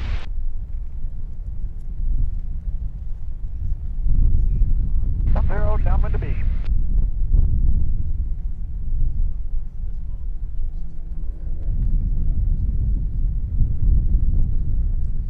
Looks like we have our finals. 7 Final results for 1C from earlier today. Firm. 7. Doug Glover, then David Robinson were the top two places there. 3-4, downwind of beam. A couple DNFs. The F1 Rocket didn't finish. Neither did Blackjack. 0 base gear. 1C. That's the same one. 7 base gear down. 2-8, X-Wing cool down over the number. Alright. Heat 1C in the Unlimiteds, the unofficial results. Spam Can, then Lady Joe, then Pretty Polly in the King Cobra, that's P63. Man of War and Bunny coming in final, coming in last. Insight. So yeah, we had the King Cobra out there. 4 Pretty base Polly. gear. Oh man, and between 3 and 4, they were less than just over 1/10 of a second apart on final. 1/10 of a second. Crazy, crazy. 2-8, downwind of beam. And our T6s: Chris Rushing, Vic McMahon. So Baron's Revenge and Gunslinger coming in first and second. Six Cat in fourth with Nick Macy. Nick Macy is the current record holder, but he was 20 seconds off the pace over 5 laps.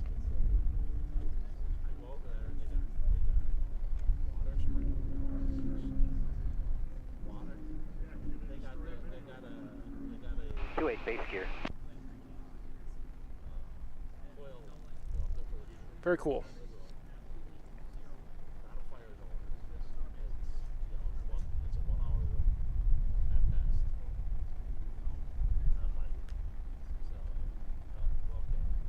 Hey Franco, how's that air conditioning?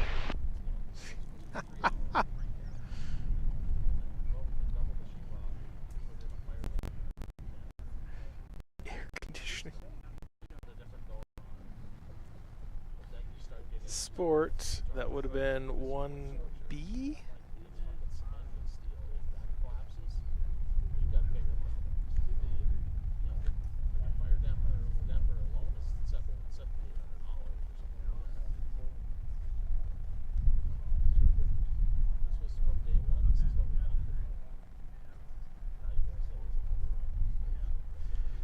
All right. Schedule there, update the times in a moment.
Is that the Dassault taking off? Guess so. Who is in the market right now for an airliner?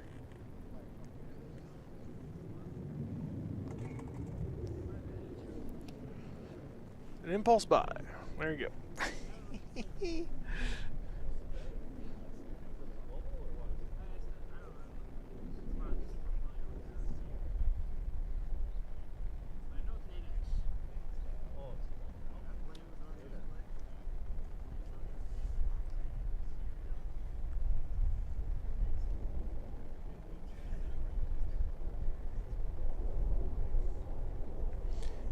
A little more sunscreen on myself.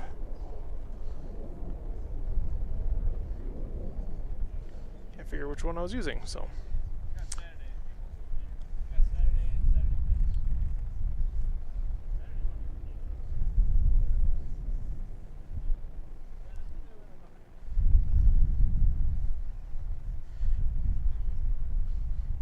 If there's any billionaires in the audience who want to buy Dassault, let me know, and then I'll go and point the camera at them.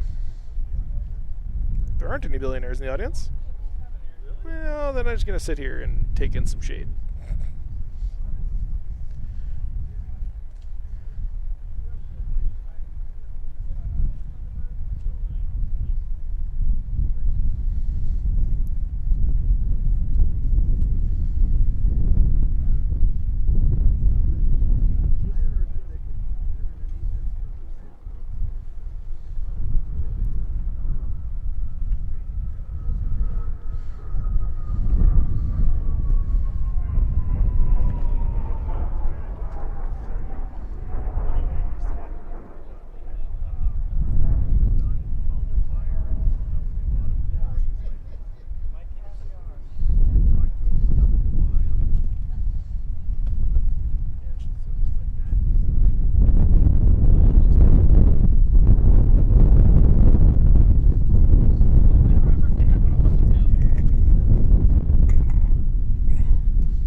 You guys ever seen those TikToks of the guy who sells basically private jets and new, used, whatever, and they have that whole, it's like a huge video wall set up, and the person will tell them what their kind of requirements are. It's like, oh yeah, I'm looking to fly to the Maldives all the time from my home, and in London, and I want to be able to take 8 of my friends all the time, and then the guy's like, okay, well, you're like 5'8", so we don't need a lot of headroom, etc.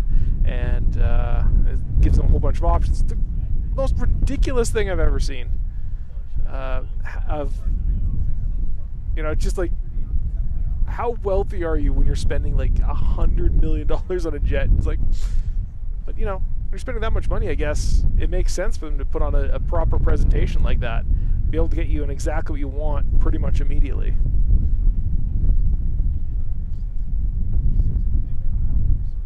Really, really cool to see that. If I was selling jets, I'd be doing the same thing.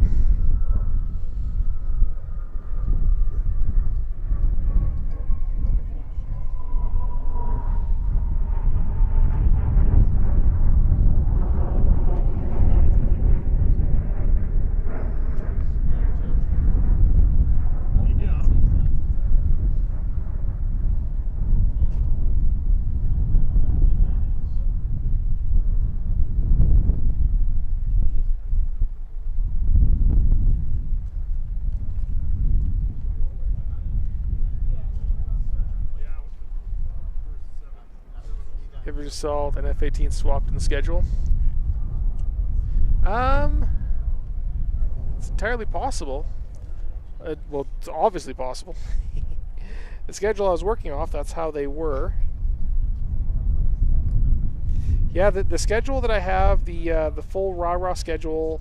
Now this hasn't been updated in a few days, so it might be. Let's check the one on their website. Yep, they swapped them. They swapped them.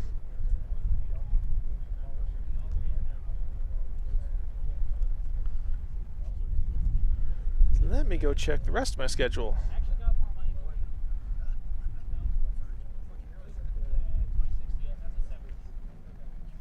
It says the F-18 should be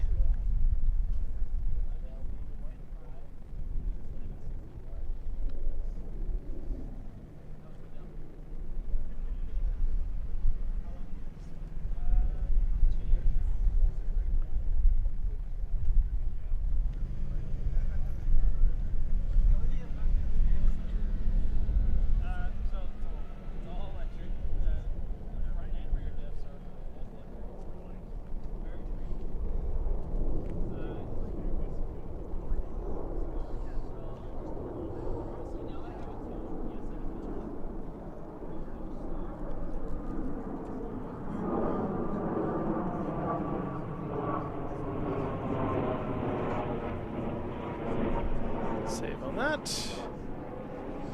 Assault. 155.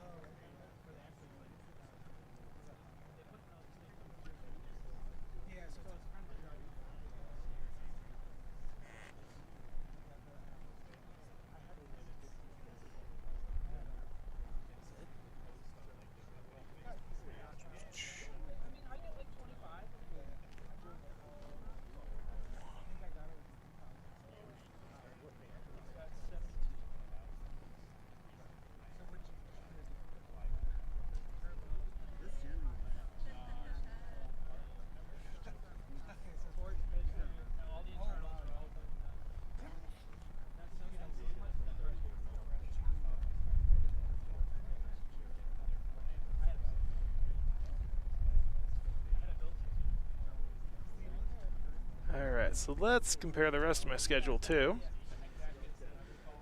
So, Jet Heat 2B, Unlimited Heat 1B, and the Performer, no, Sport is moved up to 1500, Sport 1A.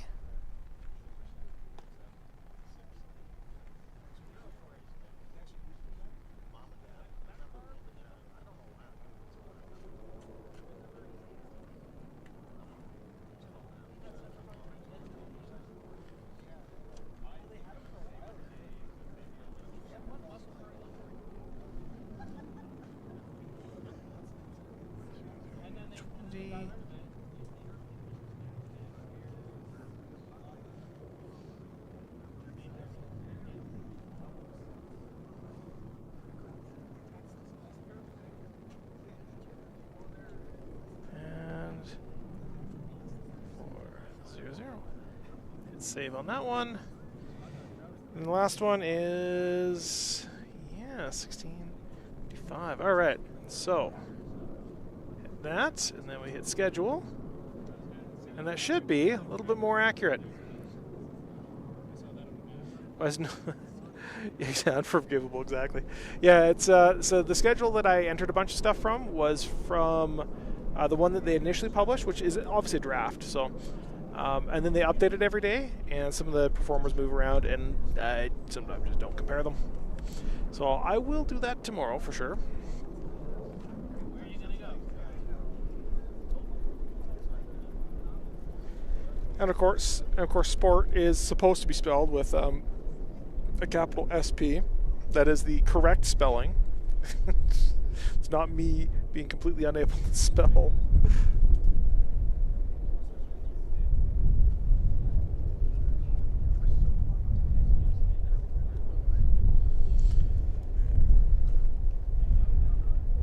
All right, so we see a couple jets doing jet things.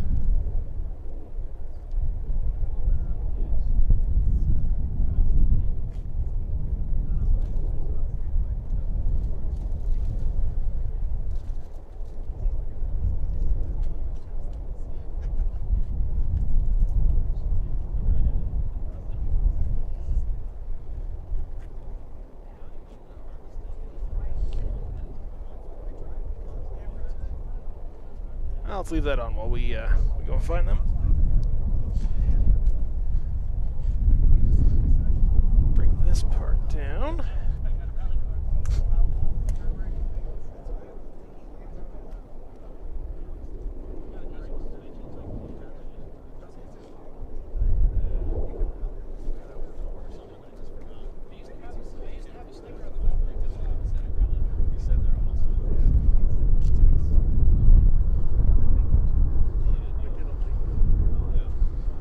Oh, thank you.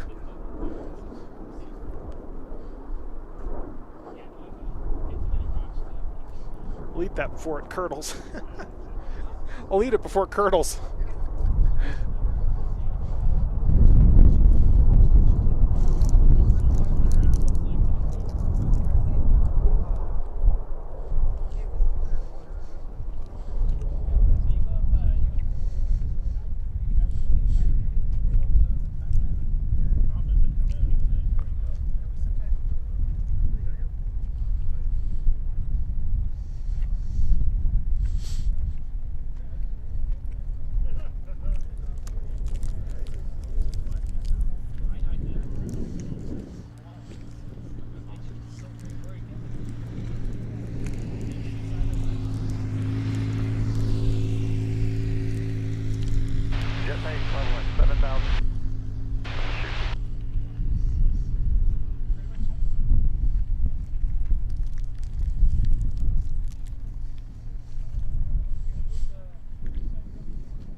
Check our schedule here.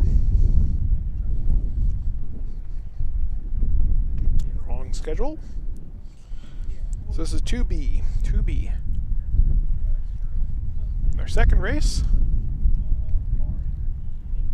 Kind of in the silver lamp. So this will be kind of the mid-range guys. Didn't check the pairings for this.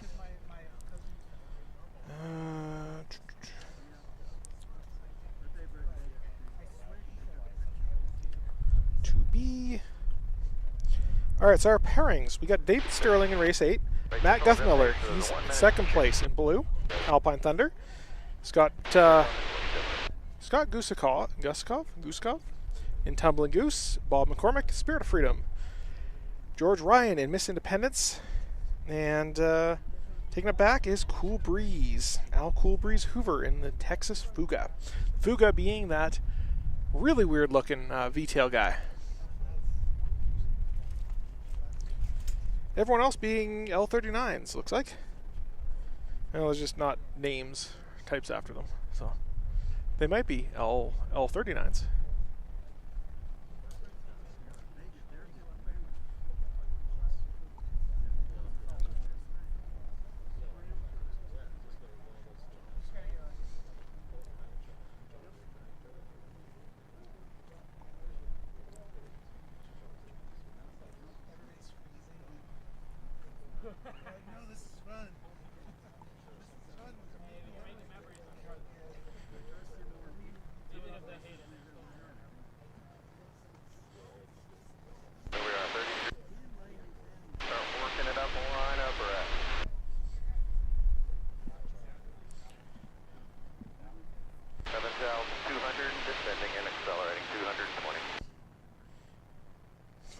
Doing 220 coming down the ramp.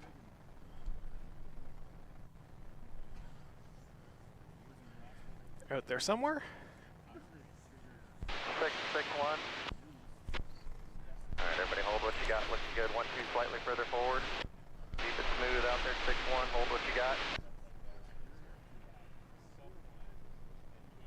1-2, keep it. Yep, you got room. Move back out. 1-2. 1-7, make it out a little wider. 6-1, a little wider. 5-5, hold what you got. Card full. Well, filled the memory card. So no audio recordings. Good, everybody hold what you got. 6-1, you can move it on up. 1-2, a little further forward.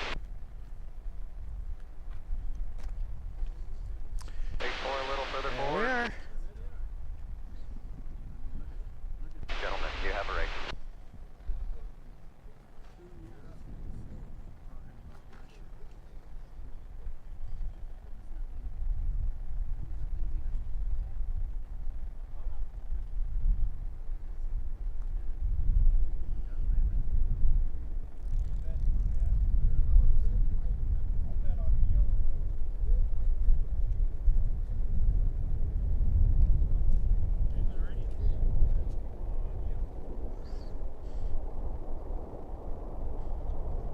Good start, have fun. So this is just the different heats. But it's all the same class, just different heats.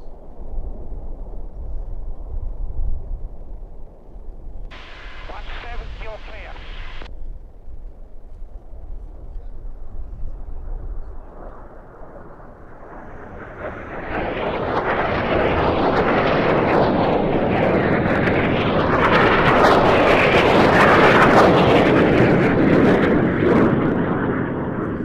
Ooh, these guys are getting squirrely.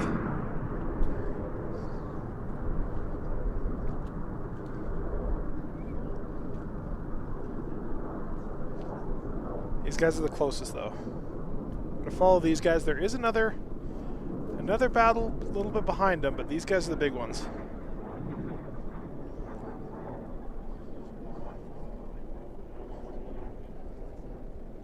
Big boys on your right.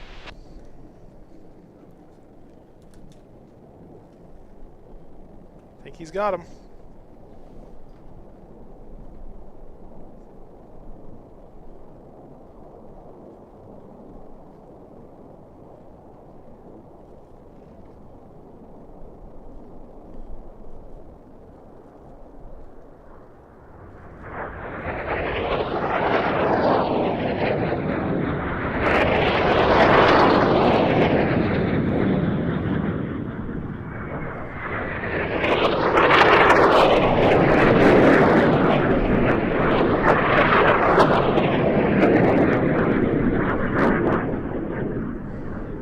That was a quick fight.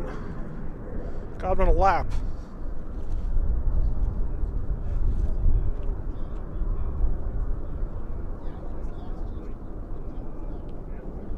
Let's go find our race leader up here.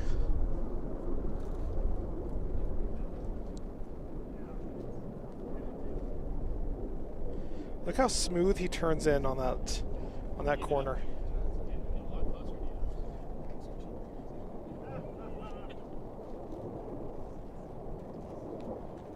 He's not jerking it around. He's nice and smooth, nice and gentle. Nice continuous lines.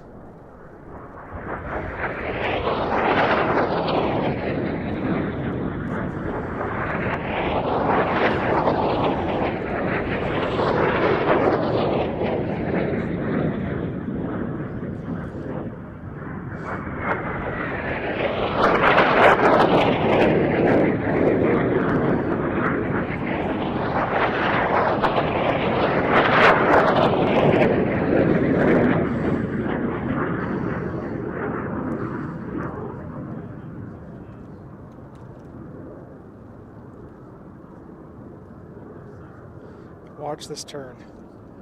Nice and gentle. He's not snapping it in. Just slowly gets it there.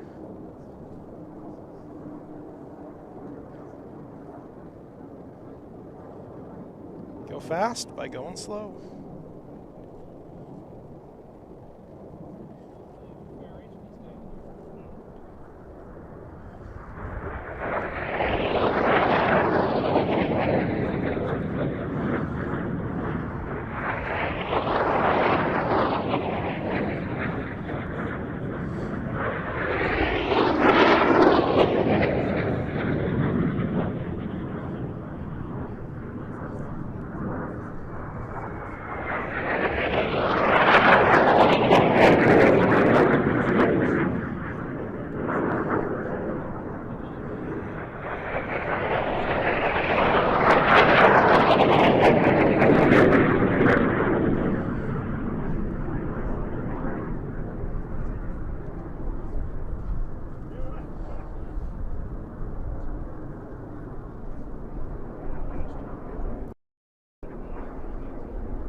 to see if we can find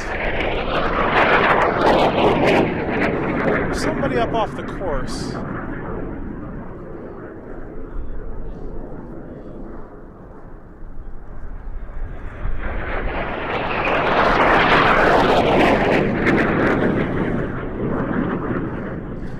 These two guys are all bunched up.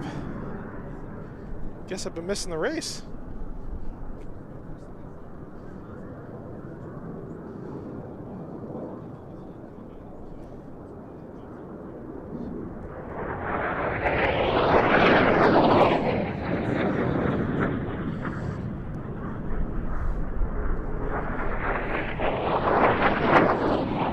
That Fuga should be behind the other guy, but it looks like he's got him.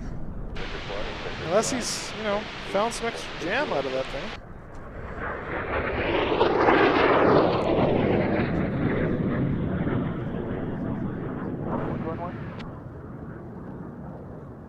Runway.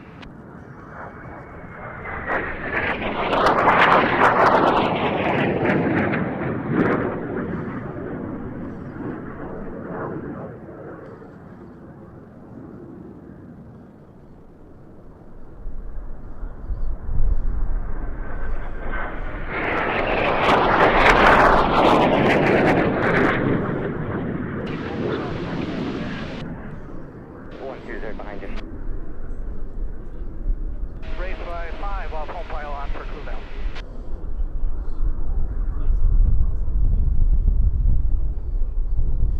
And they'll be pulling off here. Race 7 off home pylon. Very nice. 6-1 off the high pylon.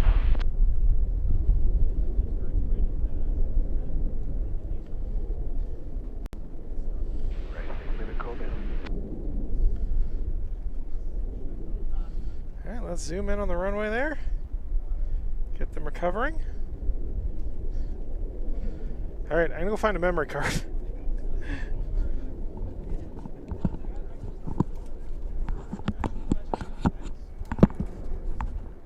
Off at high pylon. Right here, change down. Race downwind.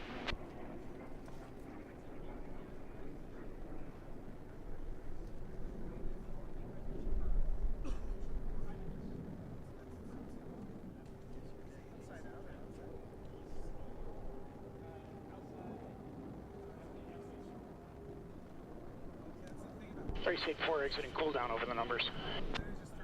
Race 8 base here.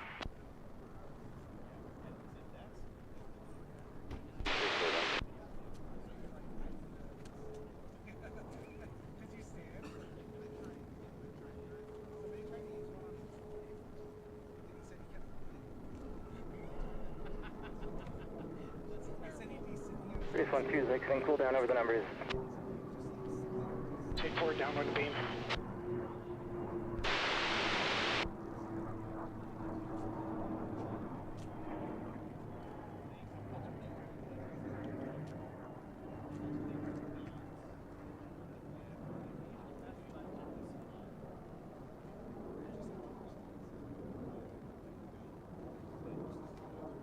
Race 5 exiting cool down over the numbers. Take 4 base gear. 1-2 downwind of beam.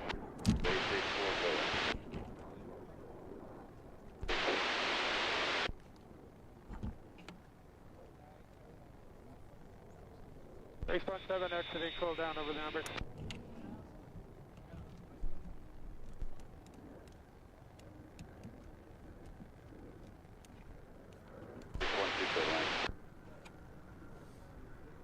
Race 6-1 exiting cool down over the numbers. Race 1-2 base gear.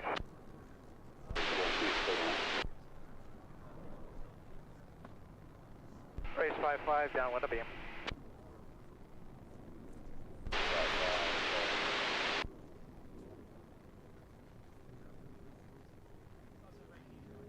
Jet pace exiting the cool down after over the numbers.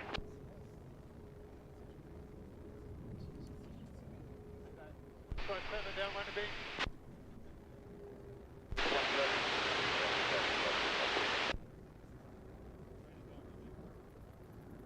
base 5-5, base gear. Base 5-5. X61 downwind of beam. Football track, check down on top of the ship.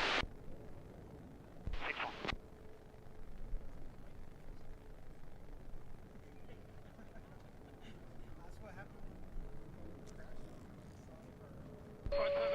Base gear. 47, go around.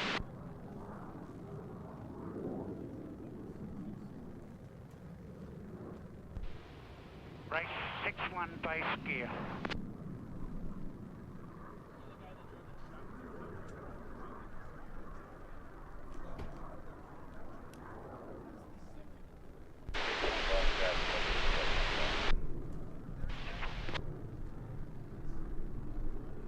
Jet pace, base gear.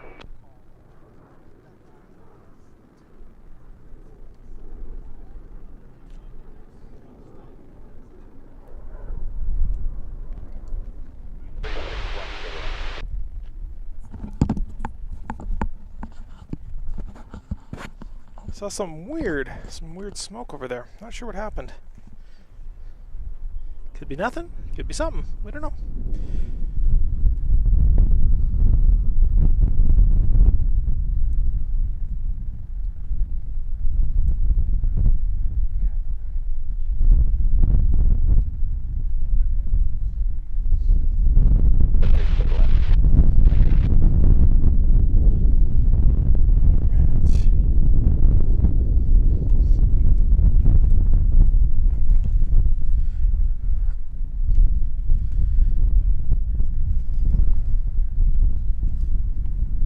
Whatever it was, it's calmed down now.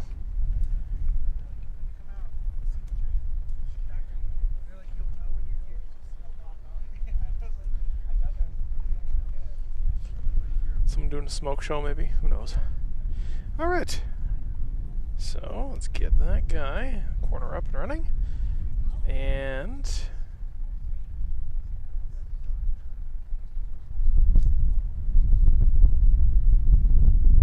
jet heat is done, so in about 19 minutes we should see unlimiteds on the course.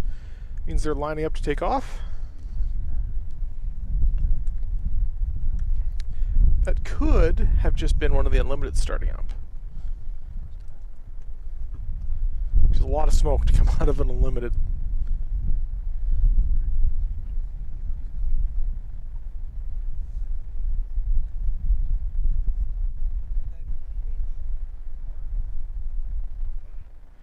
Alright, you know what? I'm going to play my little long course video. There we go. I didn't actually clip up my thing.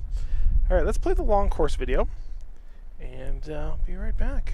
The long course is used by the fastest race classes. Jet Class, Unlimited, and Sport Gold compete here for the fastest times. All aircraft perform solo takeoffs and join into a formation behind Peavine Mountain. Once all the planes are in line, the lead plane calls out to the racers, "Gentlemen, you have a race." Then everyone puts their throttle to the stop and dives down towards the guide pylon. The track is the most interesting of the four as it also incorporates a significant elevation change between pylon 2 and 5. It's difficult to see from the stands, but when standing on the hill where pylon 4 sits, it's quite clear how much advantage the extra altitude will give a pilot. The back half of the track around pylon 6 and 7 is the highest speeds you'll see at Reno. It has been dubbed the Valley of Speed for a reason. Overall, the course is just over 8 miles long. Going into 2023, Kurt Brown holds a jet class record at 543 miles an hour, set in 2010. Skip Holm holds the unlimited record at 507 miles an hour, set in 2003 in Dago Red. Jeff Lavelle holds a sport class record at 409 miles an hour, set in 2014, and could be on track to beat that record this year.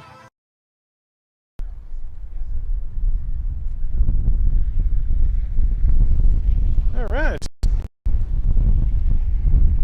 I enjoyed making those little things. I'm going to make a couple more here probably tonight about how the pylons are judged, how timing is done. Those are the two main ones I wanted to do.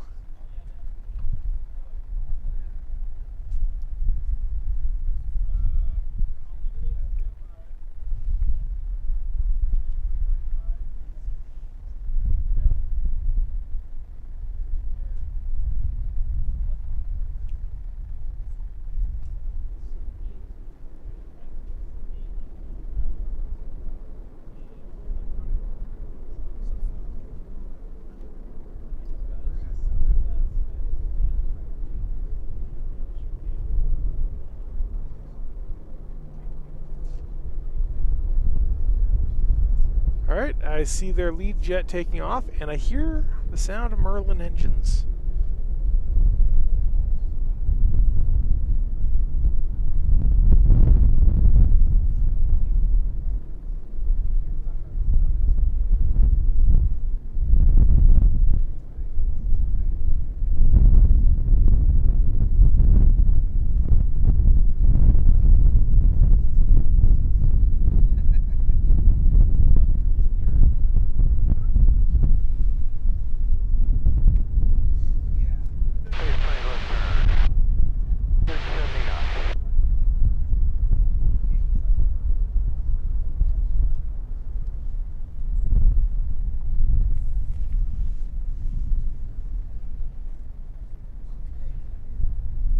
One is P40.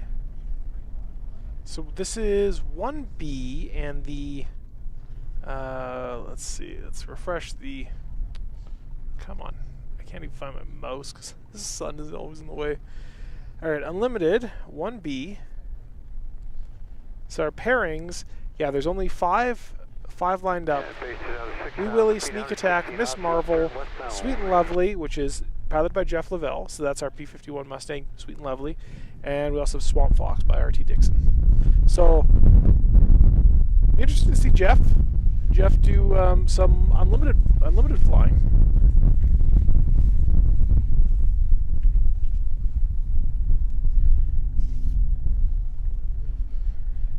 It's also against Jim Rust in Miss Marvel.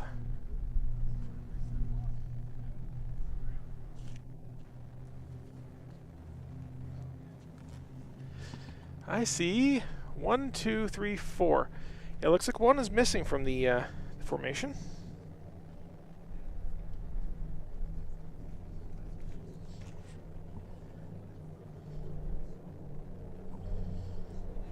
Hey Jim, how you doing? How's the power? I'm coming right up.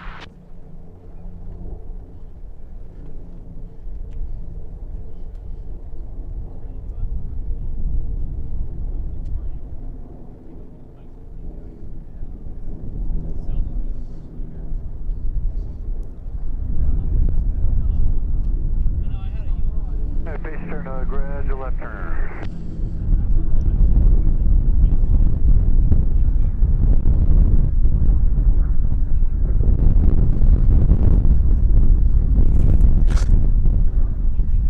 Wind keeps getting it.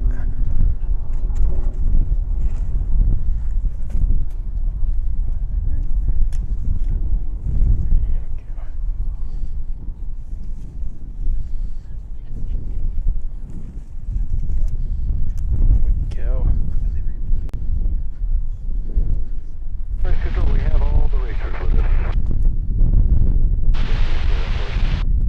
We'll call you when we get the chute site.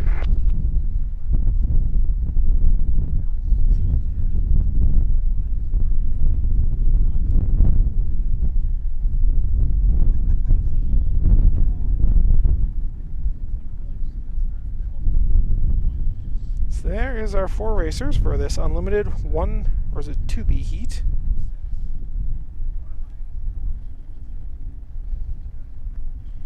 Heading around back behind P-Vine.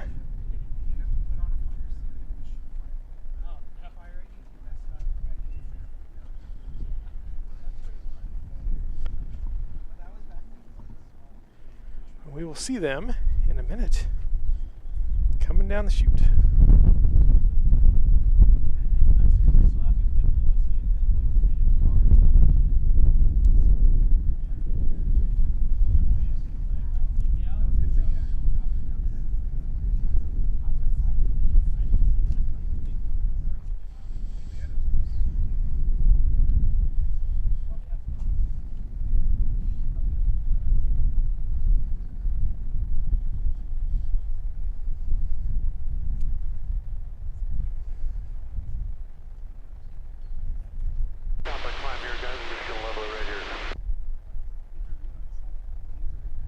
So yeah, we're 1B.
you say smoke's coming off?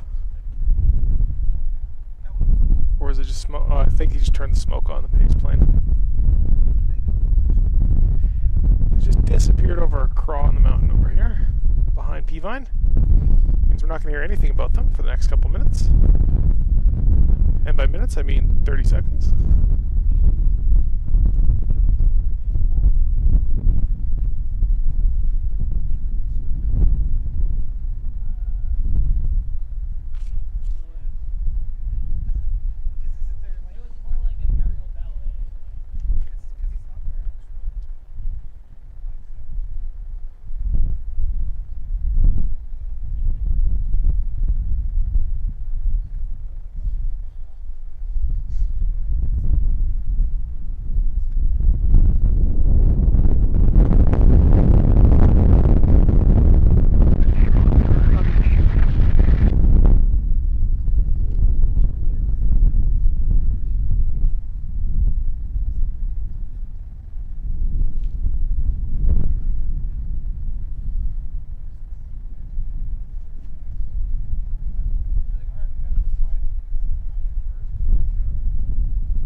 There they are.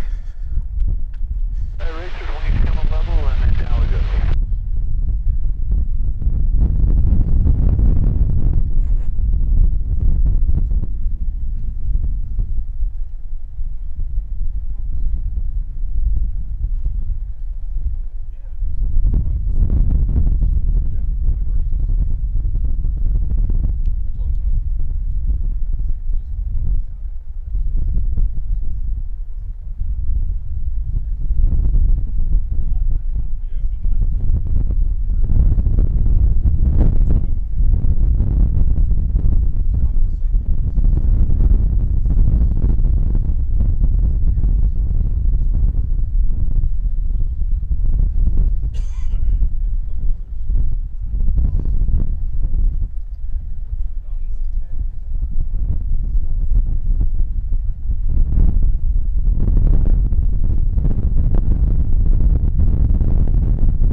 There we go.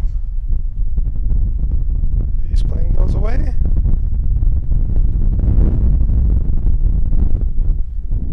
Look how fast they accelerate.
Geez, they're all kind of tight up here. Any one of these guys. First place is kind of walking away, but second, third, and fourth are all kind of bunched up enough. Something could happen here.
Look how close they are. That is crazy.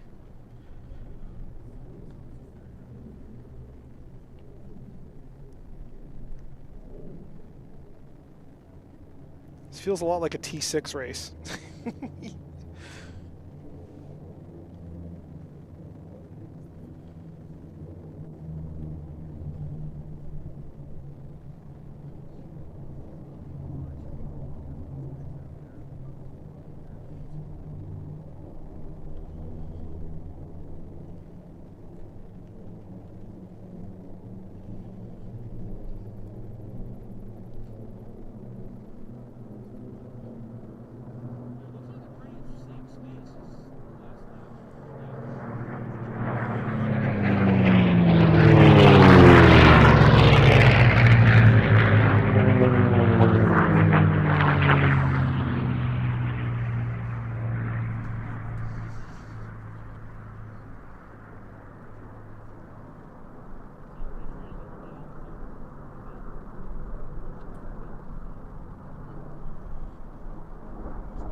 He's got the altitude on him, so he's got energy.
I don't think we've seen a single pass this entire one. First place has kind of walked away. Third place has dropped off, or fourth place has dropped off. Second and third are the last two, battling it out.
Nice. Round of applause to those guys. Lots of attempts at passing, but not a ton of actual passing.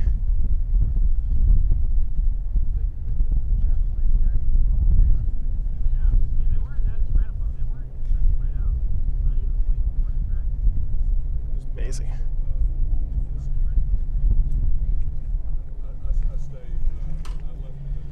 Alright. You know, I gotta find his phone charger, because my phone's almost dead. Actually, I might have one in the box.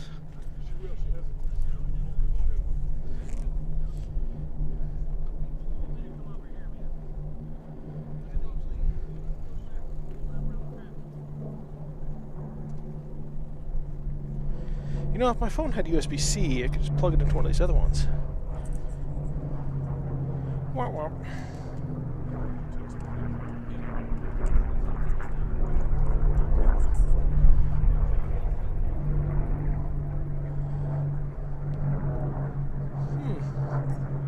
Maybe I don't.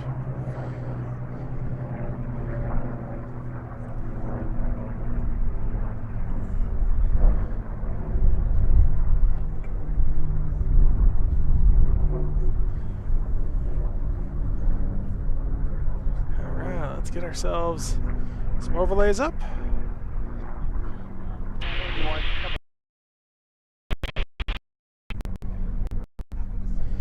So that was our wanted heat, heat 1B. In 12 minutes, we got our Sport 1A, so they should be lining up somewhere there now.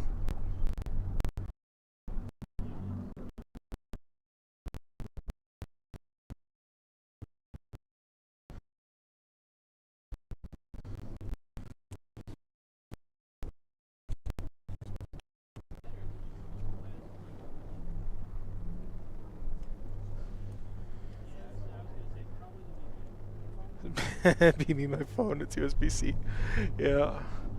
I make that joke, so I'm running an iPhone, and they just did away with the lightning port on the new ones. Because of the law in the UK. Which I'm not against. 81, start at base with your runway. I like how a lot of the Android people are like, they should get rid of US Lightning and go to USB-C because it's so much faster for speed, for data. I can't even think of the last time I transferred anything using my iPhone cable. Heck, we're out of the P4 today. Number 2 and 3 position was really exciting. Race, tight flying, exactly. They were both doing really good. He defended and he attacked, and well, one defended, one attacked, and they were both on top of their game.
Man, I didn't realize how far the sun has moved today. Took a look at my solar panels, and they are only putting out 65 watts instead of 110. The peak, they're usually around 80, 90. Still, it gives me 5 hours, 34 minutes more of streaming time available, even though I only need 1.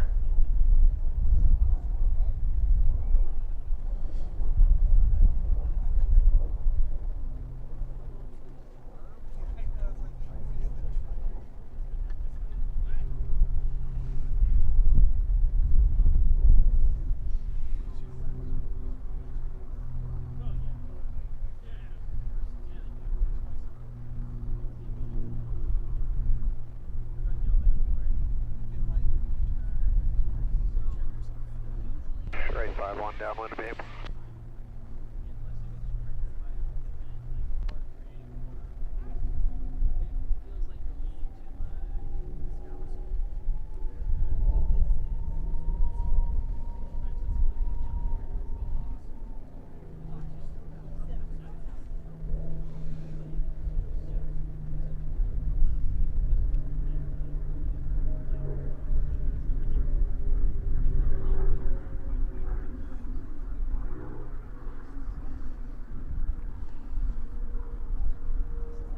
Base wheel.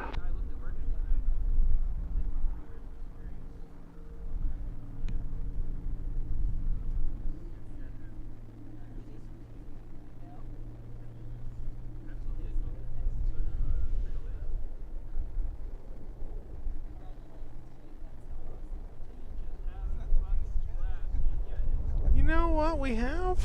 I just looked up. We got someone doing some aerobatics.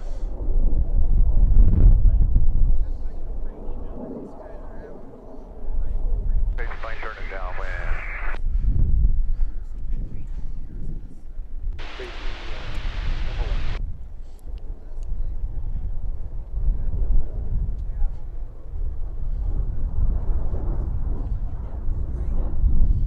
I don't know who this is, but he's having a ball.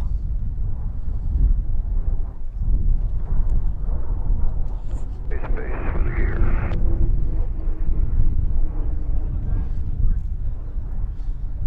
It looks like the pace plane, I'll be honest.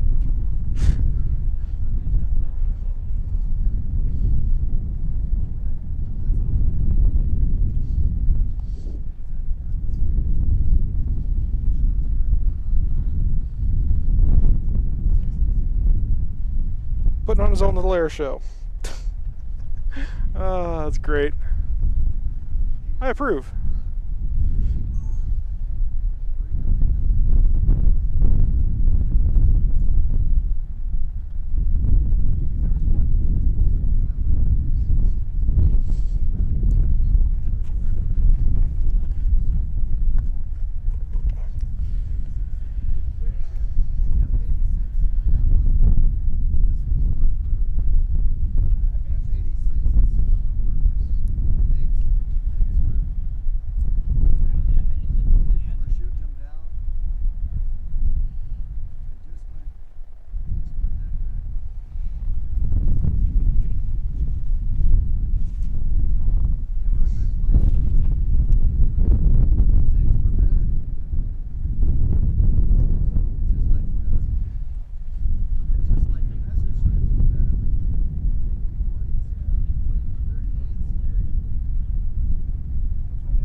Alright, so in 10 minutes we got an unlimited heat.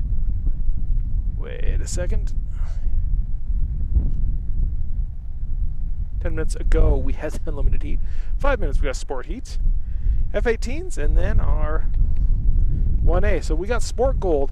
This is our 1A. This is the first time we're going to actually see Andy and Jeff both on the course at the same time. And this is kind of the race I'm most excited about. Jeff versus Andy. Now, Jeff is usually faster than Andy, but Andy set an absolutely crazy time in qualifying. So it really is anyone's game. So I think Andy was 1 second off Jeff's record time, which we can just go and check. Qualifying records. So Jeff Lavelle 409.812 in qualifying. And then in the races, Jeff also had set 403. So in his qualifying time was what, 406?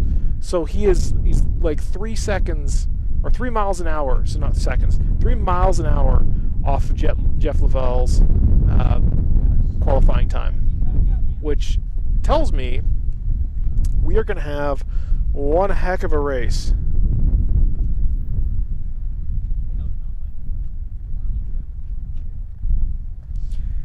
Wait, what was... what was Jeff's qualifying time? Did he even qualify? That's actually a better question. He did. Jeff Lavelle, he qualified 4:10. So he's actually set a new record. So that's a new record set here this year. So qualifying. Yeah, so 49812. Brought to you by Reno. It has electrolytes. Yeah, exactly. So yeah, Jeff actually set a new record, and Andrew is only 4 miles an hour. Yeah, 4 miles an hour slower. It's less than a second. There's less than a second between the two of them. So this is going to be the race, I think. If Miss America can get her act together, then maybe there'll be something in the Unlimiteds. But to me, the sport class this year is going to be where the action's at. Last year, if you'll remember, both Jeff and Andy blew up on the gold final. Had to Mayday out. So they're both back. They're both back. They're both back for blood. And I for one am very excited to see it.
Get that schedule back up there. All right, let's take a look, see what has been happening here. Sport 1C came back with its finals.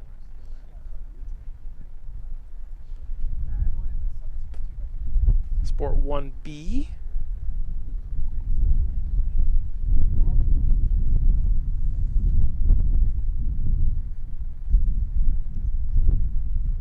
Ooh, look at that. Sport 1B. They had, oh man, one of the planes in 1B had 2 cuts. The first place guy had 1 cut, but he's still on top.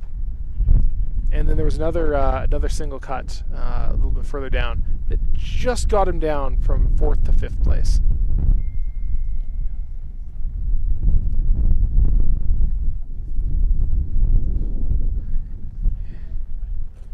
That's awesome. Okay, so that's 1B. 1B, lots of action going on there. Jet 2B.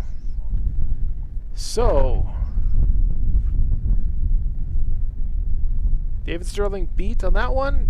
Scott Gusakov and Matt Guthmiller were in the 2nd and 3rd place.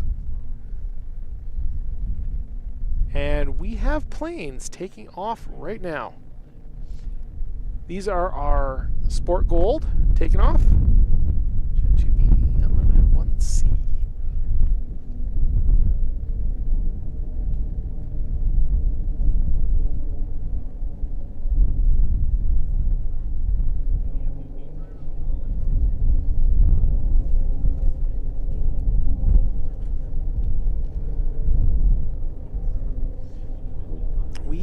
about to be in for a treat today.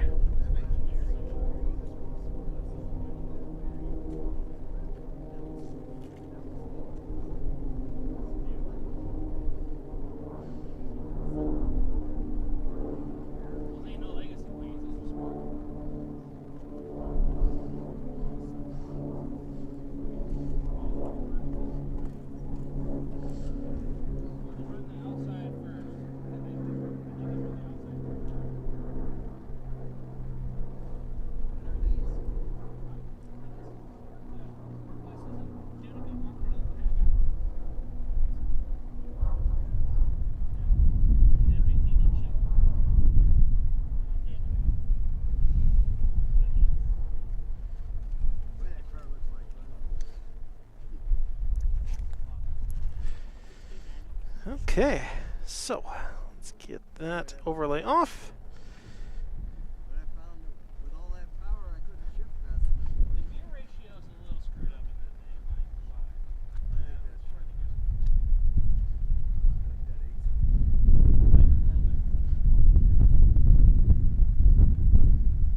And today on Staring at the Sky, is the sky blue, or are we just being led to believe something by the media?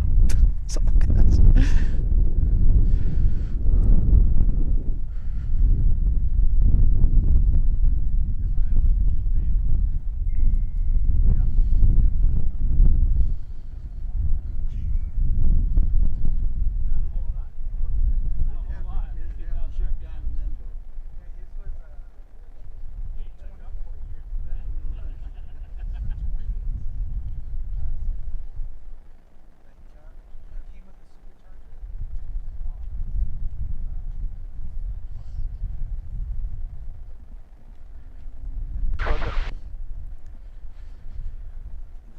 Alright, so they're off there behind the trees, doing their thing. Go double check, make sure my other camera's recording.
Really do need to load a lot in this monitor.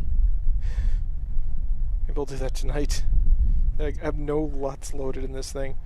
So when I'm focusing in on planes, I'm seeing like the least contrasty image you'll ever see, because I'm recording all in log and putting it out, and it's all being corrected in my Atomos, which is kind of why I got it, so that I can record in really high quality. And when you actually look at the raw footage, it looks absolutely gorgeous. But when you look at it like raw right out of the camera, it looks like crap. And that's all because I'm using log footage. So fortunately the Atomos, it corrects that for you guys. You guys get a much better picture than I see.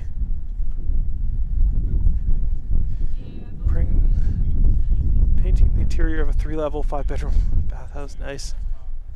Very nice. Painting and watching races. Or should I say making money and watching races. That's the way to do it. I'm sitting out here just turning into a tomato. I don't make a dime off of any of this. There's probably YouTube will probably run ads. I don't know how much I'll make off that. if I made $50 off this entire week, Okay, 3, 4, that'd probably bring it up a little be a bit. high end, Bring it up a little bit. just off of ads. I think I turned off most types of ads as well. Everything I could turn off, I did turn off. But YouTube doesn't like that, because then YouTube doesn't make money. Then YouTube's paying for bandwidth they're not making money on.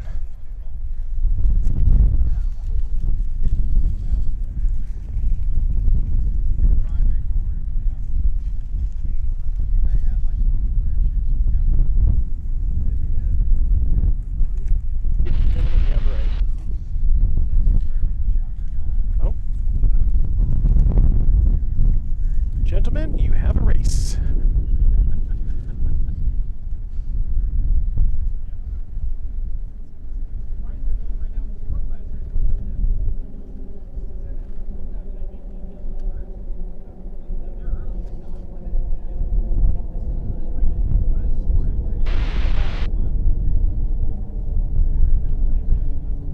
Oh, Jeff has him off the first turn, but that's because he has the inside.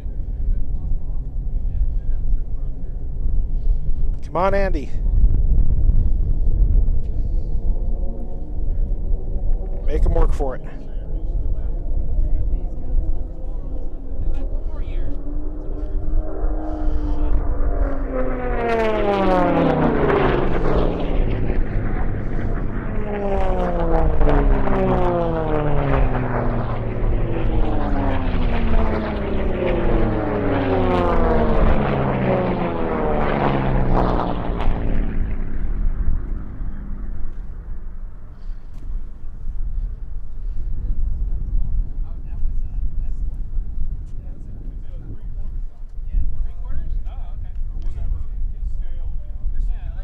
Jeff is definitely faster than him here.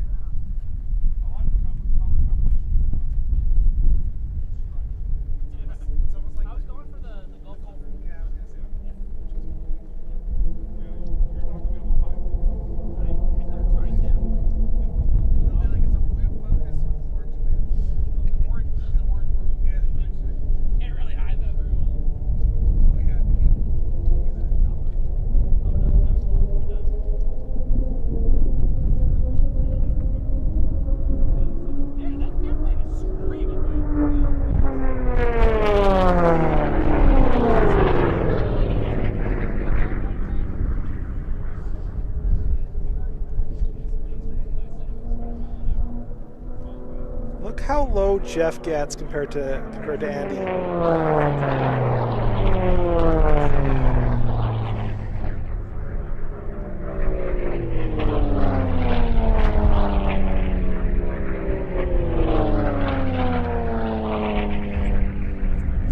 Jeff uses so much more of that racetrack.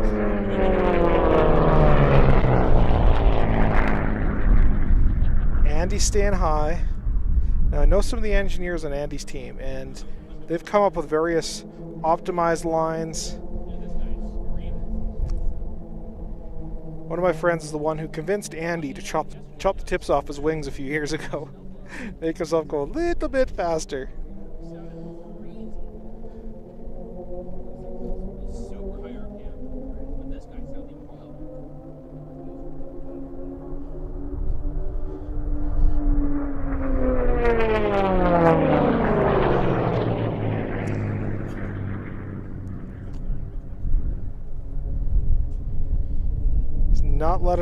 Not letting him get away.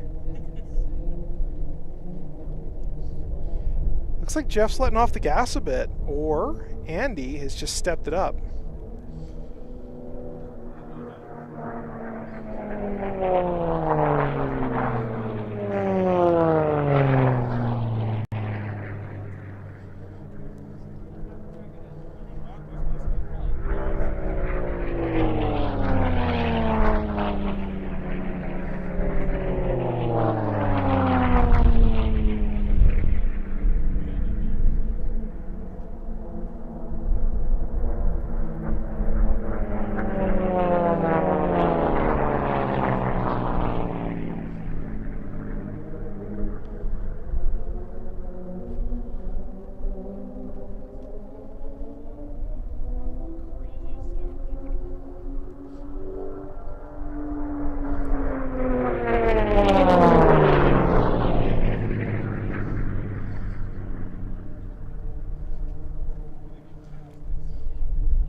And they're passing.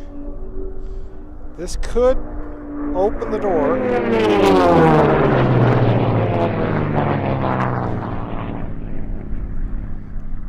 Jeff had to get high.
That's all she wrote.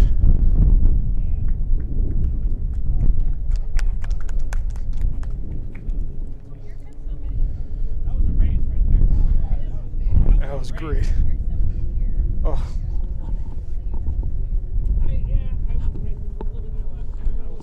That was a good one.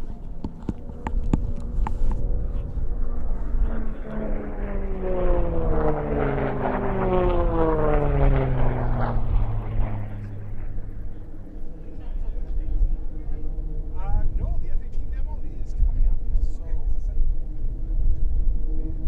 yes, there was one that was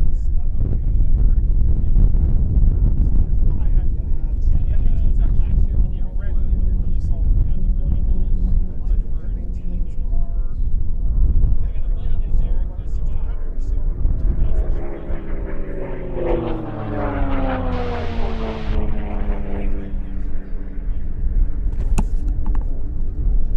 about 1.5 out.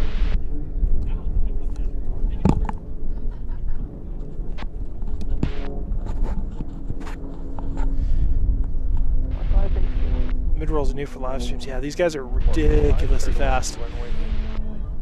Yeah, mid-roll, it does pop up a little thing on the bottom of the screen saying there's going to be like a mid-roll ad soon, and I think it might give me the ability to defer those, but I don't know.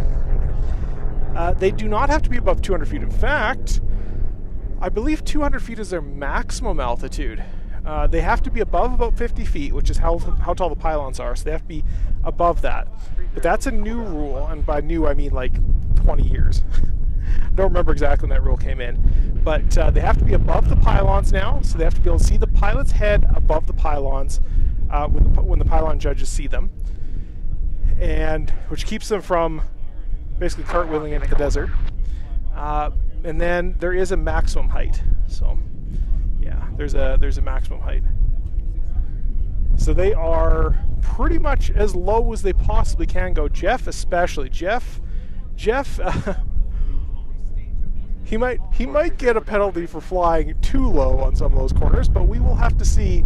But he was definitely not flying slow, that's for sure. I love those two. That's they're kind of my two favorite racers there. Is Jeff and Andy. All right, I'm gonna get myself some water here. Leave that up. The F-18s are just about to show up.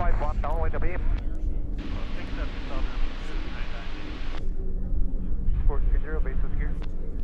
30 clear to land runway 51, you don't think? I've got you. I'm behind Andy. Roll clear wing. Cool down, hold my line. Yeah, it's a bit of a... So it's funny, actually, when I went home to get food, 4 on the cool down home pylon. Oh, nice. Right before I came over here. Ah. It was your 451. Base with the gear. That one is actually kind of blowing up right now because it kind of matches. Yeah. So, which it's kind of funny. It's kind of funny. So that yeah, because I opened up YouTube because I was going to put the air races on and they didn't have shit. 4-3, downwind of beam. I did your tail. exactly. It's popped up. The channel started really quick. 6 months went from I just got monetized with like 7's out of cool down home pylon. just over 1,000 subscribers. Part 39 down. So listen, 3 or 4 Downwind of beam. from like 4-4 downwind of beam. 100 subscribers to like almost 40. Tom, you way down there? Yep. 4, are you behind 3? No, 4 is behind 3. Yeah, 39, you're following 4, that's a little lower. Yeah, got him.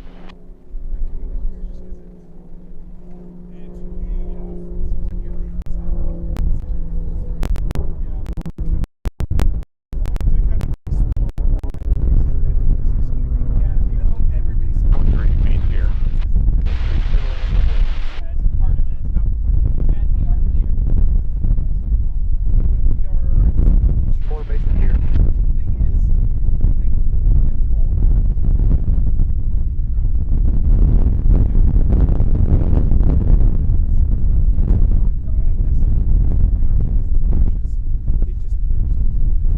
Part 39 base gear. I'm genuinely surprised that nobody 7's downwind of beam. and built their own. I have a feeling that's kind of what's going to end up happening. There's a place in Texas that has an airport down there, and a friend of a friend builds Copy on short final. Correct. they would have 0, but they let him set up that place. So he has one down there and demonstrate for 20 years. Unfortunately, had an accident there, races years ago. He was helping the other basically get ready for races. And the guy, he was doing a maneuver and 7's base gear. launched his buddy basically go in, and that's super tragic. It's the sad reality of the sport too, man. It's fucking dangerous. You're that close to the ground at that fast, shake can go wrong. Shake goes wrong quick. So it's kind of super sad, but it is, it's a risk that all people are willing to take, right? And there's a difference between what risks are you willing to take versus what risks are you putting on others. And there is a bit of that because obviously the Leewood accident, which strikes in people's minds, but that was such a rare fluke accident. It happens all the time in car racing too. And it's like, well, should we just ban that all racing because you're rally. Yeah. So much.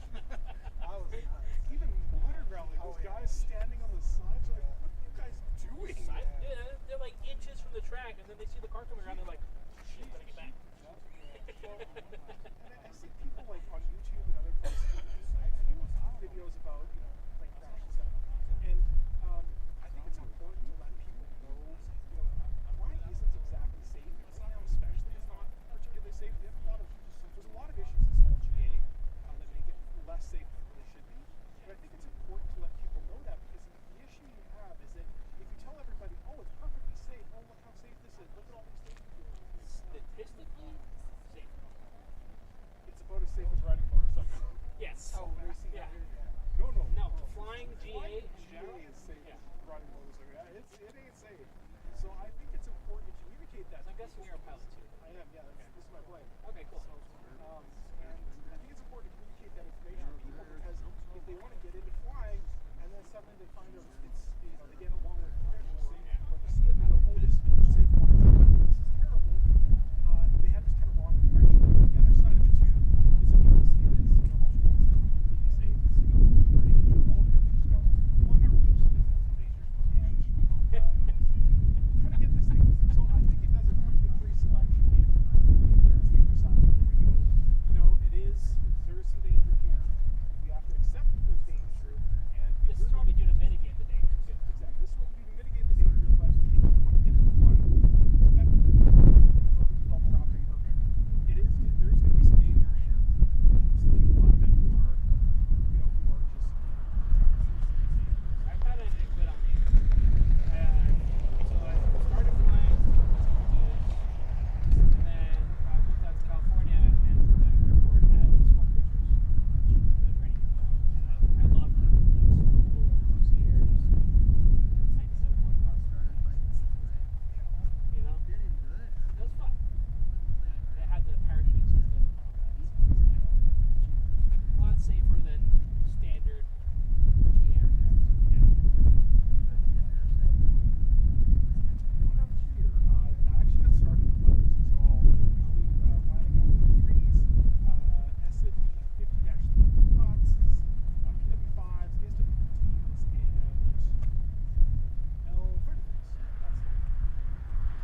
guys hear what I hear?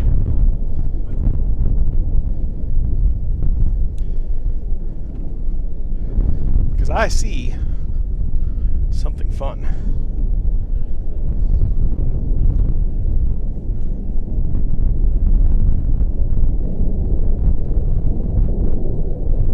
Got him.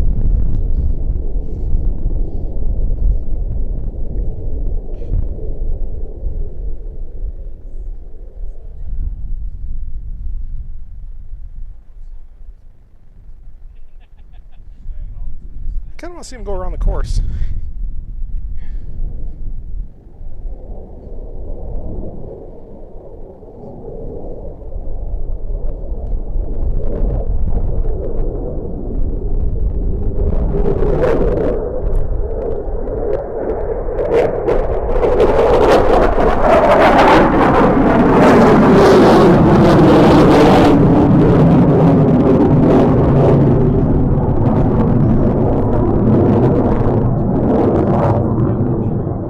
Lost him.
Oh, he's up there somewhere.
Now he's going to power up and go around.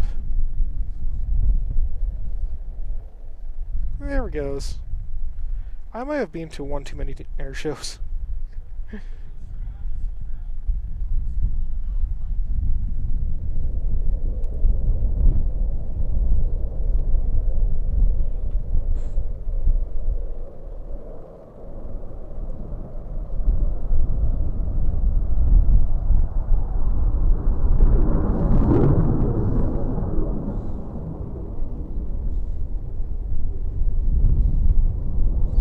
I don't even see him. Oh, there he is.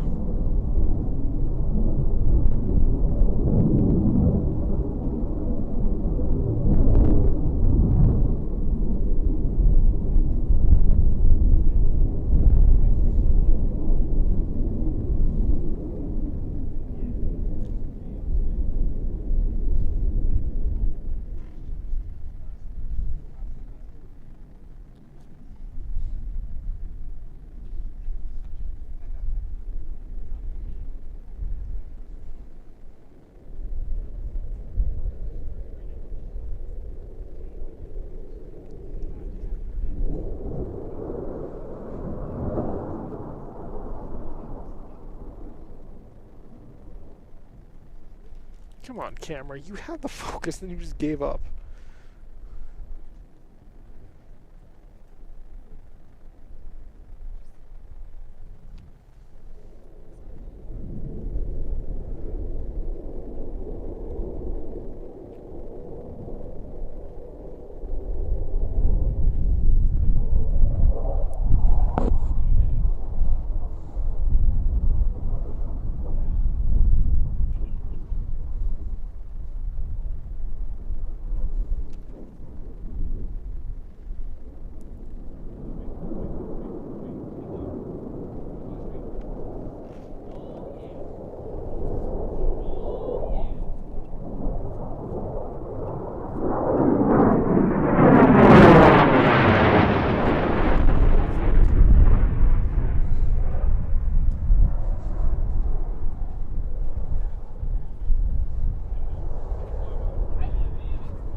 Beauty.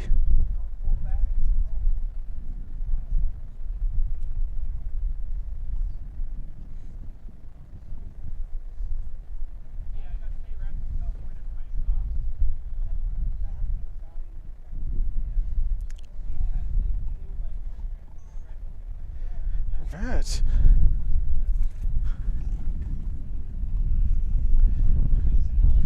Yeah, thanks, Gooby. Whoever put this up, thank you. Yeah. Thanks, guys.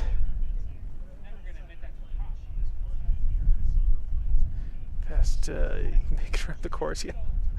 Yeah. Well, so apparently they asked the F-35 guys a couple years ago. I think it's the F-35, maybe it's the F-22. Oh, look, there's a lizard. Who wants to see the lizard? I want to see the lizard.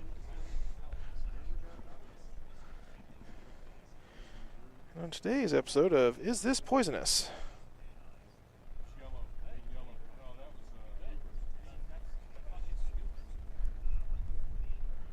Little buddy, came to say hi.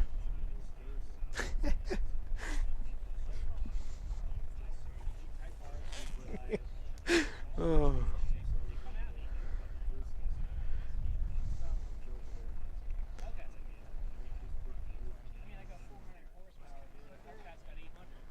All right. Get the schedule back up. He's our new newscaster, the Lizard.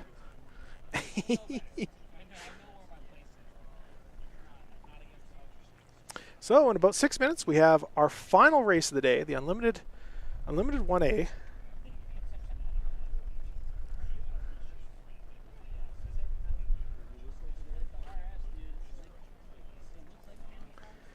Washington State during Father's Day weekend. Nice.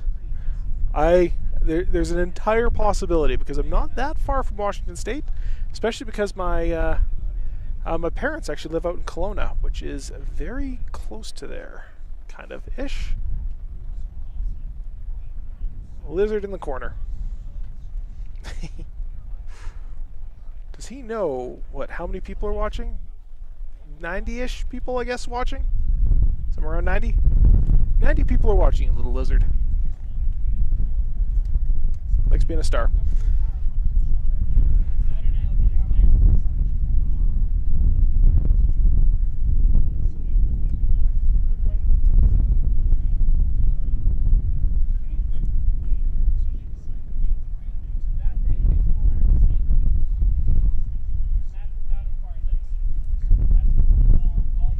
MHW Airport. You know, I might have flown into there once. No, I don't think I was actually far enough over that direction. I think I've flown into there in Flight Sim. I think that's what I'm thinking. But not in real life. So I've only been into the States twice. The first time was for Oshkosh last year. And then the second time was for Reno of last year. And I flew into Reno Tahoe Airport, and people were telling me it's going to cost you an arm and a leg, and it actually didn't end up costing that much to stay here. I think they charged me an extra. It was like a $40 or $50 fee for the entire week because it was race week. Because I had a little tiny airplane, and they could just park it out in the middle of nowhere. That was probably the sketchiest landing I've ever done in my life. They cleared me to land one way. And then, as I was just about to turn base, they amended it to clear me the other way because the winds had shifted. And I was mostly focusing on the airport, right? And as I'm turning base, coming the other way, where there's a mountain. So if you've ever looked at Reno Tahoe Airport, the main airport in town, there's a mountain off the end of one of the runways. Not really a big mountain, but it's a mountain. It's definitely something you can't ignore. And so as I'm turning around that, trying to stay away from that thing, and turn around and look up, and I realized there's like a squall line coming towards the airport. And it was dusty and smoky, and it was kind of crazy. So when we ended up landing, and by the time I taxied to the parking stall, like 5 minutes later, looked back, you could not see the other side of the airport across the runways. It was a little bit crazy. Yeah, the A10s have already gone, so let's go and take, if I go, there's the A10s, and if I click that and go schedule, it'll show you A10s were about 3 hours ago. MWH, yeah. MWH.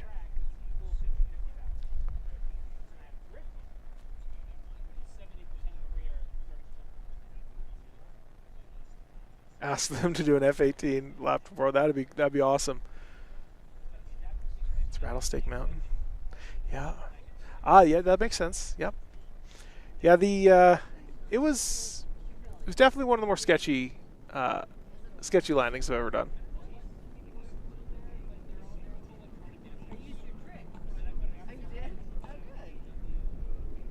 I hear a jet, which means, yeah, that's the pace plane.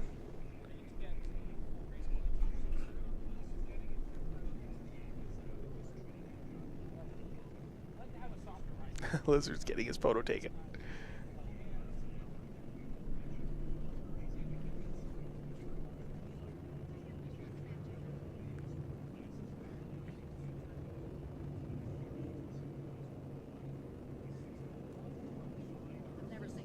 Home of the Rockets, yep. And my parents have lived there for a little while. We're going to switch over to this. All right, pace making a left turn, 170 knots.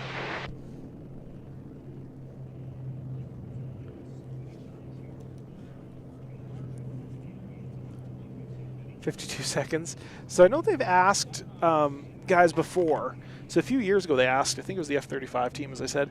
Might have been someone else. They asked them to do a lap, and they said they can't because they can't guarantee that they'll stay super subsonic because they're going to be focused a lot on flying really close to the ground.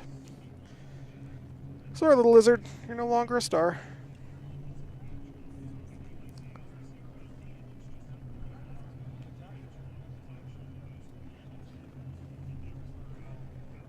Yeah, 185 knots on the base plane, climbing through 6.7.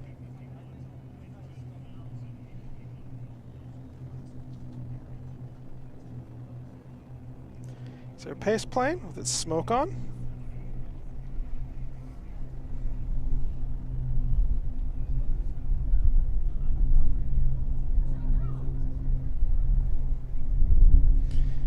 Alright, I got a chair to deal with. I'll be right back.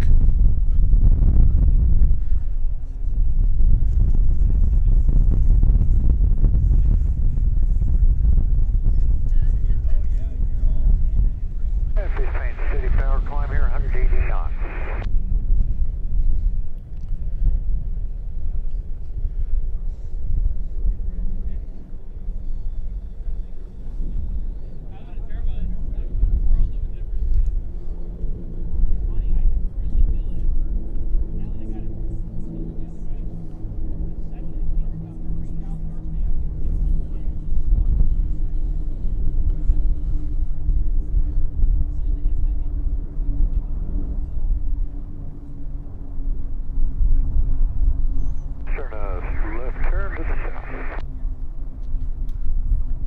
Well, it's basically full lock for me.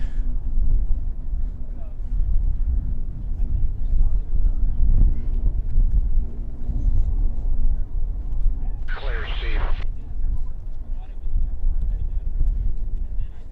43, I should say. You look good.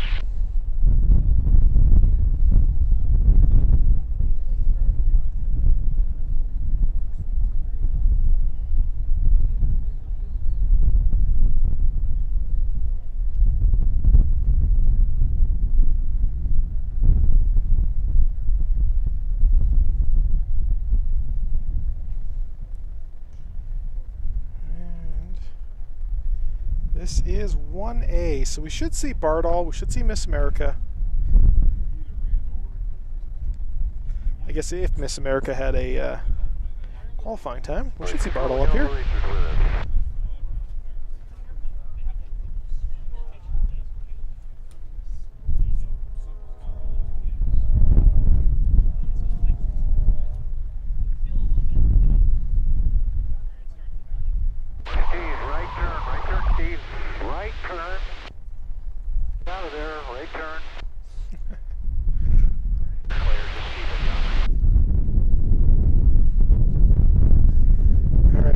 Back over the mountain there in a second.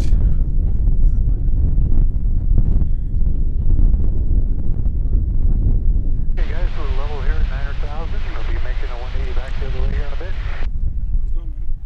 Hello, hello. How'd yesterday go? Oh, it went excellent. Awesome, man. God, happy for her. I was telling my buddy up north about you. Oh yeah? Yeah. I'll have to keep you my card, man, so you can stay in touch. Oh yeah, yeah. I've got a card you can scan. It's not in my pocket, but it's Yeah, I'll get it before when the planes are open. Is there two more things coming this is up? the last one. Last one for the day. The Unlimited coming right now? Yep, the Unlimited. Yeah, it's. Yeah. I think I saw Bardol up there, so we are 1A. Where can I be out your way at?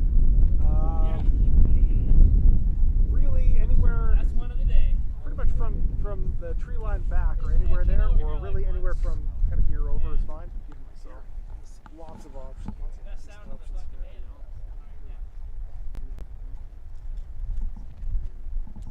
Racers, the smoke is coming back on, pace plane.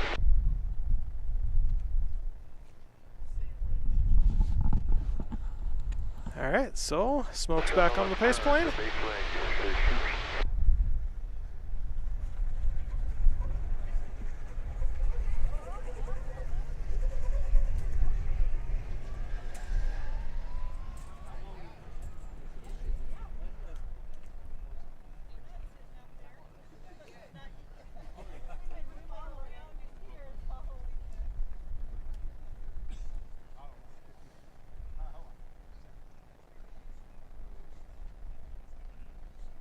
Yeah, there's a pace plane.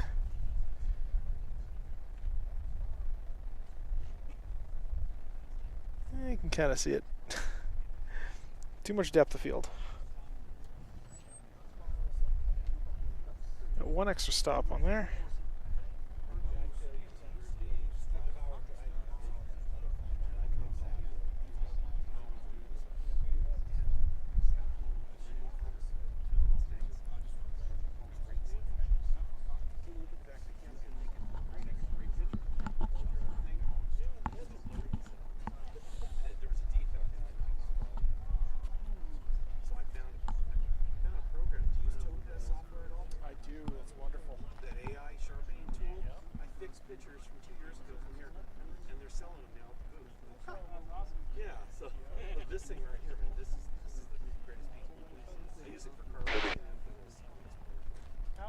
How long is that?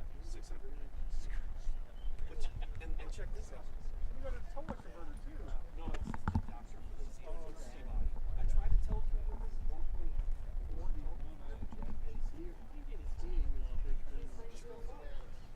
Just too close. I have a 2X television. Wings to level and then down we go. One lens supports it and it's not a good video. Well, whatever. This, to buy this lens, they still make this lens.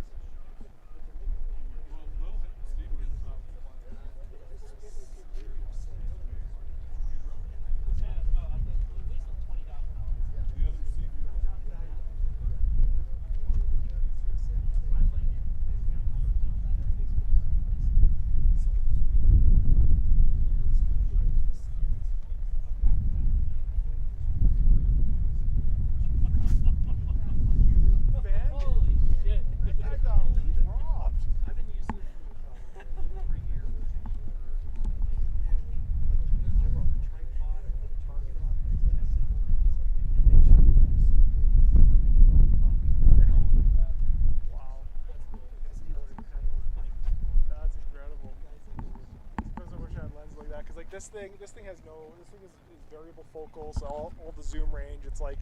Yeah, No, Rick, you're doing good, Rick. Great. All right.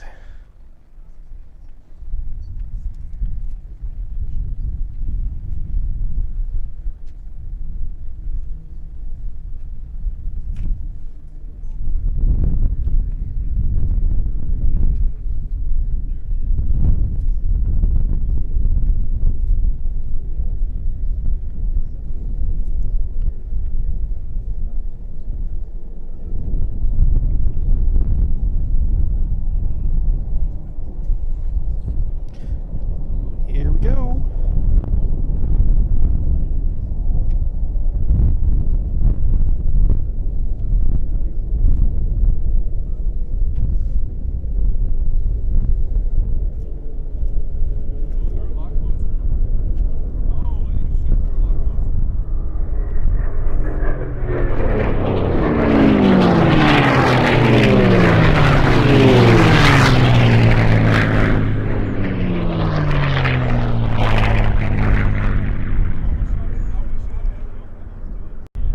That sound. That sound will give you the dizzies.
have to figure out what happened to Bartol.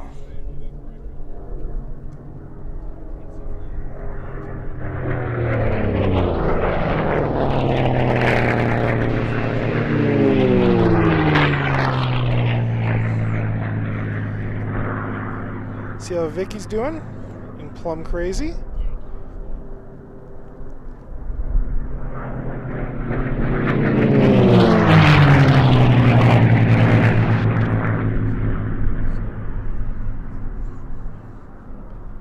These guys back here, looks like they might have themselves a bit of a race going on.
There's Vicky and Plum Crazy.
All right.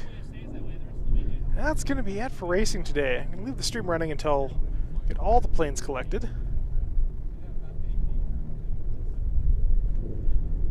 That was a good day. Another good day. I'm sad that this is my first Reno Air Races. You know, at least I caught one.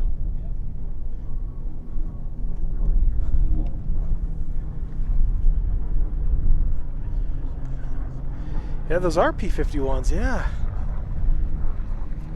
For tonight? Ah.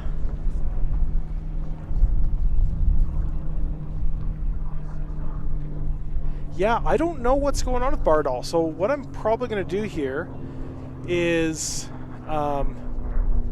pack up all my gear, and then I'm going to head over to the stands and take a walk through there and see if I can have a quick chat with the Bardal guys, see what's going on. But yeah, it's a bit weird that some of the planes weren't up there today.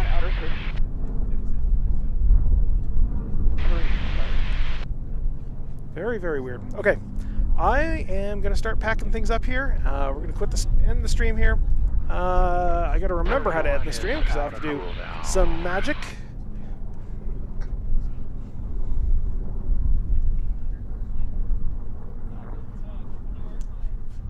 All right. So I want to thank everyone for stopping in today and watching the stream. We'll be back again tomorrow, probably sometime around the same time. Just keep an eye on the schedule there.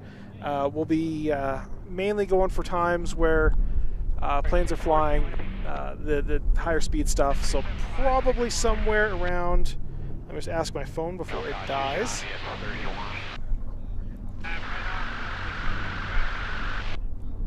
So Friday. So we have more T6s and then a welcoming ceremony. So sometime around 9:45, same time as today. So. And if you are so kind, share the stream with as many people as you can, and get more people in here watching this. But I'm very much enjoying all this, very much enjoying the backside of the course here. I'm going to go figure out some insider information and post a short tonight again, and about whatever's happened to Bardal, whatever happened to all the Heat 1A guys.